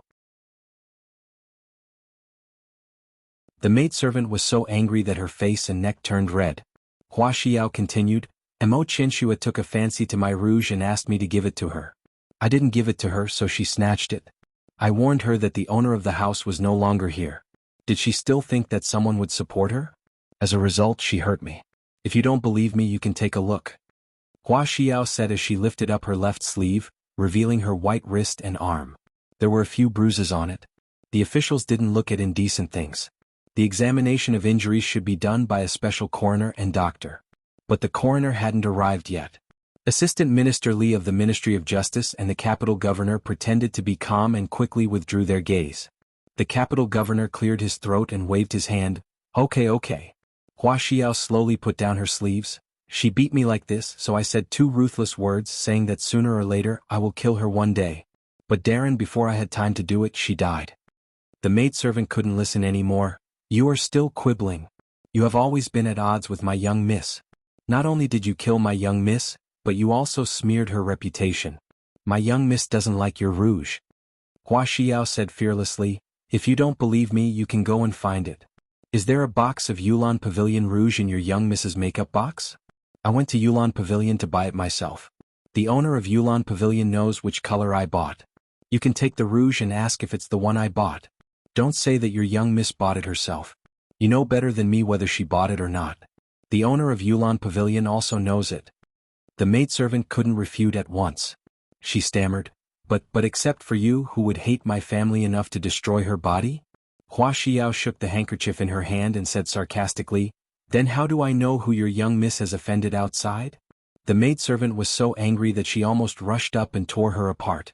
The governor looked at Hua Xiao again. You just said that the owner of Immortal U residence is gone. What's going on? Hua Xiao's expression paused for a moment. Our lodge master is dead. Gu Jiao came out of Immortal Music residence. It was already dark and there were sporadic light shui floating in the sky. The bustle of Immortal Music residence didn't spread all over the streets of the capital. Gu Jiao walked in the echoing alley, thinking about Mo Chenxua's matter. She always felt that something was wrong. Oh! A suppressed cry of pain came from a dark corner. Gu Jiao's steps paused. As an assassin, her intuition told her that the other party didn't pose any threat to her. She wasn't a nosy person. If there was no threat, she was going to leave. However, she didn't take 2 steps before she came back with a frown. She walked into the dark corner and saw a thin figure curled up in the snow. Under the figure was a pool of blood that had already solidified. Gu Jiao knelt down on one knee and pushed aside the hair covering the other's cheek to take a look. Mo Chenxua? Medical Center. The last patient also left, and the second boss was about to close the door.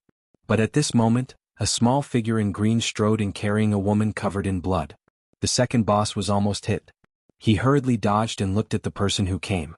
Then he let out a surprised voice. Little Gu? Who is she? Prepare hot water. Gu Jiao only left this sentence, and then carried the dying Mo Chenxua back to her small courtyard. Wait. The second boss looked in the direction she left in confusion. What kind of patient is she, and she brought her to her own courtyard? When the second boss asked someone to boil hot water and bring it over, Gu Jiao had already put Mo Qianxue on the operating table in the side room. Do you need help? The second boss asked. Gu Jiao opened the small medicine box, took out a pair of gloves and put them on. Is Dr. Song here? She needed an assistant. The second boss said, no, he went back. Should I call him over? Gu Jiao looked at the rapidly falling blood pressure on the blood pressure monitor. It's too late. The blood loss was serious, accompanied by tension pneumothorax. She could die at any time and had to be operated on immediately. I'm here. Dr. Tong jogged over and stood outside the door. May I come in and help? Gu Jiao nodded, took out a thick needle and touched Mo Qianxue's chest with the tip of her finger. She found the second intercostal collarbone and inserted the needle.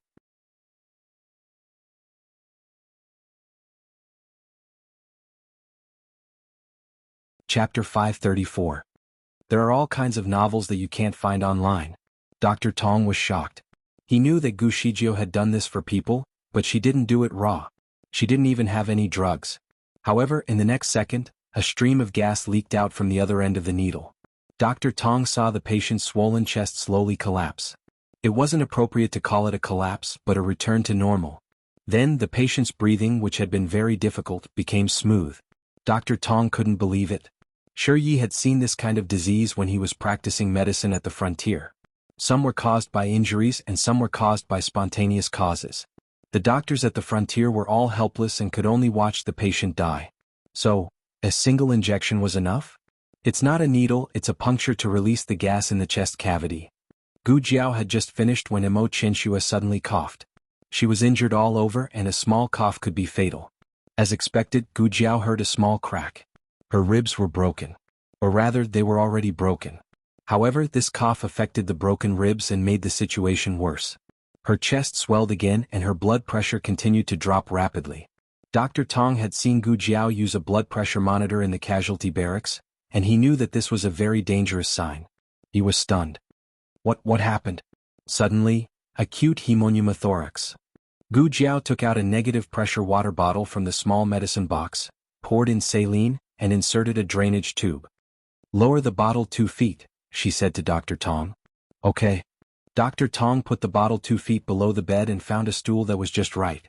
Gu Jiao pulled out the puncture needle from Mo Qianxue's chest. After local infiltration anesthesia, Gu Jiao used a scalpel to cut a small window and inserted the other end of the drainage tube into Mo Qianxue's chest.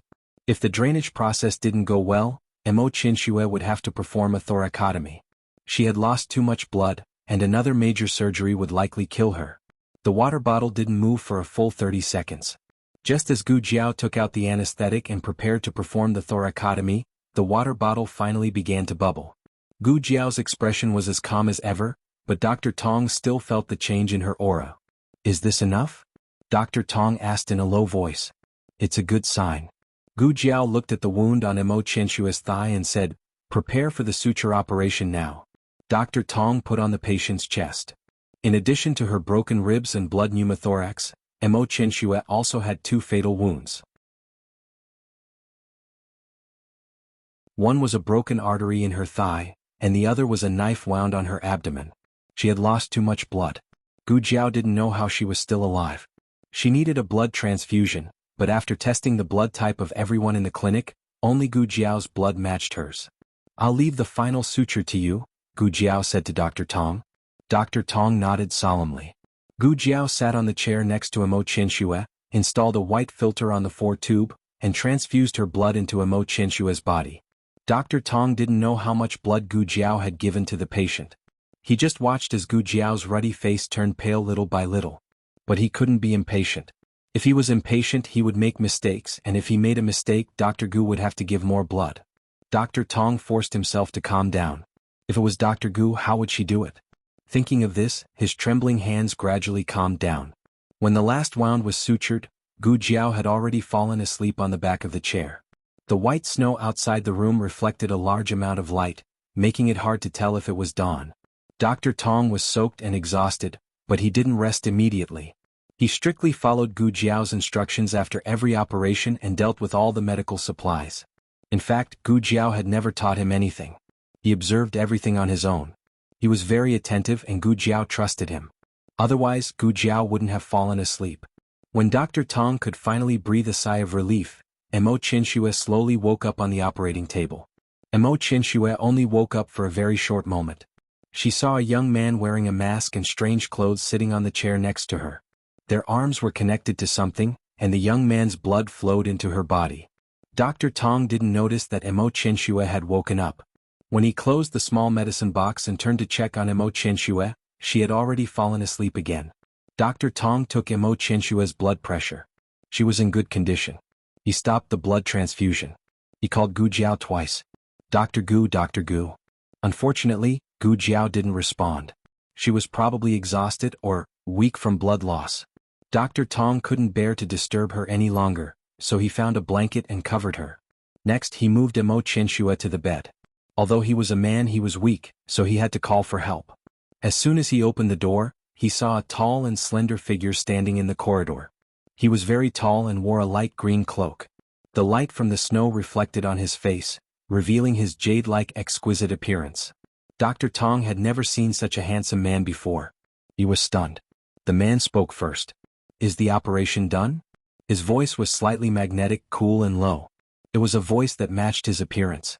"Ah, yes, it's done," Dr. Tong stammered. "May I go in?" the man asked again. "Ah, yes. Actually, he couldn't. Outsiders couldn't enter the operating room. Dr. Tong didn't know what he had said. He had lived for most of his life, but this was the first time he had seen a godlike person. He was allowed to be stunned. Xiaoheng stepped into the room. As he passed by, Dr. Tong noticed that his shoulders were covered with snow. It seemed that this young man had been waiting for them in the snowy night for as long as they had been in the operation. Xiaoheng came to Gu Jiao, bent his tall body and called softly, "Jiao Jiao." Gu Jiao's breathing was even and long. Xiaoheng took off his leather gloves, one hand went around Gu Jiao's back, the other around Gu Jiao's knees and carried her up. Gu Jiao was wrapped up tightly, and not even her small head was exposed to the wind and snow. Dr. Tong was dumbfounded as he watched the young man carry Dr. Gu out of the operating room. Dr. Gu was covered from head to toe. The only reason he could recognize her was because of the shoes on her feet. This. Dr. Tong couldn't believe his own eyes after witnessing God Killer Gu's massacre of the heavens and earth. Had killing God Gu ever been so obedient?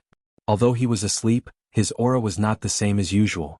Xiaoheng carried Gu Jiao to the next room. He had lit the brazier early so the room was still warm. Unfortunately, Gu Jiao had given too much blood. Her hands and feet were cold and her body temperature was very low. Xiaoheng gently placed her on the bed, took off his cloak with snowflakes and took off her shoes and outerwear. He pulled the quilt over her but she was shivering from the cold. Xiaoheng covered her with 2 quilts but it still didn't help. Xiaoheng's eyes darkened. "Why would you risk your life for anyone?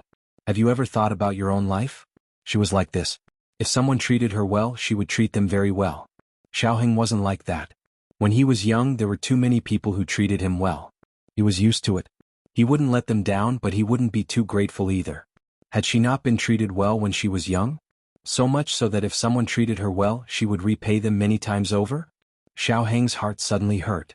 He took off his cold outer clothes, pulled open the quilt and lay down, wrapping his arms around her small body that was shivering from the cold. He hugged her tightly, his lips kissing her cold forehead. His body was burning hot and Gu Jiao's body was no longer cold. She stopped trembling and laid quietly in his arms. Xiaoheng untied her hair tie, and gently spread her soft hair on the pillow, not bearing to break a single strand. The room was very quiet, so quiet that only their even breathing could be heard. Xiaoheng's back was already covered in sweat. This temperature was a bit hot for him but it was just right for Gu Jiao. Gu Jiao snuggled into his arms, finding a comfortable position. Xiaoheng was burning hot, but he couldn't bear to let go of her. He also didn't sleep all night and now he was a little sleepy. He closed his eyes, intending to fall into a deep sleep. All of a sudden, a small, restless hand reached over. He was hugging her tightly, so it was normal for her hand to have nowhere to rest. At first, the hand was only on his waist, but after a while, it moved to his chest. Because he was hugging her, the corner of his shirt was slightly lifted, revealing his attractive abdominal muscles. The hand used 2 fingers to sneak in and as it walked, it slipped in. Xiaoheng didn't move. The hand became bolder, touching and pinching, and after pinching his chest, it went to his abdominal muscles. Xiaoheng watched the hand slide all the way down and his eyes narrowed. "You're awake."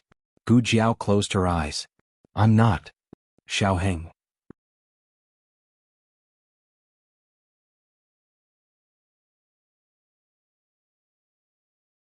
Chapter 535. No? Jim? Xiaoheng raised an eyebrow and gritted his teeth as a muffled sound came from between his teeth.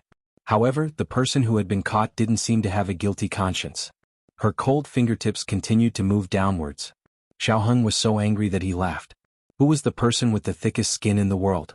It was none other than this girl. Xiaoheng was a shy person. Normally, just holding hands would cause his face to blush and his heart to beat for a long time. However, he couldn't stand a certain someone taking advantage of him again and again. Moreover, she was taking advantage of him so confidently. Did this girl really think that he didn't dare to do anything to her? He pinched her smooth little chin and said with a hint of threat, "You don't want to sleep anymore, do you?" Gu Jiao's little hand paused. Her eyes were still closed as she said, "I want to." "No, you don't want to." After Xiaoheng said this, he flipped over and put his elbows on both sides of her body, gently pressing her under his body.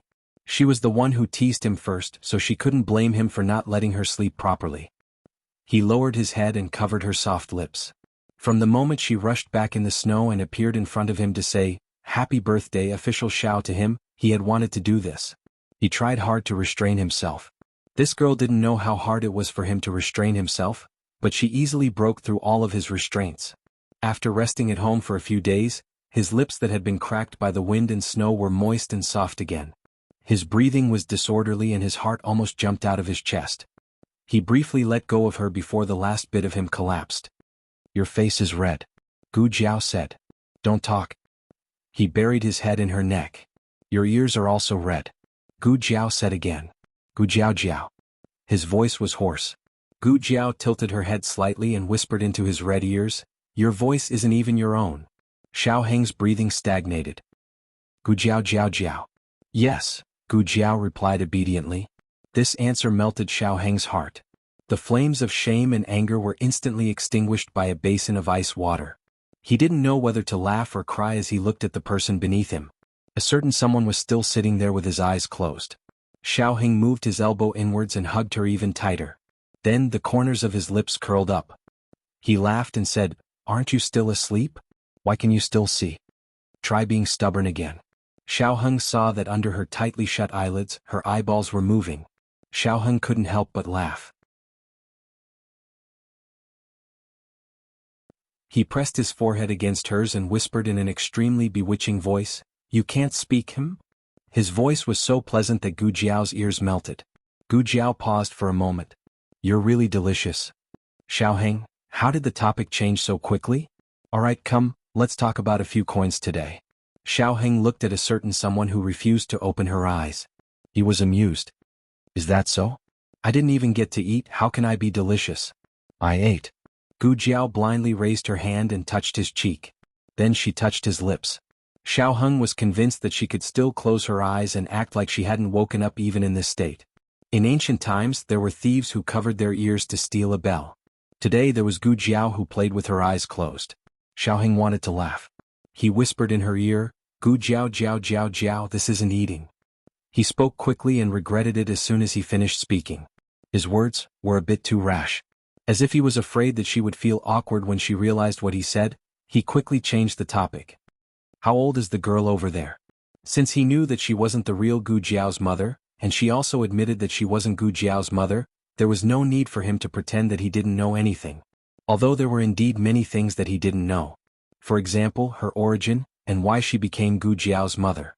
Gu Jiao didn't know that so many things flashed through his mind in such a short time. She answered honestly, "A girl reaches adulthood at 18 and gets married at 20. Reaching adulthood was being of marriageable age. Getting married was getting married." Xiaoheng understood this. Xiaoheng stroked her hair and asked softly, "Then you want me to wait for you to grow up? Do you want me to wait until you're 20 or 18? Gu Jiao closed her eyes and was about to speak. Xiaoheng said in a hoarse voice, 18. "Gu Jiao, I didn't say that." "Xiaoheng, you said it. I heard it." "Gu Jiao, you cheated." Xiaoheng chuckled softly and gently touched her cheek. "Yes, I cheated. But Dr. Gu, Are you sure you can wait until you're 18? Gu Jiao said seriously, Of course I can. Xiaoheng looked at her with a smile. Do you want to take out your hand first before saying this? Gu Jiao tilted her head. I fell asleep. Xiaoheng chuckled softly. Okay, I got it. He lowered his head and covered her lips again. It was lingering and restrained, domineering and gentle. Gu Jiao fell asleep in great joy. When she woke up, she felt indescribably refreshed. Xiaoheng was no longer there. He left a note on the bedside table, saying that he went to the Ministry of Justice to help with the case. The words were full of business and there was no ambiguous tone. However, Gu Jiao's favorite snacks and dried meat were placed on the table. Gu Jiao tasted a snack. Oh, it's so sweet. After Gu Jiao finished tidying up, she went to Imo Qianshue's ward next door. Speaking of which, the reason why this room was changed into a ward was thanks to Gu Qinglin. During the days when Gu Qinglin stayed here, Gu Jiao simply remodeled the room and added an operating bed. At the same time, she kept the original bed. Dr. Tong stayed up all night and Dr. Song came over to change his shift. At this moment, Dr. Song was in the room. Dr. Song was not idle while taking care of Imo Qianxue. He was looking through the medical records sorted out during this period, hoping to improve his medical skills as soon as possible. Gu Jiao entered the room. When Dr. Song heard the movement, he got up and greeted Gu Jiao. Dr. Gu. How is she? Gu Jiao asked. Dr. Song said, There is no serious problem for the time being. There is no postoperative infection. The drainage of pleural effusion and gas is also good. During the war in Yuegu City, Dr. Song followed Gu Jiao to perform several pneumothorax surgeries, so he knows what to pay attention to. Gu Jiao nodded. You go and rest for a while, I'll watch. Dr. Song didn't refuse. Gu Jiao doesn't like superficial skills, such as deliberately pretending to be diligent. A person's diligence is reflected in his medical skills and medical ethics, not in these trivial matters. I'll come back after having a meal. Dr. Song said. Gu Jiao, okay. Imo Qianshue's case spread throughout the capital overnight. After all, she was the most popular courtesan in Xianle House and died so miserably. Wuxia was the biggest suspect, but all kinds of evidence finally showed that Wuxia was not the murderer of Imo Qianshue. Because of Imo Qianshue's case, the tea house, which was supposed to open after the 15th day of the month, started to open in advance. There were a lot of people sitting in the tea house to listen to the gossip. Regarding Imo Qianshue's murderer, there were many different theories. Some said it was a vendetta, some said it was a crime of passion, and some said it was a competition between people of the same trade. Soft Fragrance Pavilion and Cool Breeze Brothel, whose reputation was second only to Immortal Music Abode, suddenly became the target of public criticism. It's been 3 days, but I heard that the murderer hasn't been found yet. In Gu Jiao's small courtyard, the second boss and Gu Jiao were sitting in the corridor and drinking tea. The one who spoke was the second boss. These days the medical center was not busy, so he came to find Gu Jiao to gossip. The second boss said, The murderer is too cruel. Not only did he kill but also cut her face 17 or 18 times. How much hatred and resentment is there? Not 17 or 18 times but 5 times. An arrogant woman's voice came from the ward. The second boss was stunned and looked back. Who's talking? Your grandaunt. The second boss. Is that girl awake? The second boss asked Gu Jiao in a low voice. Should be.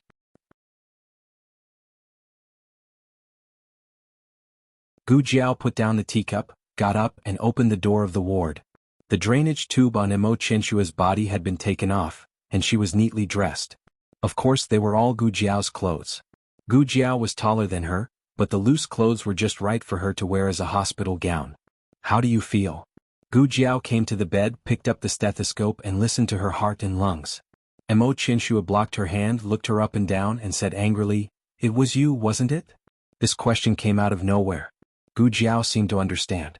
She did not deny it. Yes, it's me. Imo Qianshue said coldly, You're a woman? Gu Jiao answered honestly, Yes.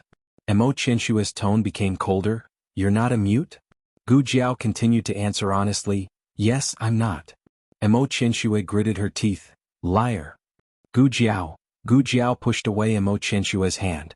Imo Qianshue struggled, but she was seriously injured and was no match for Gu Jiao. Gu Jiao grabbed her wrist. Listen to me, don't move or the wound will open again. Imo Qianshue's lips moved a few times, then she snorted coldly and turned her face away. Gu Jiao's stethoscope went into Emo Qinshua's clothes, only a thin doo-doo between them. Gu Jiao listened carefully without any distracting thoughts. Emo Qinshu blushed. Her eyelashes trembled and she said, "Aren't you going to ask me how I found out?" Gu Jiao listened to the first part, then put the stethoscope on Emo Qinshua's back. "Oh, how did you find out?" Emo Qinshu felt an itch on her back and her whole body tensed up. She bit her lip. I don't want to talk about it." Gu Jiao. Are all women so fickle? Gu Jiao did not intend to ask further, but Emo Qinshu said, "I recognized you that night." She was referring to the night Gu Jiao picked her up. Gu Jiao was wearing a mask, but it was different from wearing a mask, but Emo Qinshu was very familiar with her green clothes. Emo Qinshu was not in a coma all the time these days. She would wake up occasionally, and when she woke up, she could hear the commotion in the yard. After listening for a while, she naturally guessed Gu Jiao's identity. "You're recovering well." Gu Jiao put away the stethoscope. "It's not a big problem for now, but pneumothorax is prone to recurring attacks, so you have to be careful in the future." "Be careful of what?" Emo Qinshu asked angrily. Gu Jiao thought for a moment. "Don't be angry." Emo Qinshu. The second boss did not enter the room but waited outside. Gu Jiao came out after examining Emo Qinshu. "Why do you look like you have a headache?" Just as the second boss finished asking, a vase smashed against the door and broke. Emo Qinshu's teeth were clenched. "You little liar, when I recover, I'll teach you a lesson." Gu Jiao sighed helplessly. "Well, that's what happened." The second boss. She looks just like my wife when she's angry." "But who is that girl?" The second boss asked in a low voice. "I'm your aunt." Emo Qinshu's voice was heard. The second boss trembled. "No." She could hear that. "Gu Jiao, do you know martial arts?" Emo Qinshu's anger flowed like the Yellow River. "Also, didn't you want to know who the murderer of Immortal Music House is? Why can't the authorities catch the murderer?" It's me. That person wanted to kill me, but I killed her in the end. Then I ruined her face and escaped like a cicada." The second boss looked like he was struck by lightning. "You ruined her face and she escaped." "Wait, you are... Emo Qinshu smiled coldly. "Yes, I'm the dead courtesan of Immortal Music House, Emo Qinshu." The second boss pinched his philtrum and fainted again. Emo Qinshu's situation was a bit special. Gu Jiao told her family that she would be staying at the clinic for the next few days. Xiaoheng came over for the first 2 nights. On the third night there was a murder case in the capital. The suspect was Assistant Minister Li of the Ministry of Justice. Assistant Minister Li was one of the officials in charge of Emo Qinshu's case. His character was trusted by the Ministry of Justice. In order to get first-hand evidence, the Ministry of Justice took Xiaoheng out of the capital to investigate the case. In the clinic, Emo Qinshu's anger had not subsided. She wanted to quarrel with Gu Jiao, but Gu Jiao was not someone who could quarrel with people. She did not even show any expression and never got angry. She did not give people the pleasure of quarreling. Therefore, Emo Qinshu grabbed the second boss and gave him a good beating. The second boss was bald. When women quarreled, they could be compared to thousands of soldiers and horses. That night, after Emo Qinshu gave the second boss a good beating as usual, she closed her eyes and snorted coldly. In the middle of the night, several black shadows quietly sneaked into the small courtyard of the medical center.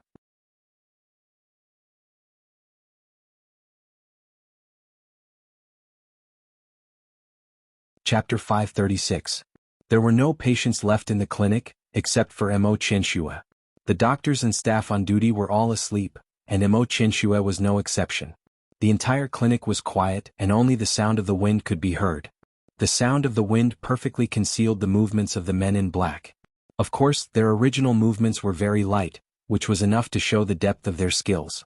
The group of people jumped over the tall wall and landed silently.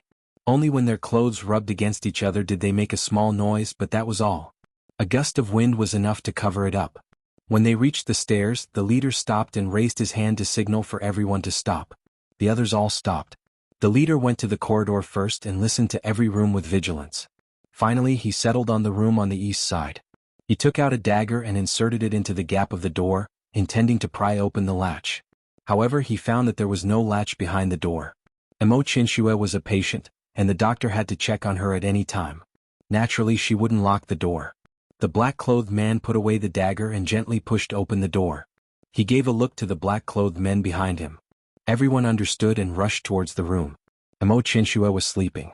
She was so angry that she woke up from her dream that she was so angry that she woke up. When she opened her eyes, she felt a cold light flash past her eyes. She frowned and rolled to the side. A cold, sharp blade pierced into the place where she was originally lying. The man in black saw that she had dodged and his eyes turned cold. He raised his sword and slashed at her again. Emo Chinchua took out the silver needles under her pillow and shot them at the man. However, she was seriously injured, and both her internal energy and speed were greatly reduced. The black-clothed man clearly saw the silver needles that she shot out. He waved his sword and blocked all the silver needles. Emo Chinchua felt a pain in her chest. She tried to grab the dagger on the bedside table, but her hand was kicked away by the man in black. Emo Chinchua was shaken by his inner energy. She tasted blood in her throat and unconsciously spat it out. The man in black aimed at her head and swung his sword down. At that critical moment, a dagger flew through the air and stabbed the man in black in the back, piercing his heart without the slightest deviation. The black-clothed man's eyes suddenly widened, and his body stiffened in disbelief. In the next second, the sword in his hand fell and he also fell straight to the bed. Emo Chinchua looked at the man in black beside her with disgust. She wanted nothing more than to kick him off the bed. At the same time, the other 3 black-clothed men in the room quickly reacted. They hurriedly drew their swords from their waists. Unfortunately, before the sword could leave its sheath, it was pressed back by a cold hand. With a clang, the sharp blade returned to its sheath. Before they could react, they were knocked down one by one. Gu Jiao was clear-headed. She stepped on the other party's chest with one foot and looked down at him. She said indifferently, "Who sent you?" That person gritted his teeth and spat out a mouthful of black blood. "They have poison sacs in their mouths. We can't get anything out of them," Emo Chinchua said, panting. Gu Jiao calmly removed her foot. She stepped over the black-clothed men on the floor and came to the bed. She grabbed the black-clothed man's body and dragged it out like a sack. Then, she wiped her hands and returned to the bed. She looked at Emo Chinchua with a calm expression. Emo Chinchua spat out blood. The blanket was stained with blood. Gu Jiao handed her a handkerchief. Emo Chinchua was stunned. "What?" Gu Jiao handed it to her. Emo Chinchua still didn't understand. Gu Jiao held the handkerchief in her hand and bent down to wipe the blood from the corner of her mouth. Gu Jiao came in a hurry and was only wearing a thin nightgown. Her aura immediately enveloped Emo Chinchua. Emo Chinchua looked at her calm eyes. Unlike the gentleness of ordinary women, her eyes revealed a heroic spirit. Of course, they were also very exquisite. If it wasn't for the birthmark on her face, this would be a face that both men and women would be captivated by. Gu Jiao was focused on wiping Emo Chinchua's blood and didn't notice Emo Chinchua's fixed gaze. Nightgowns were different from formal undergarments. They were spacious and she happened to be leaning over. Emo Chinchua didn't do it on purpose but accidentally looked in. This figure was too such a seductive figure. How many corsets did she wear to turn herself into a man? Little liar. Emo Chinchua gritted her teeth. Gu Jiao. Why was she a little liar again? Emo Chinchua snorted. "I don't want to sleep here anymore. That stinky man touched my bed." Emo Chinchua was the top courtesan in Immortal Music House, but she had never been touched by another man. Gu Jiao was the first. No, to be exact, the second. That's not right either. She wasn't a man. Emo Chinchua was angry again. She glared at Gu Jiao angrily. Gu Jiao was confused. This room was indeed unsuitable for people to live in. Gu Jiao decided to bring Emo Chinchua to the next room. Since Emo Chinchua couldn't walk, Gu Jiao could only carry her over. There was still Gu Jiao's scent and warmth in the quilt. Emo Chinchua didn't feel cold after lying down. She even felt a little warm. Gu Jiao went to call the servants and asked them to throw the men in black out of the courtyard. There was no need to report it to the authorities. They wouldn't be able to find anything. Gu Jiao went back to the room, closed the door and lay down next to Emo Chinchua. Emo Chinchua couldn't sleep. She stared at the top of the bed for a while and then suddenly turned to look at Gu Jiao. Gu Jiao's eyes were slightly closed and her breathing was calm. Emo Chinchua opened her mouth to speak but stopped. Gu Jiao opened her mouth. "Who are they?" Emo Chinchua knew that the moment she said that they had poison sacs in their mouths, she had exposed the fact that she recognized them. Emo Chinchua lowered her eyes and said in a low voice, "People from Immortal Music House." Gu Jiao wasn't surprised by this answer. She still asked in confusion, "Why did they want to kill you?" Emo Chinchua said, "I don't know." I went out for a while and then came back. I was killed for no reason. Gu Jiao asked, where did you go? Emo Chinshue was silent. Gu Jiao said again, okay, I'll change the question. Is the owner of Immortal Music House really dead? Gu Jiao didn't wait for a response. She opened her eyes and turned her head. She saw that Emo Chinshue had fallen asleep on her side. Under the quilt, Emo Chinshua's fingers were carefully pinching a section of her sleeve. Gu Jiao didn't speak again. She turned her face away and soon closed her eyes and fell asleep. In the following few nights, Emo Chinshue encountered several waves of assassins. With Gu Jiao around, they were all scared but not in danger. Those people seemed to have learned their lesson. They didn't fight Gu Jiao head-on and only restrained Gu Jiao from attacking Emo Chinshue.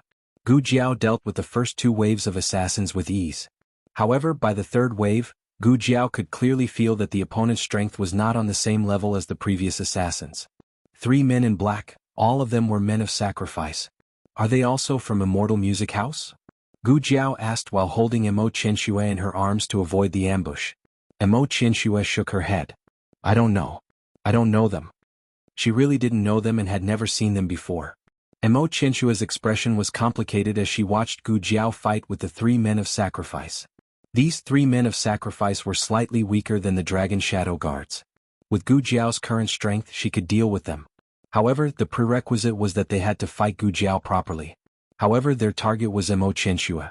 This made the battle even more difficult. When the 3 men of sacrifice were finally dealt with, Gu Jiao's arm hurt a little. Emo Chinshue sat in the snow, her ankle swollen and painful. Gu Jiao knelt down on one knee and checked her ankle. Emo Chinshue's gaze fell on the bloodstains on her sleeve. Her expression changed. Your hand is bleeding. Gu Jiao didn't mind.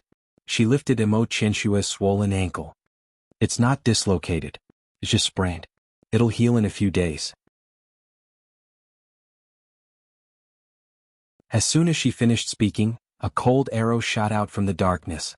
In fact, Gu Jiao could have dodged it herself. That would have been much safer. However, Gu Jiao didn't do so. She suddenly turned around and blocked Emo Chinshue with one hand. With the other hand, she grabbed the dagger on the ground and shot it at the arrow. The arrow was unbelievably fast. It met the arrow almost at the same time the dagger was shot out. If she had been a little slower, she wouldn't have been able to block the arrow. Emo Chinshue looked at Gu Jiao, who was blocking in front of her. Her eyes flashed slightly and a trace of complicated emotions flashed past her eyes. The archer didn't stop there. He shot another arrow at Gu Jiao. This time Gu Jiao caught it directly. Gu Jiao had to deal with the assassin in the dark, so her back was completely exposed to Emo Chinshue. Emo Chinshue stared at Gu Jiao's defenseless back. She silently took out the silver needle hidden in her sleeve. The needle was dipped in poison. The tip of the needle was black. A single needle could kill a person instantly. Emo Chinshue clenched her fists. Her eyes flashed with hesitation, confusion, and struggle. Then she gritted her teeth. Her eyes turned cold as if she had finally made a decision.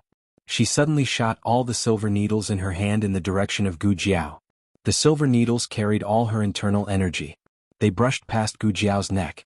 A few muffled groans came from the dark night, and 3 black-clothed men fell from different directions with a clatter.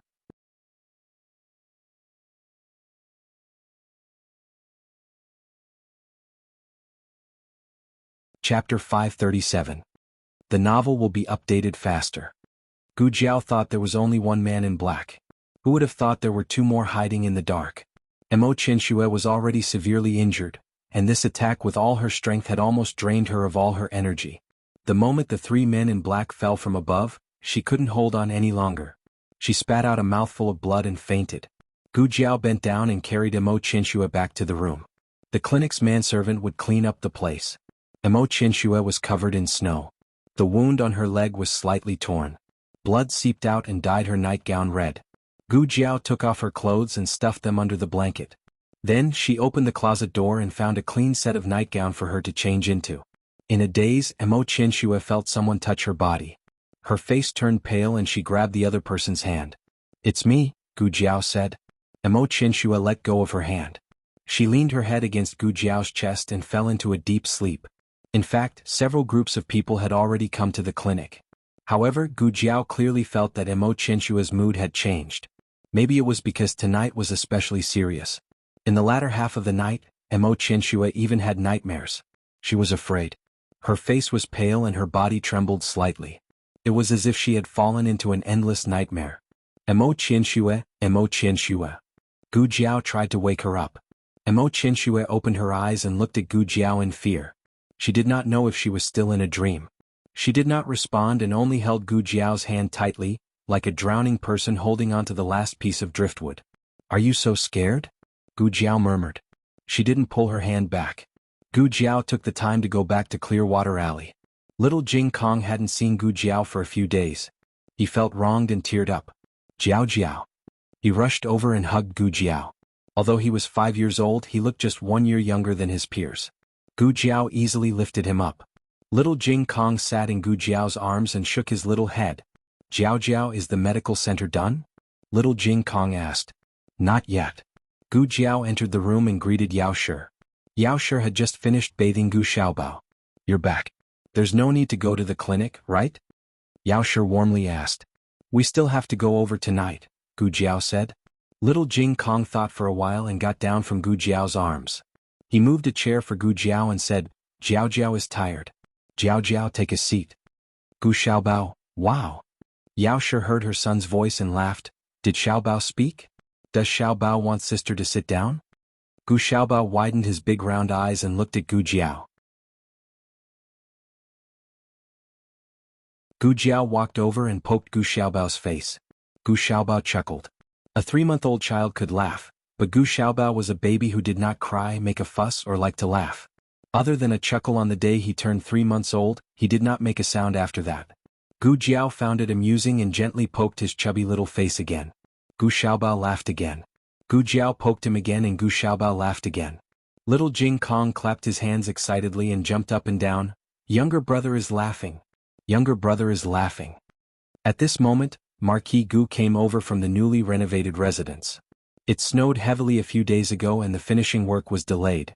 Now that the weather was better, he led the workmen from the Ministry of Works to rush the work day and night. Today he was here to transport materials and took a detour to see his wife and son. When he reached the door, he heard little Jing Kong's voice. He held his breath and really heard his son's laughter. His son knew how to laugh. Marquis Gu walked into the house in high spirits. Son, father is here to see you. He did not look at Gu Jiao and went straight to his wife, Yao Shi, and carried Gu Xiaobao over with fatherly love. Then Gu Xiaobao stopped laughing. Marquis Gu teased him. Son, give father a smile. Under his father's expectant gaze, Gu Xiaobao calmly took out his little finger, put it in his mouth and fell asleep in a second. Marquis Gu, Emo Qianxue slept until the afternoon.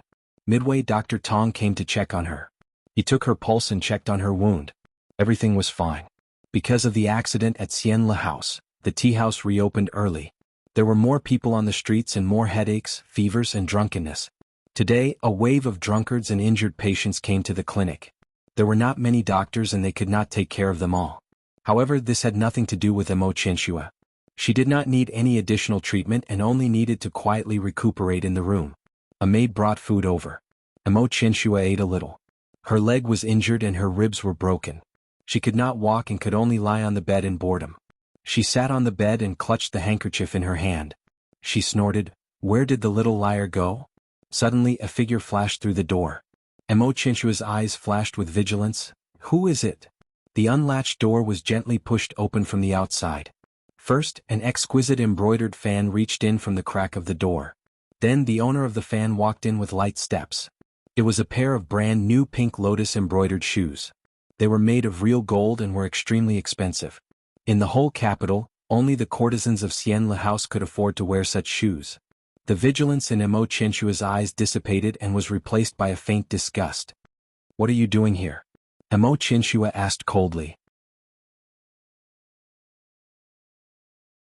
Hua Xiao smiled brightly. I'm here to see my elder sister. Hua Xiao closed the door behind her and walked toward Emo Qianxue's bedside. Emo Qianxue said with disdain, Who is your elder sister? Don't randomly recognize relatives here.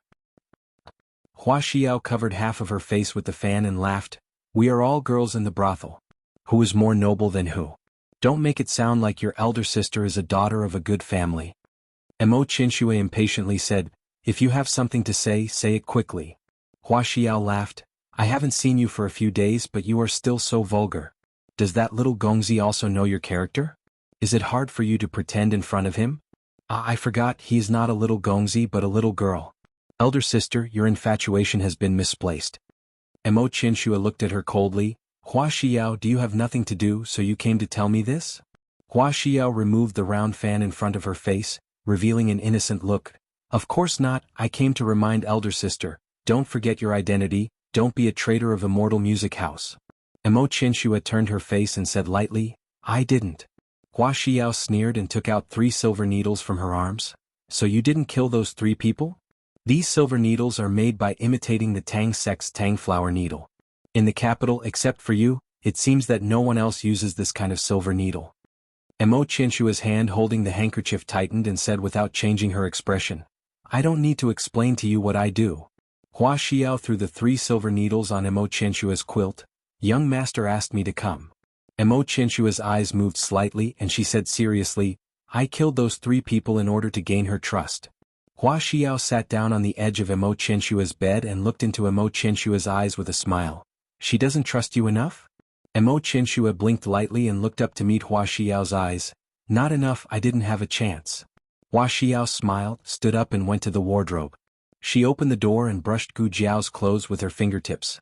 You slept in the same room and didn't have a chance? Who are you fooling? Then why don't you do it? Mo Qinshua asked. Hua Xiao closed the wardrobe door. I don't have sister's luck. Casually hooking up with a young master can become a big fish. Mo Qinshua glanced at her and said, It's good that you know you don't have the ability. Go back and tell young master that I will kill her. But I need time. 3 days. Hua Xiao stretched out 3 fingers. Mo Qinshua looked at Hua Xiao coldly. Hua Xiao smiled charmingly. Young master only wanted to give you 1 day, but I fought for 2 more days for sister. Sister, don't waste your sister's kindness. Hua Xiao. Mo Qinshua called out to Hua Xiao who had turned and walked out. Hua Xiao stopped and looked back with a smile. Sister, is there anything else? Mo Qinshua suddenly shot out a silk thread and wrapped it around Hua Xiao's foot. Then she pulled it coldly and the silk thread twisted off the embroidered shoes on Hua Xiao's foot. Mo Qinshua was not polite to Hua Xiao at all. If Hua Xiao's martial arts were not good, she would have fallen to the ground. Hua Xiao's face sank and she gritted her teeth. Mo Qinshua. Mo Qinshua said indifferently, Get out.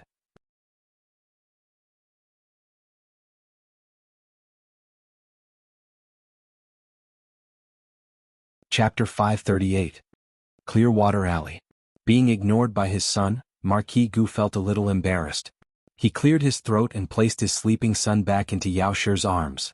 Other than visiting the Yao family and his son, he had come today for another matter, Gu Jinyu's marriage. Gu Jinyu and Royal Prince were originally scheduled to get married before the new year. Who would have thought that other than the war, the commoners' marriages were not restricted? However, Royal Prince was an official of the court and Gu Jinyu was the daughter of a marquis. The 2 of them could not get married during a time of national crisis. Therefore it was pushed back to a year later. It's next month.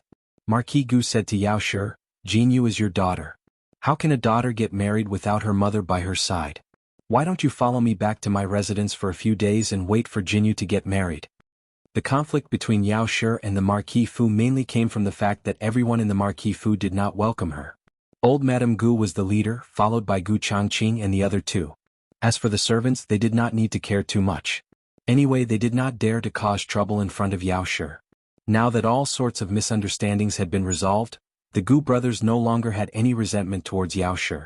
Marquis Gu felt that it was time to bring Yao Shi back to live. Yao Shi was a little hesitant. She knew that old Madame Gu still didn't want to see her son, who had appeared out of nowhere, and it was impossible for them to have no grudges between them. Moreover, even if she went back, Gu Yan and Gu Jiao would not go back with her. She couldn't bear to part with her children, and she also couldn't bear to part with this large family in Jadewater Lane. But Master Ho was right, Jinyu was also her daughter. Back then Gu Sanlang and his wife treated Jiao Jiao like a treasure. What reason did she have to treat Jinyu harshly? Mother's health hasn't been good recently. She can't manage the household. Marquis Gu looked at her and said. Yao Shi looked at Gu Jiao, who was fixing Kuju's flirtatious eyes in the inner courtyard, and said to Marquis Gu, You've been here for so long. Why don't you talk to Jiao Jiao? Marquis Gu scoffed, She's the one who doesn't want to talk to me. I've been here for so long, have you heard her call me father? Yao Shi said, Jiao Jiao is just not used to it. Moreover, do you treat Jiao Jiao like a father? Marquis Gu hesitated. Yao Shi continued, you even used a whip to hit her. That's. Marquis Gu coughed guiltily. How long has it been? Do you still remember? I didn't know that she was our daughter and thought that she wanted to harm you. At the mention of this matter, Marquis Gu became angry. He had only whipped that girl once, and that girl bore a grudge to such an extent, opposing him at every turn. He even kidnapped his wife and son. 2 sons. Was it because he didn't act like a father? She was clearly the one who didn't act like a daughter. Can't she learn from Jianghu, gentle and generous, delicate and cute? That's how the daughter of a marquis should be. Marquis Gu rolled his eyes and said, if that girl was half as sensible as Jianghu, I wouldn't have doted on her so much. Yao Shi carried the sleeping Gu Xiaobao and stood up, looking at him with a frown. You admit that you don't dote on Jiao Jiao? No. Marquis Gu was dazed. How could he speak so quickly? Also, how could Madame Zhangel be so tricky? Yao Shi trembled with anger. So when you said that you dote on Jiao Jiao, you were lying to me. Marquis Gu panicked and quickly said, I didn't lie to you. I'm telling the truth. I dote on Jiao Jiao. I dote on her the most. Yao Shi did not want to wake up her sleeping son, so she suppressed her anger and asked, then let me ask you, what does Jiao Jiao like to eat the most? Marquis Gu opened his mouth. How could he know what that girl liked to eat the most? You can't even answer this, yet you say that you dote on Jiao Jiao. Yao Shi said this and carried Gu Xiaobao away without looking back. Marquis Gu, sigh. Gu Yan and Gu Xiaoshan had gone to Master Lu's place in the southern wing and were not at home. Yao Shi also ignored him. Marquis Gu rubbed his nose resentfully. Every strand of hair on his body spoke of the awkwardness in his heart. He was hesitating whether he should go back first. At this moment, little Jing Kong walked over. Little Jing Kong was Gu Jiao Jiao's little tail. Wherever Gu Jiao went he would go. But now he did not stick to Gu Jiao. Marquis Gu was quite surprised. He looked at this little kid who seemed to still be so small. For once, he asked in a pleasant tone, why are you here? Little Jing Kong did not say anything. He walked to the front door cutely and stood on the doorstep. With his hands behind his back, he blinked and looked at Marquis Gu. Marquis Gu's mouth twitched. Are you chasing me away? Little Jing Kong shook his head. Jiao Jiao said that we must be polite children. Those who come are guests. We can't chase them away just because they don't welcome them. That's the adults' business. We just need to be obedient as children. Marquis Gu, who was rejected everywhere, finally left with his head covered in dirt. Gu Jiao fixed little Jing Kong's romantic eyes. Little Jing Kong could play kuju happily again. Thank you, Jiao Jiao. Little Jing Kong stood under the romantic eyes and said cutely. Gu Jiao curved her lips and handed him the kuju on the stone table. Do you want to finish? Jiao Jiao, will you play with me? Little Jing Kong asked. Okay. Gu Jiao nodded. Gu Jiao played with little Jing Kong for a while. When the old chancellor came back to check on little Jing Kong's homework, he left reluctantly. Gu Jiao went to the clinic. She brought some candied fruits and hawthorn cakes made by the young master. When she entered the room, Emo Chinshue was leaning against the bed and sulking. When she saw her, she snorted coldly and rolled her eyes. She turned her body sideways and showed Gu Jiao the back of her head. Gu Jiao had always been right about people and not about things. She could indulge the people she accepted to do anything. Emo Chinshua's little temper was like a drizzle in her eyes, the kind that wouldn't even get her clothes wet. How do you feel today? Do you feel uncomfortable anywhere? Dr. Gu asked routinely. Emo Chinshua grabbed the handkerchief and said angrily, not good. I feel uncomfortable everywhere. Gu Jiao put the snacks on the bedside table and reached out to check her pulse. Really? Let me see.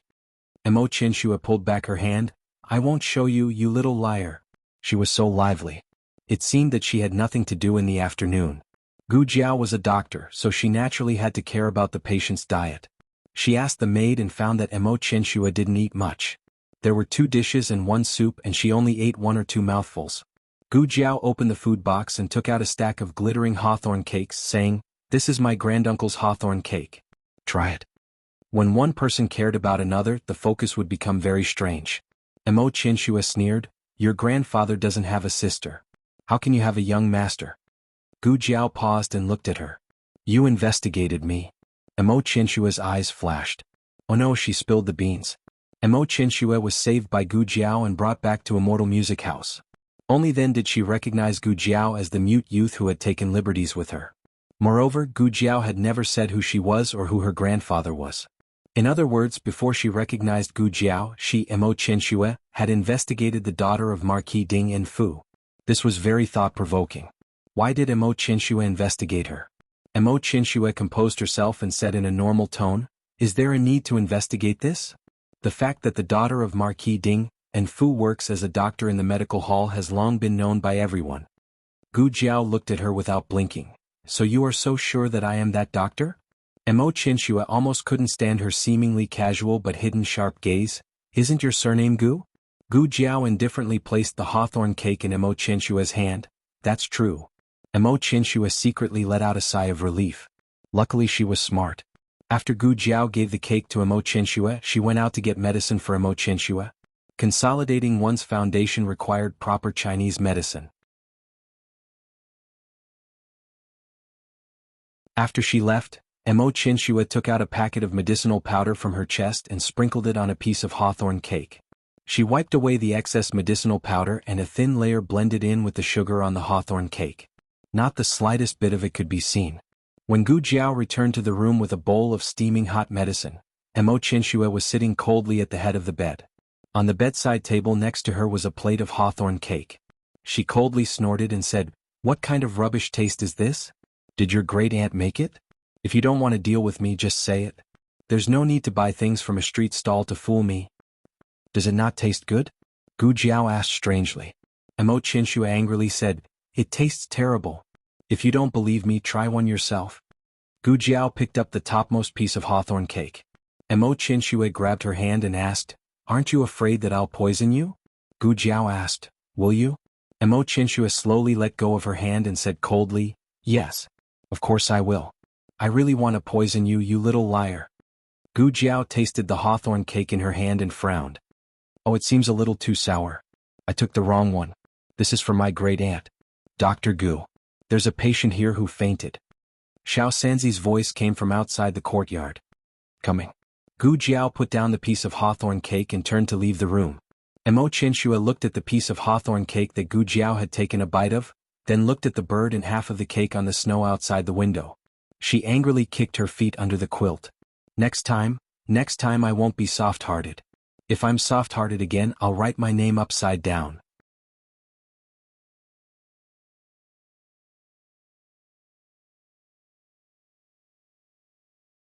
Chapter 539. Novels with a deeper meaning that cannot be found online are all available here. On the other side, the Minister of Justice took Xiao Heng out of the city to investigate a case that very night. Xiao Heng was only a scribe in the Ministry of Justice. Logically speaking, he should not be involved in the investigation, but Minister Xing had originally wanted him because of his ability to handle cases. The scribe position was just a cover. The Minister of Justice was surnamed Xing, and his name was Shuwen. This name did not sound like someone who could be a minister, but Xing Shuwen had done it. Xing Shuwen was one of the few ministers of the 6 ministries who had come from a humble background.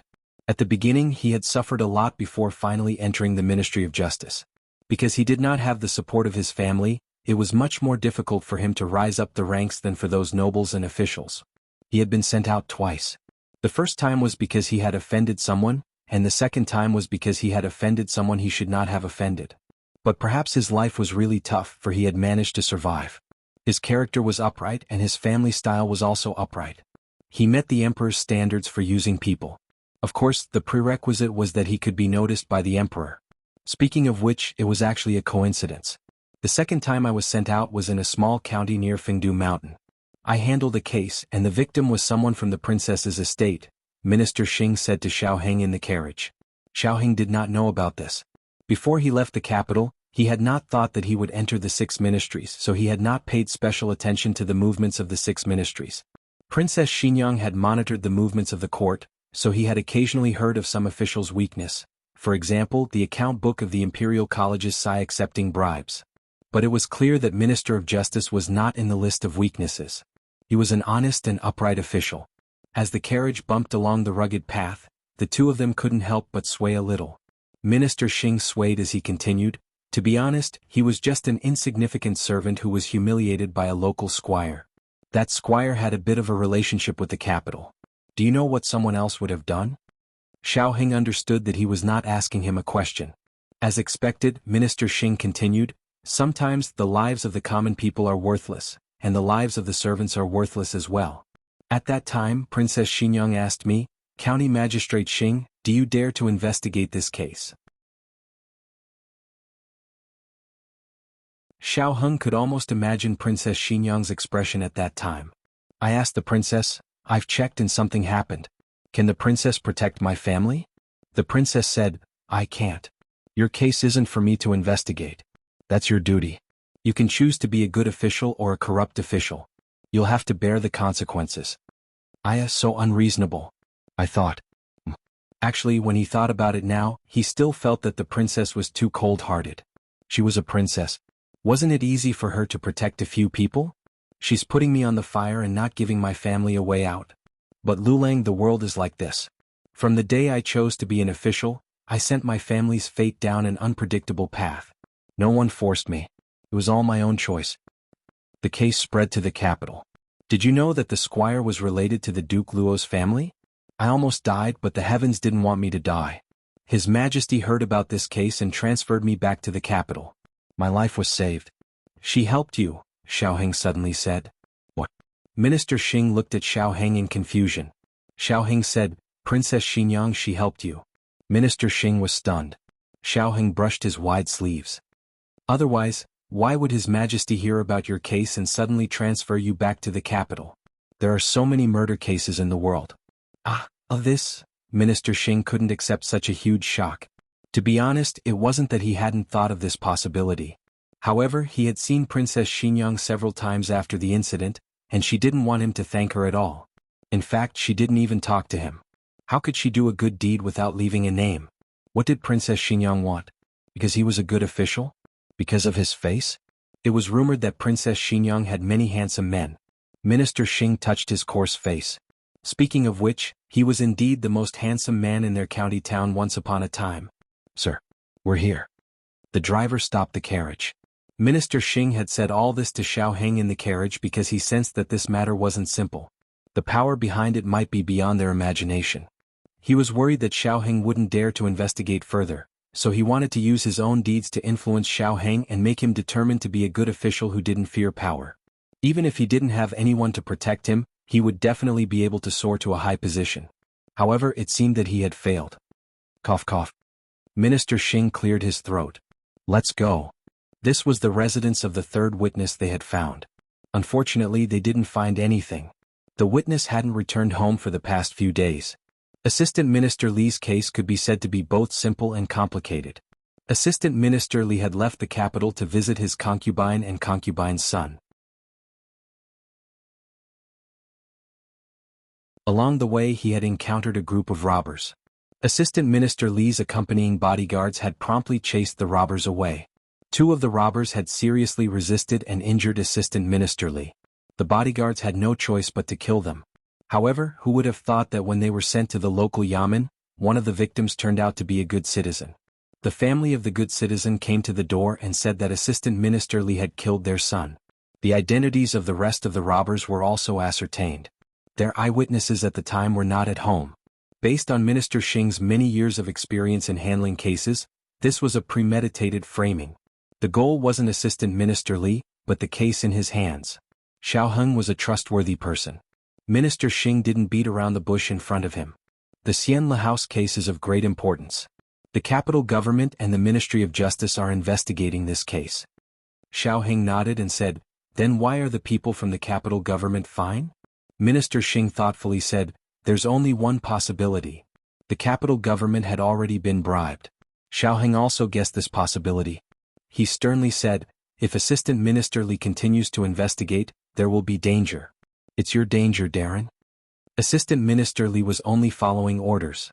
The decision was in Minister Xing's hands. Therefore, the other party was actually targeting Minister Xing. The above was a guess based on the clues they currently had. Whether this was the case or not still needed to be confirmed later. Since they couldn't find a witness, Minister Xing took Xiaoheng to the carriage to return to the capital.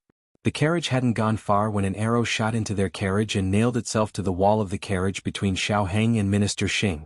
Because the force was too great, the arrow had already pierced into the wall.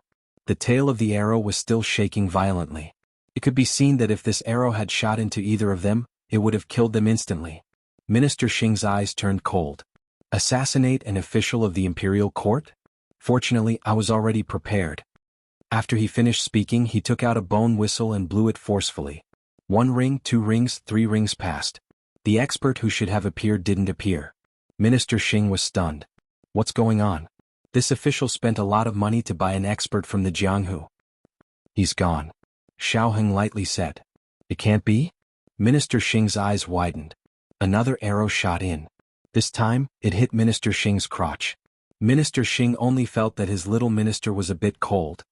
Get out of the carriage, Xiao Heng said. Minister Xing lifted the curtain and grabbed Xiao Heng's hand before jumping out of the carriage with him. Just as the two of them fell to the ground, a whole row of arrows covered the sky and covered the earth, and shot the carriage into a sieve. Minister Xing held his breath. If he and Xiao Lulang hadn't jumped out of the carriage in time, they would have become sieves by now. Too hateful. Who did this? Don't let this official find out. Otherwise this official will definitely find out who did this. Whoosh. Another arrow was shot, and it almost hit Minister Xing's butt.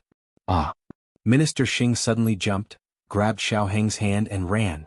At first, Xiao Heng thought that the group of people came for Minister Xing. However, when they entered a forest and Minister Xing fell down the hill, the group of people didn't chase after Minister Xing. Instead they attacked Xiao Heng. Xiao Heng finally understood that shooting Minister Xing was a mistake. Their target was him from the start. They didn't want to use Assistant Minister Li's case to warn Minister Xing to stop. They wanted to use Minister Xing to take him out of the capital to investigate the case and kill him on the way. What a good plan. It seemed that Mo Qinshue's case was a trap from the start. Xiao Heng looked at the 5 men in black approaching him and asked coldly, "Who is your master?" The leader of the men in black said coldly, "You're going to die anyway. What's the use of knowing our master?" Xiao Heng said calmly, "You have to let me know before I die." The leader of the men in black sneered. "Fine, I'll tell you. The person who wants to kill you is our young master." Xiao Heng looked at him coldly. "Who is your young master?"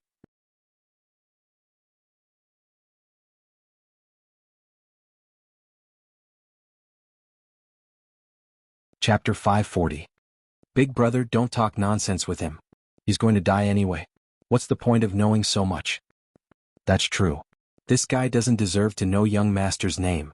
The leader of the black-clothed men smiled and said to the black-clothed men beside him, "Kill this brat. Do it cleanly." Big brother, don't worry. We know what to do. This brat doesn't know martial arts. We have the final say on how to kill him. Several people roared with laughter as they disdainfully pressed towards Xiao Heng. In front of Xiao Heng were the black-clothed men and behind him was a huge slope. He had 2 choices. One was to be killed by them and the other was to jump down the slope and die. Jump. One of the black-clothed men smiled provocatively. This height was nothing to martial artists, but it was a death sentence for a Hanlin official. They didn't believe that Xiao Heng would jump. In fact, Xiao Heng didn't jump. The few of them sneered as they approached Xiao Heng. When they were about 10 steps away, Xiao Heng suddenly fished out something from his money pouch and threw it at the few people's feet. They thought it was a hidden weapon and hurriedly took a step back. Unfortunately, it was useless to take a step back. The black thing exploded after it landed on the ground. Several people were blasted into a sorry state. The leader of the black-clothed men was startled. When he reacted and was about to attack Xiao Heng was 1 step faster and took out the remaining black fire pearls. Not good. Bang. He didn't have time to escape and was knocked out by a series of black fire pearls. Gu Jiao mixed a small amount of knockout drug into Xiao Heng's black fire pearls.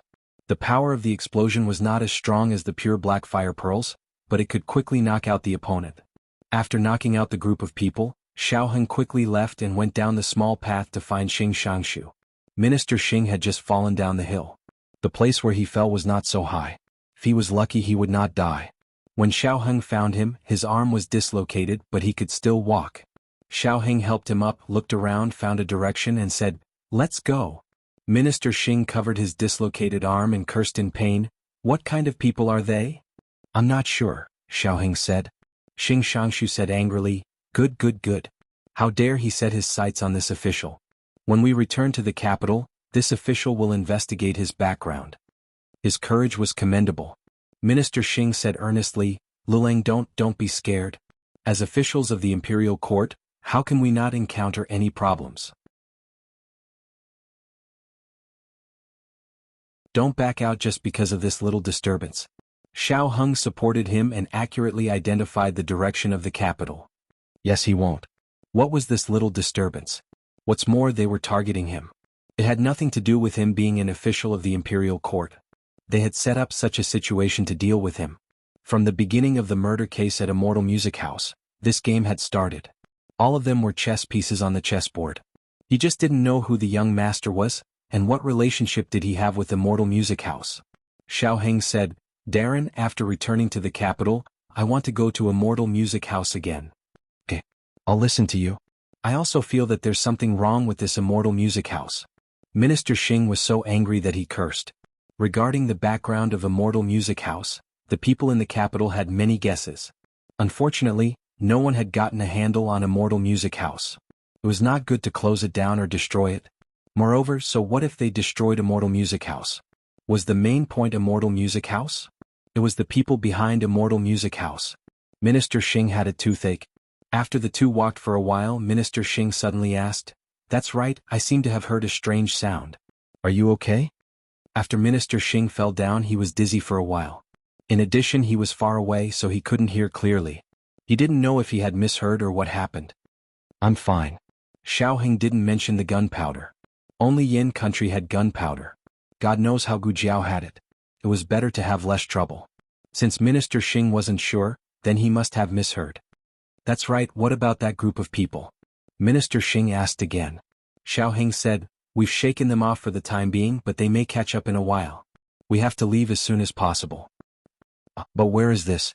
Minister Xing was completely lost. Xiao Heng pointed to the front and said, Go east for another li and you'll reach Xiaohe village. After passing through the village, there'll be a relay station. We'll hire a carriage there. Minister Xing nodded blankly. He vaguely felt that something was wrong, but he couldn't figure out what it was. That group of people still caught up with them, but Xiao Heng was too familiar with the terrain around the capital. He was able to shake them off no matter what. After the carriage passed through the city gates, Minister Xing suddenly realized something. Aren't you from Yuzhou? How come you're more familiar with the capital than me? Those who didn't know would think that you grew up in the capital. That group of people didn't seem to want to make a move in the capital. After entering the capital, the two's journey was much smoother. They didn't have to hide anymore and walked faster. Minister Xing was injured, so Xiao Heng sent him to the Miracle Hall. Luleng is here. The second master smiled and greeted him. You're here to look for Xiao Gu, right? She's treating a patient. She'll be fine in a while. Xiao Heng nodded and turned to introduce him to the second master. This is Lord Xing. His arm is injured. I'll have to trouble you to find a doctor to treat him. Minister Xing was wearing an official's robe.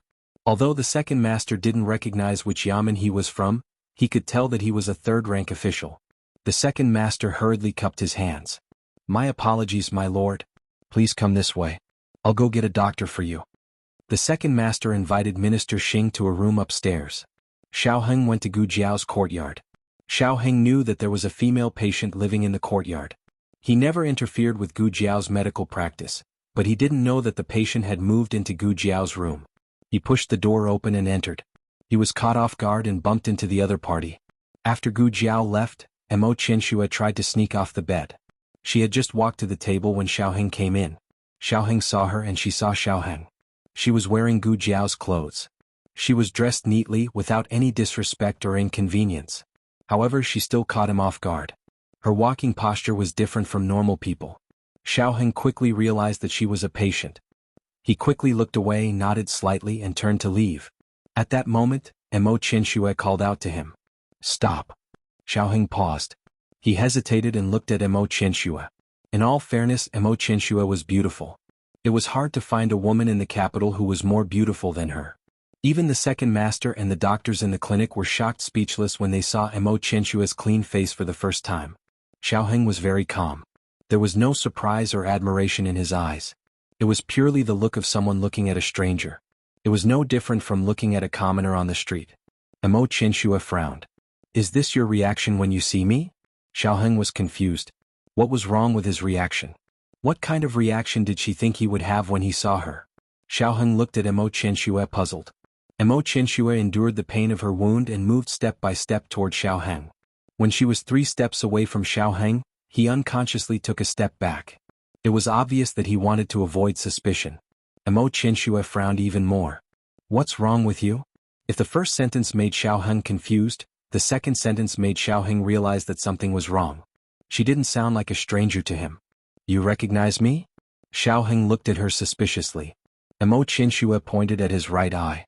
Do you think I won't recognize you just because you don't have that mole? Although your appearance has changed a little from a few years ago, I can still recognize you. Xiaoheng frowned slightly. He did have a mole under his right eye. Had she really seen him before? Emo Chinshua saw that he was silent and her face darkened. Don't tell me you don't remember me? Xiaoheng didn't say anything. Emo Chinshua's almond eyes widened. You really don't remember? I was wondering, when I saw you near the Hanlin Academy, I asked my maid to look for you, but you didn't pay any attention to her. Near the Hanlin Academy. Maid, Xiaoheng remembered. There was indeed such a thing. It was even seen by Cin Xiu, who spread rumors in the Hanlin Academy that he had an affair with a brothel girl. Xiaoheng stared at her. You were the one that day? Emo Chinshua nodded. Yes, was me. I purposely dropped a token on the ground. Who knew that you didn't pick it up, but it was picked up by a random person. After that, that person dared to go to the Immortal Music House to look for me. Xiaoheng's eyes flickered. Immortal Music House? Cin Xiu had indeed met with an accident near the Immortal Music House. At that time, the result of the investigation was that Cin Xiu was bold and reckless. He coveted the girls in the Immortal Music House, but he didn't have a token to enter. So, he tried to sneak in by climbing over the wall, but was killed by the guards. So, he wasn't killed by a thief, but by the woman in front of him? Emo Chinshua didn't realize what kind of impact her words had brought to the room. She said calmly, Didn't I tell you before that if I saw you again, I would tell you who I was? Xiaoheng looked at her, his eyes cold and probing. Is that so? Then who are you? Emo Chinshua raised her eyebrows and smiled. I am the top courtesan of the Immortal Music House, Emo Chinshua.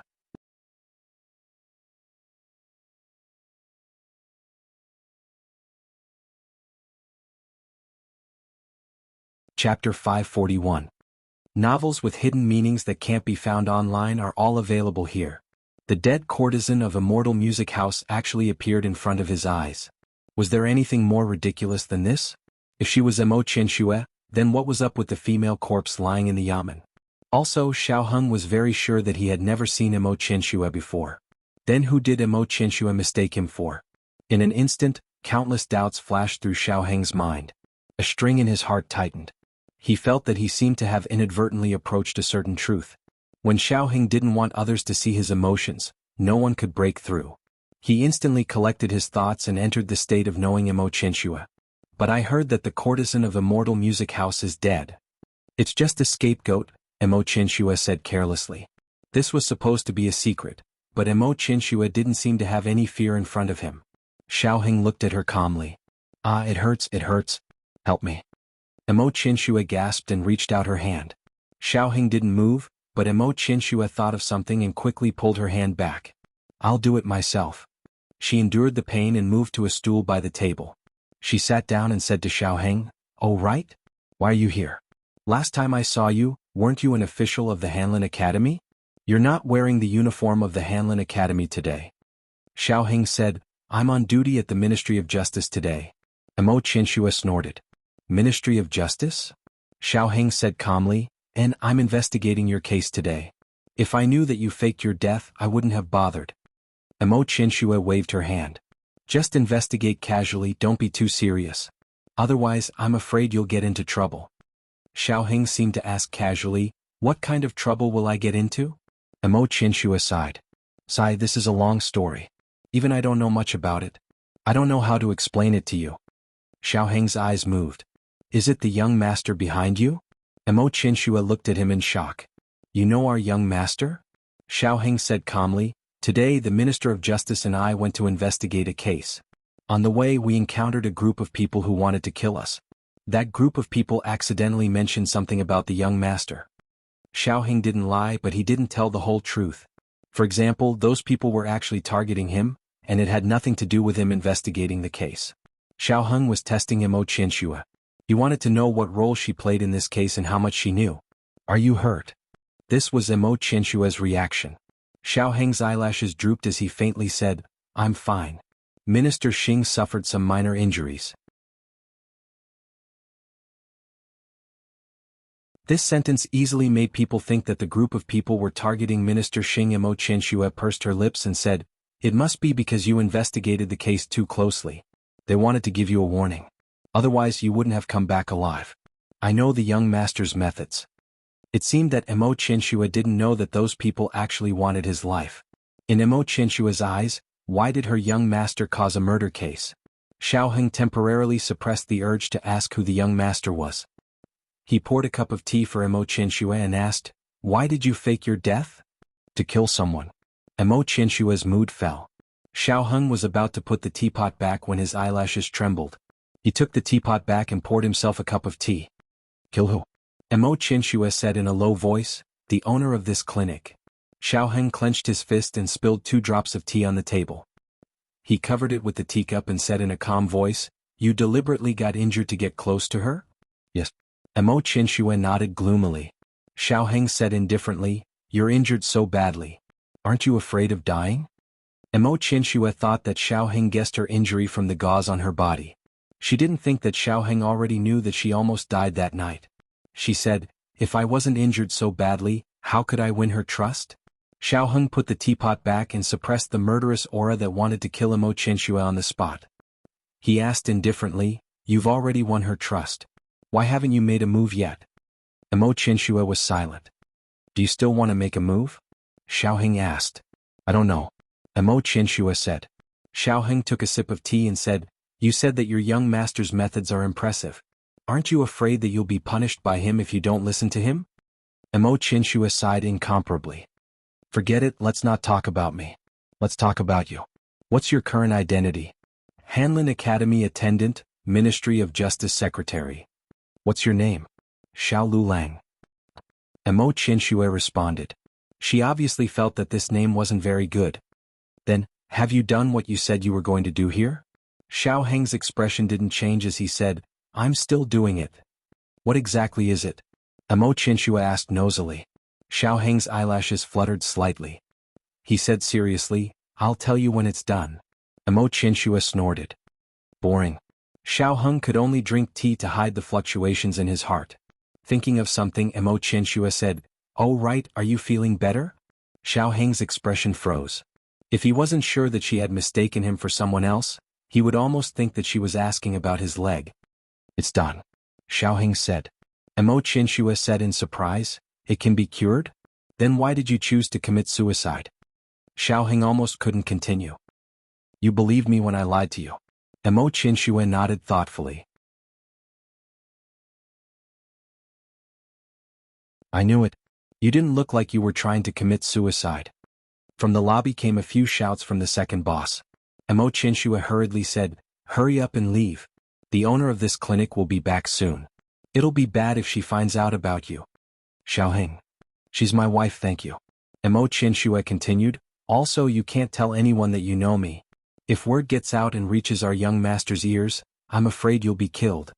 Xiaoheng was thinking about how to bring the topic back to this mysterious young master. He didn't expect Mo Qianxue to bring it up herself. He didn't ask before because he felt that it was too sudden and suspicious. Now he could push the boat with the current. Xiaoheng looked at her with a trace of curiosity. You keep mentioning your young master. I'm very curious. Who is he? A trace of fear flashed through Mo Qianxue's eyes. He's someone we can't afford to offend in Zhao country. Let's hear it. Xiaoheng said in an unconvinced tone. Mo Qianxue thought for a while and waved her hand. Forget it. It's not good for you to know too much. Xiaoheng said seriously, If you don't tell me who he is, how will I know how powerful he is? Is he worth the risk of being expelled from the Ministry of Justice to dissuade the Minister of Justice from suppressing this case? Mo Qianxue wanted to say something but stopped. She hesitated for a while. Suddenly, she dipped her finger into the teacup and slowly wrote 3 words on the table. "This is the young master's name," she said. Xiao Heng's gaze fell on the name that was not unfamiliar, and his eyes were cold. The Imperial College hadn't started yet. Little Jing Kong had a lot of free time every day. The number of times he went out for a chicken walk had also increased. He went out once in the morning and again in the afternoon. When he brought 7 chickens, an eagle, and a dog back to the house, he saw his bad brother-in-law standing motionlessly at the door. He stuck his head out and looked into the house. Jiao Jiao wasn't there. In a second he turned into a street bully in Qingshui Alley. He ordered arrogantly, "What are you doing?" Xiao Heng was both angry and amused. He patted his little mushroom head and said, "Do you want to enter the palace?" Little Jing Kong, "I don't want to." Xiao Heng, "No, you want to." Then little Jing Kong was taken away with a confused look on his face. Little Jing Kong, who was once again a tool, was dragged into the carriage by his bad brother-in-law. They arrived at the palace with great resentment. The guards stopped the carriage. Xiao Heng lifted the curtain and lifted little Jing Kong up. The guards saw a familiar expressionless face and smiled. "So it's the young master of Jing Kong. Sorry for the disrespect." The guards let him go. Sure enough, the little monk's face was more useful than the token. The carriage stopped after entering the palace. Xiao Heng held little Jing Kong's hand and walked forward. Little Jing Kong once again returned to the state of being abducted by the human merchant. He drooped his little head and walked unwillingly like a soulless puppet. However, when he passed by the imperial garden and saw beautiful flowers, he quickly picked one. Xiao Heng turned around. He quickly hid the flower behind him and continued to walk forward with his head lowered. Xiao Heng wanted to laugh. "Do you know whose flower you picked?" Little Jing Kong said, "I didn't pick the flower." Oh, he still knew that he was being tricked. Xiao Heng said, "That's the flower planted by Princess Xinyang. It's poisonous." Little Jing Kong threw the flower away. Xiao Heng almost laughed out loud.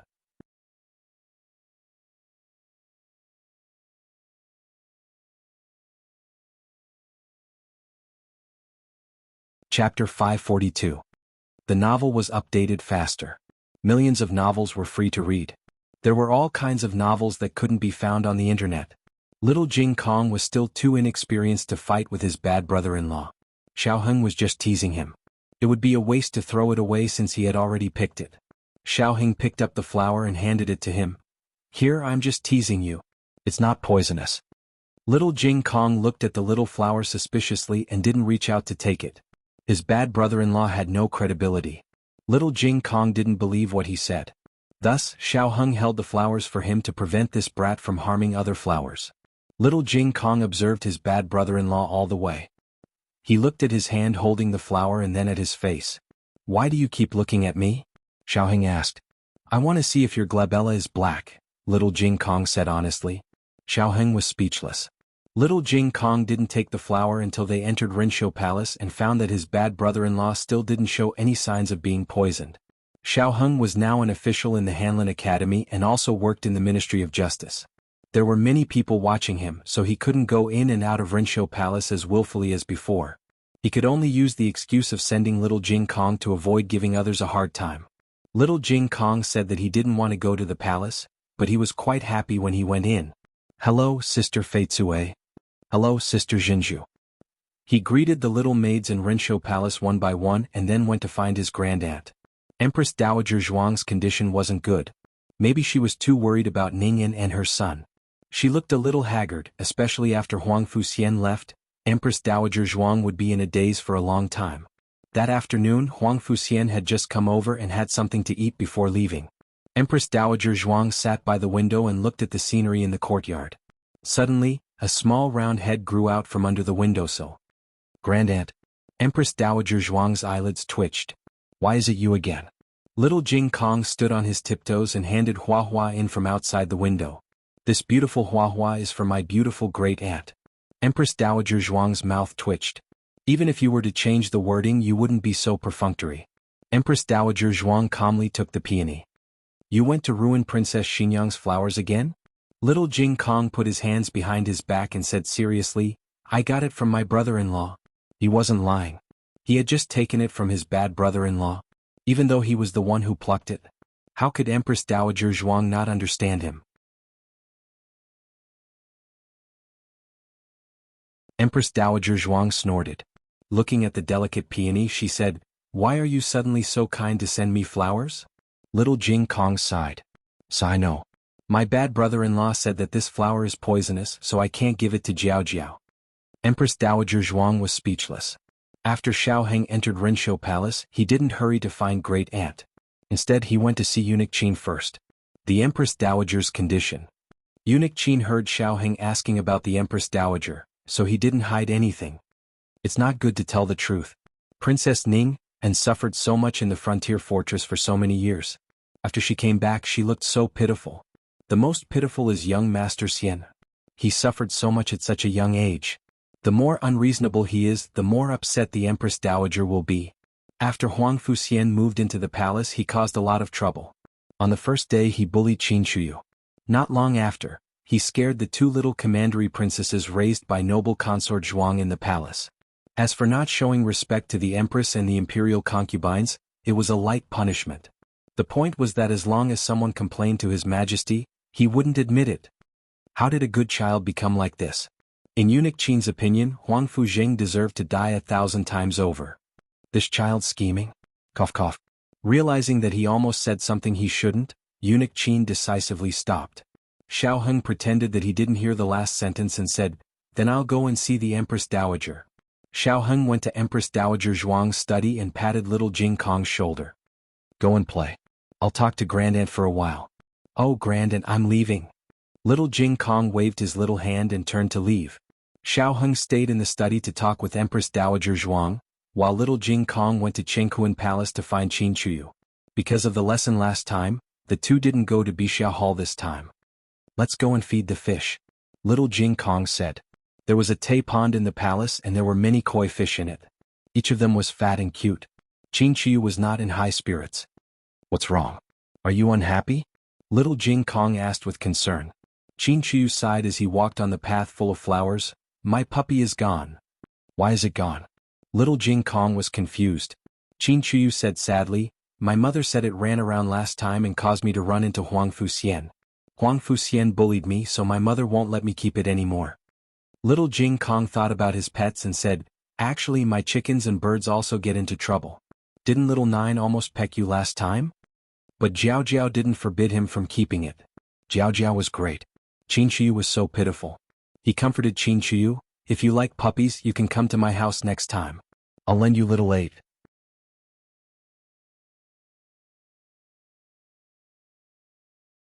"I just want my dog," Qin Chuyu said sullenly. Listen." Little Jing Kong suddenly pulled him to a stop. "Listen to what?" Qin Chuyu asked strangely. "Your dog," little Jing Kong said crisply. Qin Chuyu looked around. "Where?" "I heard it." Little Jing Kong pointed. "Over there." The two children ran in the direction pointed out by little Jing Kong. Behind a rockery, the two of them really saw Qin Chuyu's dog. However, the scene was different from what they had imagined. Huang Fuxian was here too. Huang Fuxian sat alone in a cold wheelchair without any servants around him. His legs were covered with a thick blanket as usual, and Qin Chuyu's dog was lying on the blanket. Its entire body was covered in blood. It was obvious that it had either been thrown to the ground or abused by someone. Huang Fuxian was choking it with one hand and forcing something into its mouth with the other. The puppy whimpered in pain, but Huang Fuxian didn't show any mercy. He forced the dog's mouth open. His expression was ferocious. At that moment he was no longer a disabled young man, but a twisted devil. Qin Chuyu had never seen such a terrifying person. He was so scared that he fell to the ground and even forgot to scream. Little Jing Kong was also shocked. He stared at the man and the dog in the wheelchair with his eyes wide open.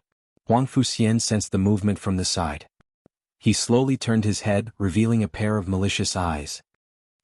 Qin Chuyu's hair stood on end and he finally screamed. Qin Chuyu was so young that he couldn't bear such a terrifying shock. He trembled and almost crawled forward. "Help! Help! Someone is killing the puppy."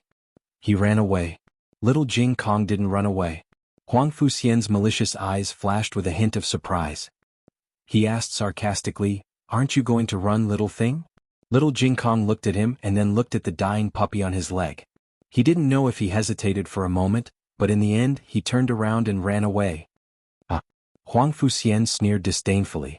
When it was time for court, The emperor called the cabinet ministers and military officials to the imperial study to discuss the rewards for the meritorious officials at the frontier fortress. Tang Yueshan was already the grand marshal of the world. He couldn't be promoted, so the emperor planned to give him a title. Gu Changqing, as the heir of Marquis Dingyan, was ordered to reorganize the Gu army and go north to fight the enemy. His contributions couldn't go unnoticed. The emperor planned to promote him to a third-ranked northern general. He was promoted 3 ranks from a 6th-rank military officer. He could be considered the fastest promoted general during the emperor's reign. Gu Chengfeng performed well in the Battle of Yuegu City, so the emperor decided to give him the position of military officer of the Yu cavalry. As for the other generals, the emperor also mentioned their rewards one by one. The ministers had no objections. Until now, the imperial study was harmonious. Then the emperor began to reward Gu Jiao and Ning, and Gu Jiao still hadn't acknowledged her identity as the daughter of Marquis Dingyan, so the emperor planned to reward her in the name of the owner of the Miracle Hands Hall. The emperor bestowed the plaque of the number 1 divine doctor and conferred the title of Junju. The title was left to Han Lin Academy to decide. At this time, Su Sifu from the cabinet spoke up. Dr. Gu is only a medical woman. Even if she has performed meritorious deeds in saving the soldiers, she still can't bear the title of Junju, right?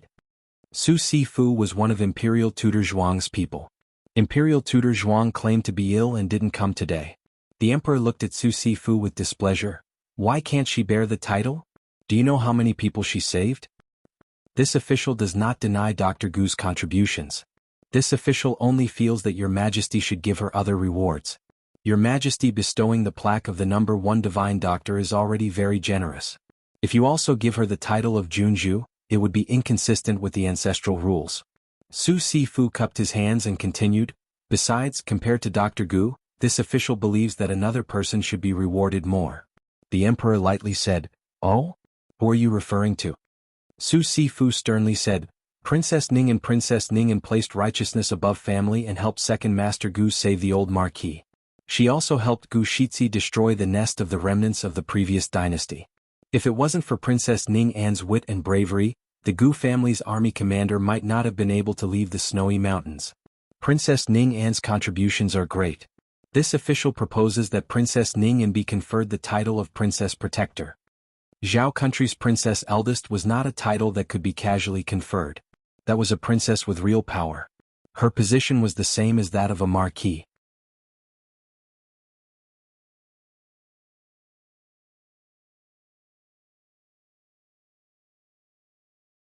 Chapter 543. Princess Ning An was very popular among the people. Her action of putting righteousness before family spread all the way from the frontier fortress to the capital. The people all praised her for her loyalty and patriotism. Moreover, she had a son who had lost his legs. People couldn't help but feel pity for her under the praise. Therefore, when the conversation in the imperial study spread, the people received a lot of praise. Of course, the praise came from Princess Ning An. They all said that she deserved to be the first princess of the Protector. Tang Yueshan heard the news in the barracks. His injury had healed, but he still needed to do rehabilitation every day. He was bored at home, so he came to the barracks to train with the soldiers. Today's Tiger Mountain barracks was not the same as before. The Gu clan army was no longer in the Tiger Mountain barracks after being reorganized. They went to the nearby Wolf Mountain barracks, while the soldiers of the Wolf Mountain barracks were transferred here. Tang Yueshan's archers were also there. 500 of them came back from the frontier fortress after fighting in the war. They were trapped in Yi City with the guards of the imperial court. Tang Yueshan used a trick to lure them out of Yi City. On the way they were chased by the Qin army. It was Gu Jiao who stopped the Qin army's pursuit by herself.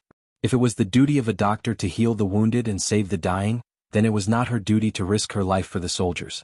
But she still did it without hesitation. They didn't forget how she risked her life for them, and how she worked hard to treat them. She even gave them the last chance to enter the city. Now that they suddenly heard that she was going to be conferred the title of princess, the soldiers were quite happy for her. Then they heard that Princess Ning An was going to be the first princess of the Protector. The soldiers were a little confused, but they could accept it. After all, she was a princess of the imperial family. The emperor and the empress dowager wanted to spoil her. They just needed to watch. But someone asked, how did she become the protector of the Protector? A soldier told him the news he heard. Tang Yueshan's archers grew anxious. An archer asked, when did she work with second young Master Gu to save the old duke? It was clearly Dr. Gu and second young Master Gu who had rescued the old duke. On the way, they met the Grand Marshal and worked together with him to deal with the prince consort. After that, Dr. Gu and second young Master Gu brought the seriously injured old duke to Yuegu City while the Grand Marshal went to Yi City. Save us. The soldier analyzed for him. The old marquis was locked up in the governor's manor. The governor's manor was heavily guarded and filled with experts.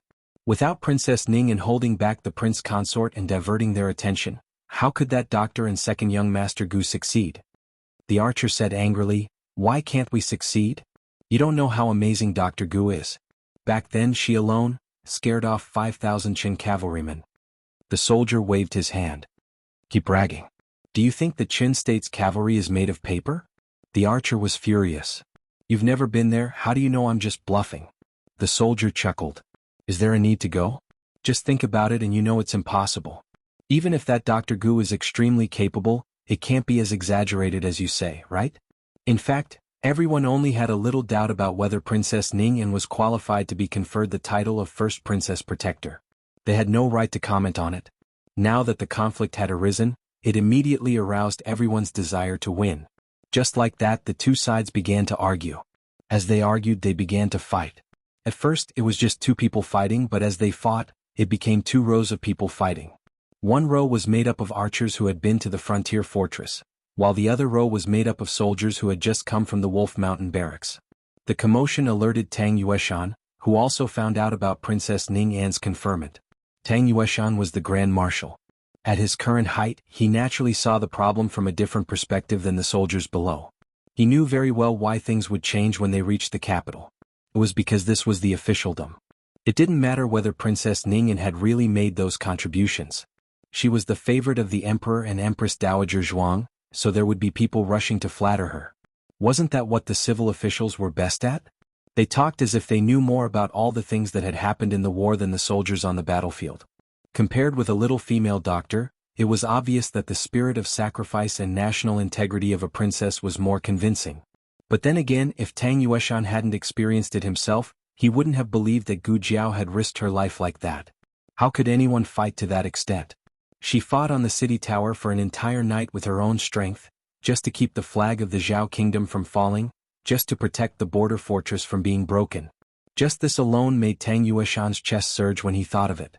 This didn't mean that the other soldiers didn't contribute, or that whoever contributed more or less had contributed less. Every soldier had done a good job. But the claims about Princess Ningyan's contributions were indeed exaggerated. Tang Yueshan wouldn't be so surprised if Gu Changqing had destroyed the nest of the remnants of the previous dynasty. Forget it, he was an old general. This kind of thing was commonplace. The merits of the subordinates were meant to be taken by the superiors. Besides, Gu Jiao wasn't anyone to him. He wouldn't admit that she was a henchman. He wasn't angry. He didn't care. He wouldn't stand up for her. In the afternoon, Tang Yueshan received a summons from the emperor, ordering him to go to the palace immediately. Tang Yueshan guessed that the emperor wanted to confer the title of Princess Ningyan. He was the Grand Marshal of all the troops and an important minister in the war at the frontier fortress. If he came forward to ask for the title of Princess Ningyan, he believed that the title of Protector Princess would be more justified. But the emperor also asked him to bring his Tang Bao. He couldn't figure out what the emperor wanted to do. He followed the eunuch to the palace and found that the emperor didn't summon him to the imperial study, but to a meadow near the imperial garden. Princess Ningyan was there.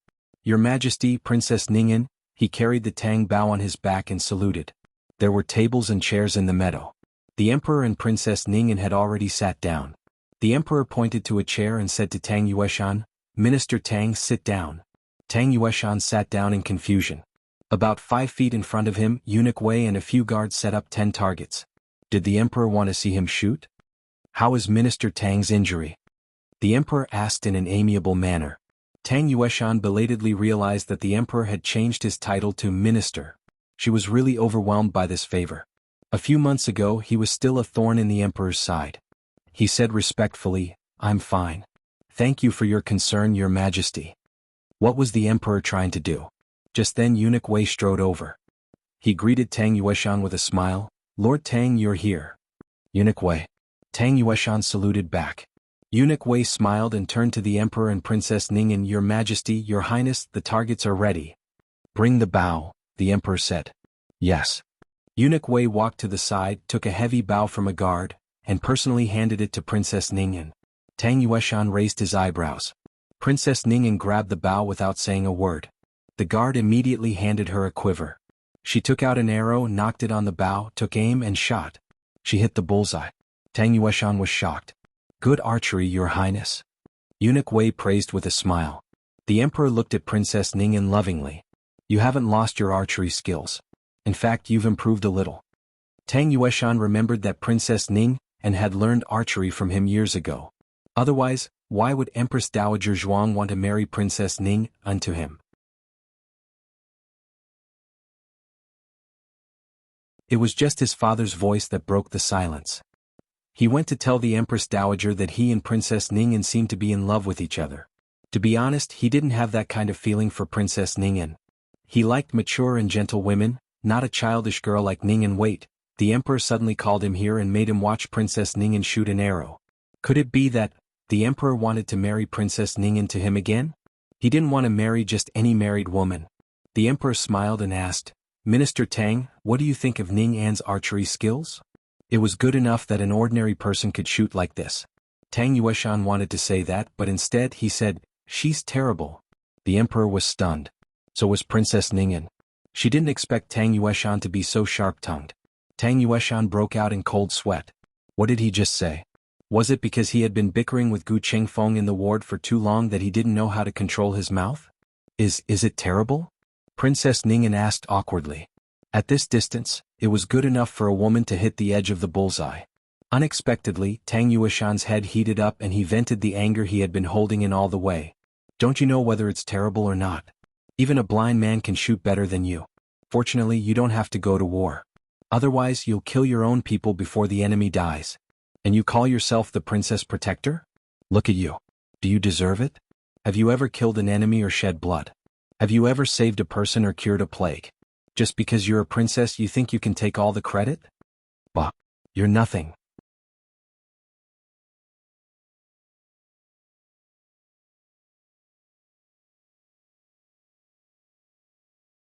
Chapter 544. Novels with deep content that can't be found online are available here. His words were simply deadly. What was worse was that Tang Yueshan actually said the last two sentences. The entire field fell silent. The sparrows in the forest stopped moving. Tang Yueshan finally realized what he had said. He felt as if a few crows were flying over his head. Tang Yueshan had never been so sharp-tongued. It wasn't that he was big-hearted or that he was a general. It was just that there weren't many generals who were sharp-tongued. He wouldn't lose a fight and he couldn't win an argument. However, ever since he became Gu Qingfeng's roommate, he had been getting scolded from time to time. After getting scolded so many times, he had gotten used to it. Just now, he couldn't hold back and blurted out whatever was on his mind. It was all Gu Qingfeng's fault. He would never admit that he was standing up for Gu Jiao. Impossible. Impossible. The atmosphere was so awkward that one could dig out a house with one's toe. Eunuch Wei looked at Princess Ning and then at His Majesty. Both of them looked terrible. "It's over. Marshal Tang, you're finished. You could have offended anyone, but you had to offend Princess Ning An. Don't you know that Princess Ning An is His Majesty's favorite?" Tang Yueshan wanted to cry but had no tears. He was telling the truth, but was it too late to regret? "What's going on?" A cold voice came from behind them. Eunuch Wei turned around in surprise. He bowed to the newcomer and said, "Miss Gu? Why are you in the palace today?" "I'm here to see my grandaunt," said Gu Jiao. She had been so busy taking care of Emo Chenxue that she hadn't been in the palace to see how her grandaunt was doing. She was passing by the imperial garden when she heard the general's roar. She came to see what was going on. The emperor glared at Tang Yueshan coldly. He suppressed the urge to drag him away and beat him to death. He said gently to Gu Jiao, "Jiao Jiao. Your Majesty, Princess Ning, and Grand Marshal Tang." Gu Jiao greeted them one by one. Her tone wasn't very enthusiastic, nor was it as polite as Xiao Heng's deliberate attitude after he became an official. It was just cold and cheerless, sounding as if she didn't care. If it was anyone else who said this, the emperor would be angry. But Gu Jiao's personality was like this, so the emperor didn't think she was being rude to him and Princess Ning. Are you shooting arrows? Gu Jiao saw a target not far away. Judging from the distance, it was about 50 steps away. Eunuch Wei smiled and said, "Yes, Miss Gu, do you know how to shoot an arrow?" Gu Jiao thought for a moment. "Yes, I know a little, but I'm not very good at it." Eunuch Wei was a shrewd person. He quickly asked with a smile, "Miss Gu, do you want to try it?" "Okay." Gu Jiao nodded. Eunuch Wei glanced at Princess Ningen awkwardly. He had only prepared one bow. Princess Ningen handed the bow in her hand to Eunuch Wei. "Thank you, Princess." Eunuch Wei reached out with both hands and respectfully handed the bow to Gu Jiao. Gu Jiao was holding the bow in her right hand and an arrow in her left hand. This made Eunuch Wei and the emperor both look askance. Gu Jiao didn't look like a left-handed person, so how could she use her left hand to draw the bow? Could it be that she wasn't very good at it, so she didn't know which hand to use to draw the bow? Gu Jiao, who wasn't very good at it, took 3 arrows from the guard's quiver, knocked them on the bowstring, took aim and shot. 3 arrows were shot at the same time. Each arrow hit the center of the target and went through the center, directly piercing through the bullseye. The emperor was so shocked that he held onto the armrest of his chair and sat up straight. This is called not very good at it? Yes. Gu Jiao nodded and said seriously, "The Tang family's archers can shoot 4 arrows at the same time, and each arrow can hit a willow tree from 100 paces away. This bullseye is so big and only 50 paces away. A Tang family archer can hit it with his eyes closed." But she still had to open her eyes. If it were 100 paces away, she wouldn't be able to hit it with such accuracy even with her eyes open.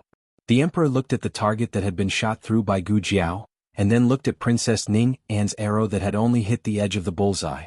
In a trance, he felt that Tang Yueshan's words, "Even a blind man can shoot better than you," were not offensive words, but an incomparably cruel truth. "Is it really that good?" The emperor asked Tang Yueshan seriously. I wouldn't dare." Although Tang Yueshan said that he didn't dare, he drew his Tang bow, knocked 4 arrows and shot them out. He didn't seem to have hit anything. However, when Eunuch Wei brought the guards to retrieve the arrows he had shot, they found that each arrow had hit the root of a flower and nailed it firmly to the branch. This was much more difficult than shooting a willow tree from 100 paces away. At least the leaves of the willow tree were not so thin. Eunuch Wei took the flowers back. The emperor was completely speechless. Princess Ningen said, "Miss Gu and Marshal Tang look very similar when it comes to drawing a bow. Did Miss Gu learn archery from Marshal Tang?" No. Gu Jiao and Tang Yueshan denied it in unison. In the next second, the emperor and the others saw the two of them take out handkerchiefs to wipe the bows in their hands. Their movements were so synchronized that they even habitually flicked the handkerchiefs on the bowstrings. The emperor was speechless. Everyone was speechless.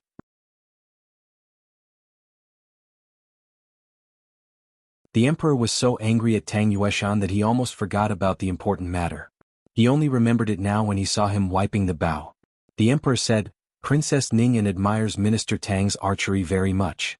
If Minister Tang has the time, please give Princess Ningen some pointers." Generally speaking, the emperor was a benevolent ruler. This benevolence was a double-edged sword. It allowed him to be loyal to those around him, but it also allowed him to be merciful to those who offended him verbally.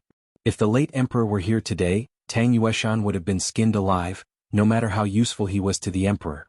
When Tang Yueshan heard the emperor's words, he knew that his life was saved.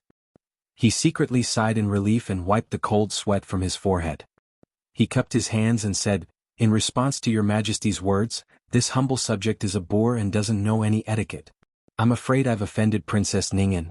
If Princess Ningen really wants to learn archery, this humble subject can recommend 1 or 2 candidates." The emperor had just experienced Tang Yueshan's sharp tongue and was worried that Tang Yueshan would offend Princess Ningen again. He looked at Princess Ningen unexpectedly. Princess Ningen didn't mind at all. She said, "It's fine. Marshal Tang is straightforward and outspoken.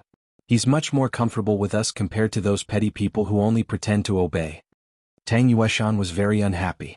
The Tang family's archery skills couldn't be taught casually. Years ago, Princess Ningen went to the Tang family to learn some archery skills because her father drank too much. He was too embarrassed to go back on his word, but he didn't teach her for too long.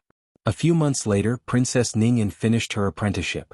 "Is Marshal Tang not happy?" Princess Ningen asked. This was a fatal question. Tang Yueshan coughed and said, "This humble subject just thinks. he can't teach. Gu Jiao said, he was injured at the frontier fortress and needs to go back to the capital for rehabilitation. Archery will affect the results of his rehabilitation. The atmosphere became awkward again. Eunuch Wei's eyes wandered back and forth between his masters. Princess Ning'an was His Majesty's favorite, but the little magic doctor was also very favored. Who would His Majesty listen to? Would it be his little sister who had been doting on him since childhood, or the little magic doctor who had saved his life? Just as the atmosphere was about to freeze, little fatty Qin Chuyu rushed over, wailing like a ghost. Father! Father! Help me! He threw himself into His Majesty's arms without a care. His chubby little hands grabbed His Majesty's clothes, and his body trembled. His behavior was too unbecoming of a prince. His Majesty frowned, but he also felt sorry for his chubby little son. What's wrong? His Majesty asked in a deep voice. Qin Chuyu cried until he was out of breath.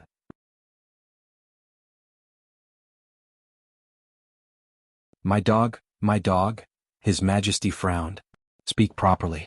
What happened to your dog? Qin Chuyu cried out, Huang Fuxian killed my dog. Everyone's expression changed. Huang Fuxian's strange temperament was no secret in the palace. But killing a dog, especially a prince's dog, was too much.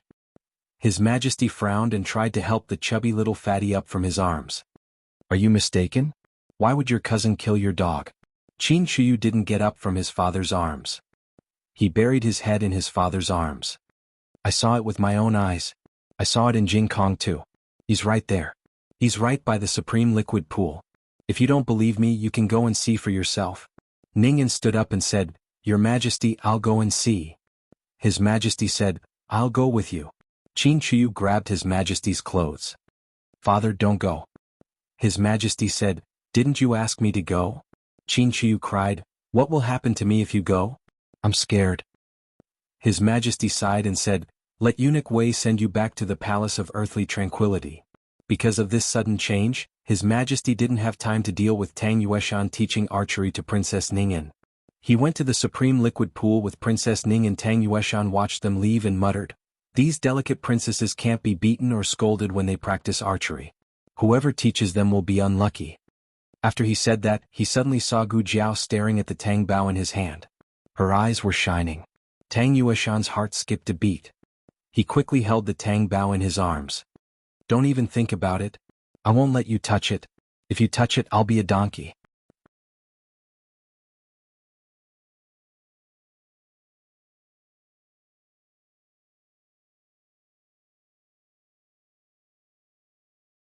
Chapter 545. The Emperor and Princess Ning'an quickly rushed in the direction of the supreme liquid pool. Sure enough, they saw Huang Fuxian covered in blood on the grass behind a rockery near the pool. The scene was unforgettable for the Emperor. Huang Fuxian's legs were not covered with a thick blanket as before. His legs were covered in blood. A pair of empty trousers fluttered in the cold wind. His hands were also covered in blood. Even his cheeks, the corners of his eyes, and his neck were all splashed with blood. A drop of blood flowed down from the corner of his mouth. His eyes were empty and gloomy. His figure was lonely and broken. The Emperor's heart suddenly surged with an indescribable feeling. It seemed to be cold and also seemed to be horrified. A thought flashed through his mind. How could there be such a terrible child in the world? Huang Fuxian was only 13 years old, 1 year younger than Gu Shaoshan. However, the coldness he showed was not something a normal person should have. The Emperor's eyes fell on his empty trousers and his throat suddenly choked. Xian, what are you doing? Princess Ning'an roared as she ran over. She grabbed Huang Fuxian's shoulders tightly and shook his frail body. What have you done? Huang Fuxian expressionlessly allowed her to rock him back and forth in the cold wheelchair. Princess Ning'an said with red eyes, Speak. What have you done? Why did you do this? The Emperor came back to his senses and walked forward to pull Princess Ning'an away. Princess Ning'an covered her face and cried in the Emperor's arms. It's all my fault, it's my fault. The Emperor looked and didn't see the dog's body. He didn't know if the child threw the dog into the supreme liquid pool. Thinking that a 13-year-old child could be so cruel, the Emperor couldn't help but close his eyes and gasp. Because he was Ning'an's son, he had to endure. Ning'an had suffered too much. He couldn't let her suffer any more harm. You go back first. I will talk to him. The Emperor said to Princess Ning'an. Princess Ning'an cried and looked at Huang Fuxian. The Emperor patted her shoulder comfortingly. I won't do anything to him. I just want to have a good talk with him. With the emperor's words, it would be inappropriate for Princess Ningyan not to return. Princess Ningyan sobbed and said to Huang Fuxian, "Don't make your uncle angry." Huang Fuxian leaned lazily against the back of the wheelchair, looking as if he didn't care about anyone. Princess Ningyan turned and returned to Iridescent Cloud's hall. The emperor looked at Huang Fuxian and hesitated for a moment before taking 2 steps towards him. He stopped beside his wheelchair and sighed. "Xian, I know you're suffering. You've lost your legs and your father. I understand your pain." Huang Fuxian sneered disdainfully. He snorted at the emperor's words. Ever since the emperor ascended the throne, no one except Empress Dowager Zhuang dared to speak to him like this. He didn't want to argue with a child. "Yes, I didn't lose my legs. I can't understand all your pain. But I also lost my father. I understand the pain of losing a father." Huang Fuxian said sarcastically, "Your Majesty's situation is different from mine. Your Majesty's father died of an illness, while mine was killed by someone." The emperor frowned. "Your father betrayed the court." Huang Fuxian said calmly, "His court is the Li dynasty." The emperor clenched his fists and gasped again. He couldn't be angry at his nephew. The emperor looked at him and said, "If you want to blame someone, blame me. Don't blame your mother. Don't do these things to make your mother angry." Huang Fuxian didn't look at the emperor. Instead, he looked at the calm surface of the imperial liquid pool and said coldly, "She betrayed my father. I want to blame her. I will never forgive her. Of course, I won't forgive your Majesty either. Your Majesty better kill me as soon as possible. Otherwise, when I have the power, I may continue my father's great cause of restoring the country. I am a member of the imperial family of the Li dynasty. My father's blood flows in my body. As long as I am alive, the Li dynasty will not perish. Your Majesty, your Majesty, your Majesty." Eunuch Wei's voice sounded from afar. The emperor's consciousness returned. He realized that he had returned to the imperial study and had been in a daze for a long time. He had almost strangled the child's neck. He had almost killed him. It was the child's appearance that was too similar to Ning An's that pulled him back to his senses. He was afraid that if he stayed any longer he would give an order to cut off his head. So he left him alone. "Your Majesty, are you okay?" Eunuch Wei looked at His Majesty worriedly. The emperor wiped the cold sweat on his forehead and shook his head. "I'm fine. How is little Qi?"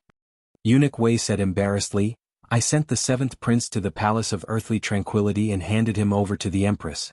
The Empress doesn't seem to be happy." Who would be happy about this? The Empress was bullied twice and it was by the same person. Empress Xiao was not a weak person who could be bullied. The Palace of Earthly Tranquility and the Palace of Earthly Tranquility had become enemies. The emperor pinched his sore eyebrows. "Send someone to the Palace of Earthly Tranquility and tell them that I will be there for dinner tonight." This meant that he was going to appease Empress Xiao. Eunuch Wei understood. Yes. Eunuch Wei left. However, the emperor's worry did not dissipate.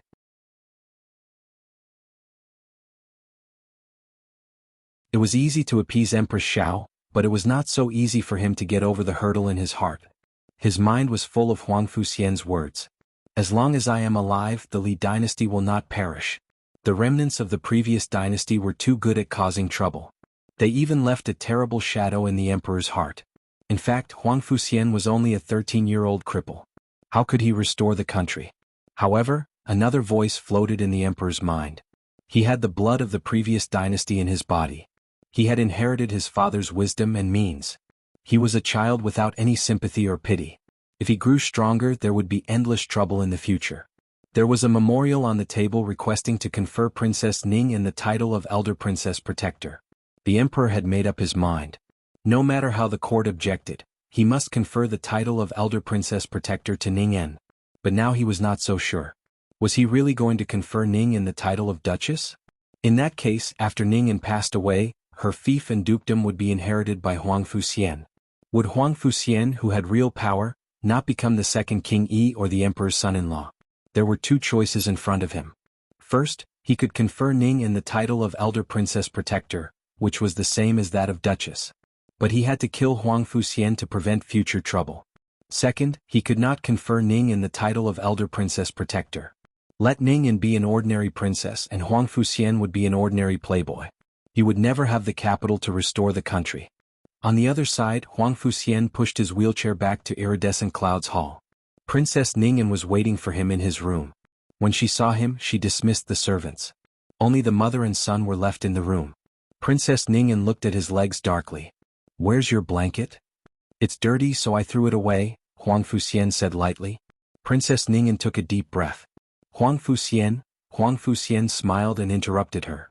"Don't you want to know what I said to His Majesty?" "What did you say to His Majesty?" Princess Ningyan asked. Huang Fuxian smiled. "I said, I hate you and I hate him. You killed my father and I will avenge my father one day.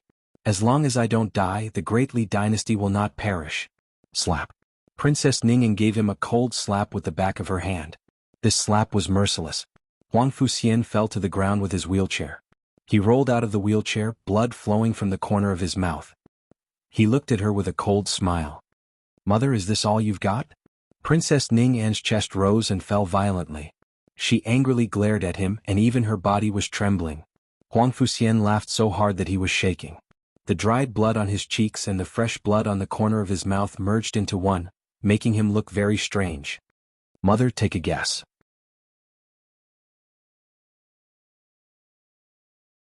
With a son who wants to rebel, will His Majesty still let you be the elder princess? Princess Ningyan's nails dug into her flesh. "From today onwards, you're not allowed to take a step out of your room." After saying this, Princess Ningyan turned and left. No one went into the room to help him up. Huang Fuxian lay paralyzed on the cold floor, staring blankly at the carved beams above him.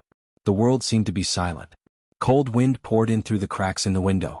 Huang Fuxian was so cold that he lost all feeling in his legs. He didn't move or make a sound. Suddenly, there was a squeak on the windowsill as if a large bird had landed. Huang Fuxian didn't care. He just lay there like he was waiting for death. Then, a cute little figure climbed in from the windowsill and fell to the ground with a thud. Huang Fuxian raised his eyes. Unfortunately, he was frozen and couldn't move his eyes, so he couldn't see anything. Until that small figure ran over and came face to face with him on top of his head. "Little brother." Little Jing Kong greeted him. "What are you doing here?" Huang Fuxian closed his eyes and asked angrily, "Is this a place where you can come?" Little Jing Kong ignored his coldness and went to him. He asked curiously, "Why are you lying on the ground?" Huang Fuxian said sarcastically, "Ha, for fun?" Little Jing Kong also lay down beside him. Huang Fuxian was speechless. Little Jing Kong lay for a while and crossed his little hands on his belly. "But I feel so cold." Huang Fuxian thought, "Isn't that obvious?" Little Jing Kong sat up and took out a small porcelain bottle from his purse. "For you." Huang Fuxian asked calmly, "What is it?" Little Jing Kong explained, "Golden sore ointment. It's for healing injuries." Huang Fuxian said coldly, "The dog is dead." Little Jing Kong said, "It's for you. Isn't your hand injured?" Huang Fuxian's eyelashes trembled slightly. His hand was indeed injured, but no one noticed it. They all thought that the blood on his hand was from the dog. Little Jing Kong saw that he didn't take it, so he grabbed his hand and tried to stuff the ointment into his hand. Little Jing Kong grabbed his hand and found that his hand was frighteningly cold. "Your hand is so cold. You can't lie on the ground anymore." Huang Fuxian said, "It's none of your business." Little Jing Kong looked around and saw that his wheelchair was overturned. He thought for a while and said, "Did you fall?" Huang Fuxian said coldly, "I said it's none of your business."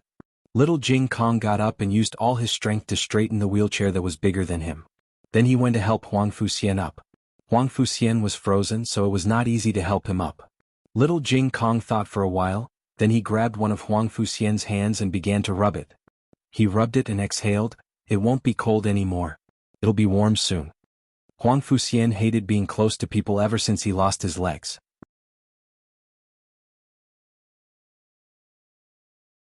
Even Princess Ningyan couldn't touch him, but the little guy was rubbing his hand? Huang Fuxian was angry. "Let go of me." Little Jing Kong rubbed Huang Fuxian's forehead like how Gu Jiao usually did. "It'll be warm soon. Don't worry." He even rubbed his head. Huang Fuxian was about to explode. Little Jing Kong rubbed his left hand and then rubbed his right hand. Soon his right hand was warm. Next he was going to rub his legs. It was a taboo that he couldn't touch. It was incomplete and ugly. Even his biological father would feel disgusted and instinctively avoid it. "Don't touch there." He would go crazy. Huang Fuxian stared at little Jing Kong. Fortunately, little Jing Kong didn't touch his legs. After warming his hands, little Jing Kong tried to help him sit up again. He didn't know if it was because of the excitement at that moment, but his body was not as stiff as before. He sat up. Little Jing Kong pushed the wheelchair in front of him. He grabbed the armrest of the wheelchair with both hands and gritted his teeth to sit on it. "Are you in pain?" Little Jing Kong asked him. This time he was referring to his legs. Huang Fuxian's Adam's apple moved and he said calmly, "Not really." Little Jing Kong bent down. Huang Fuxian thought he was going to lift up his trousers and his face changed. Unexpectedly, little Jing Kong just stopped above his broken leg and blew gently with its little mouth. "It won't hurt anymore after I blow." There was no fear or disdain in his clean eyes.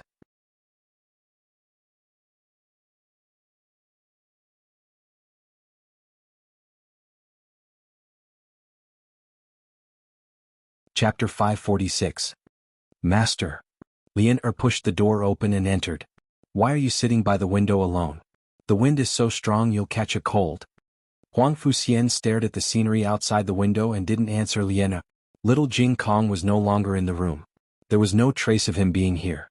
Lian quickly walked over and closed the window across the table. "Don't close it," Huang Fuxian said. Lian's hand paused in the middle of closing the window. She turned to look at her master in confusion. "But it's cold." "I'm not cold," Huang Fuxian said indifferently. "Then okay, I'll turn it down a little."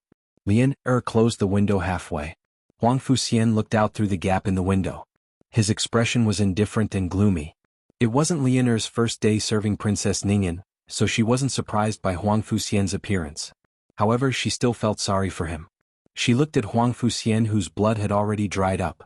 She didn't ask how he did it because she had already heard that her family's young master had killed the 7th prince's dog. She said in a low voice, "I'll go get some water for you to wash your face." Lian quickly fetched hot water. It took her 2 basins of water to wash Huang Fuxian's face. When she washed Huang Fuxian's hand, she was surprised to find that the back of his hand was scratched and there was a long cut. Her face turned pale. "Master, you're injured. Why didn't you say anything?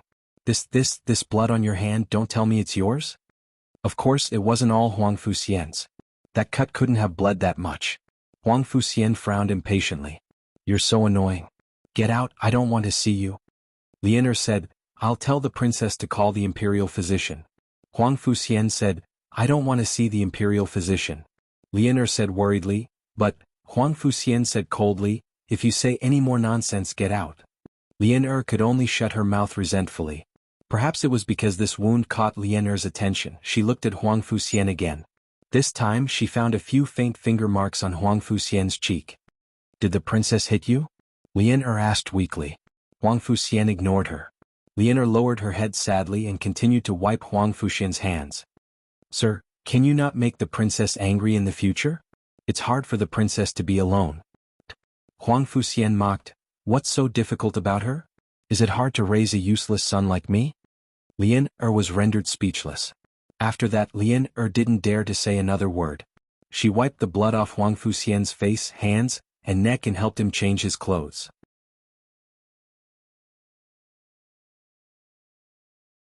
However, she had only helped Huang Fuxian change his shirt. Huang Fuxian had changed his pants himself. Ever since his crippled legs scared a servant to the point of vomiting, he no longer allowed anyone to change his pants for him. When Princess Ning arrived, Huang Fuxian was already dressed and sitting quietly in the wheelchair by the window. "I heard that your hand was injured."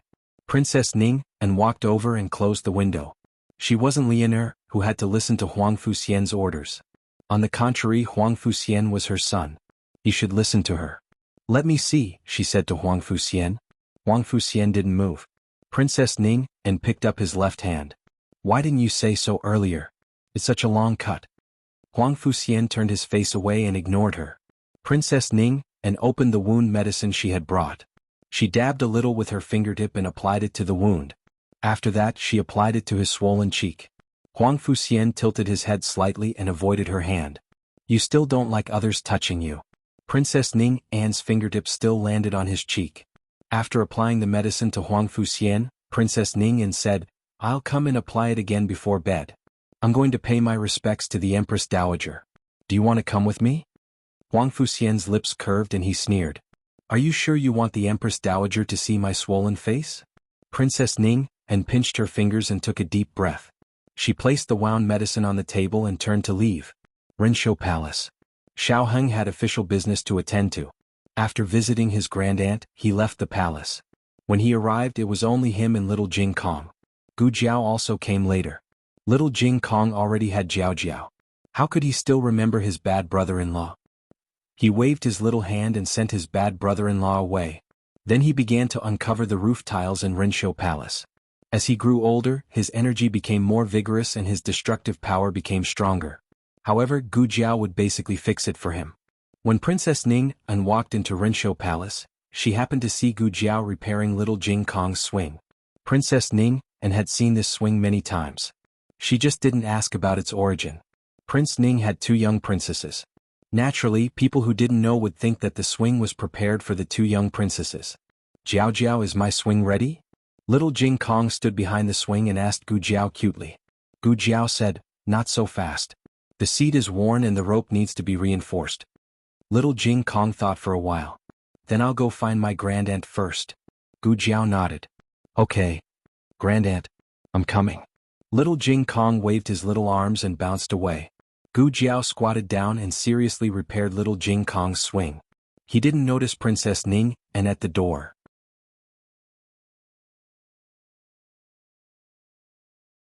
Princess Ning stopped in her tracks and stared at Gu Jiao without blinking.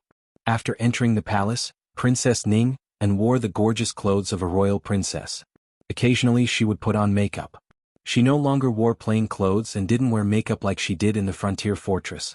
Especially today, she even put on the begonia makeup on the scar on her left cheek. At first glance, the red birthmark on Gu Jiao's cheek was similar to her begonia makeup. It was just that the begonia makeup was done by hand. It was small and delicate, and the birthmark paled in comparison. Before Princess Ning got married, she was a lively and active princess. However, when she was quiet, Shi Yi had a quiet and gentle side. Gu Jiao's temperament was similar to Princess Ning's when she was quiet. However, it was more otherworldly and cold. Princess. A palace maid saw Princess Ning and bowed respectfully to her. Gu Jiao turned her head. Princess Ning smiled at her. Gu Jiao nodded. None of the palace servants present found it strange that Gu Jiao did not bow to Princess Ning in the imperial palace. Actually, in front of the emperor just now, Gu Jiao did not bow and scrape, and the emperor and eunuch Wei still looked as if they were used to it. Although Princess Ning traveled with Gu Jiao, they didn't interact much. After Gu Jiao fell asleep in the snow mountain, she was protected by Gu Chongqing on his back. When they returned to the army camp, he immediately isolated her. On the way back to the capital, Princess Ning sat in her carriage. Gu Jiao was at the front of the group, riding side by side with the Gu brothers. The two didn't know each other well. Princess Ning walked around the corridor and through the drooping flower gate to Empress Dowager Zhuang's bedroom. She couldn't help but look back at Gu Jiao. At that moment, a young eunuch rushed over, holding his finger. Miss Gu, my finger is broken. He was a young eunuch with no rank. Let me see. Gu Jiao put down the tools in her hand and took out a clean handkerchief to hold his finger. She examined it carefully and said, "It's not broken. How did you do it?"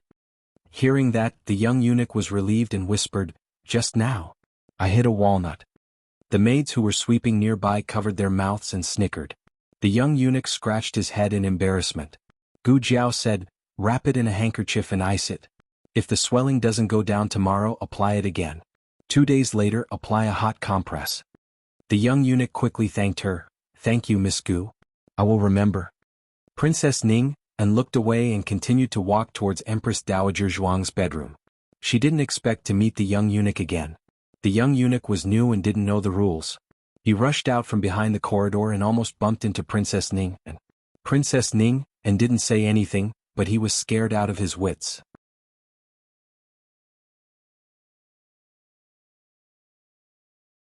He knelt on the ground and said, "Princess, spare me. Spare me." Princess Ning said calmly, "Get up. I don't blame you." "Yes. Thank you, Princess Ning." The young eunuch stood up, trembling. He didn't dare to look up to peek at his master's face. Princess Ning said slowly, "I don't remember you being so scared in front of Dr. Gu. I don't eat people."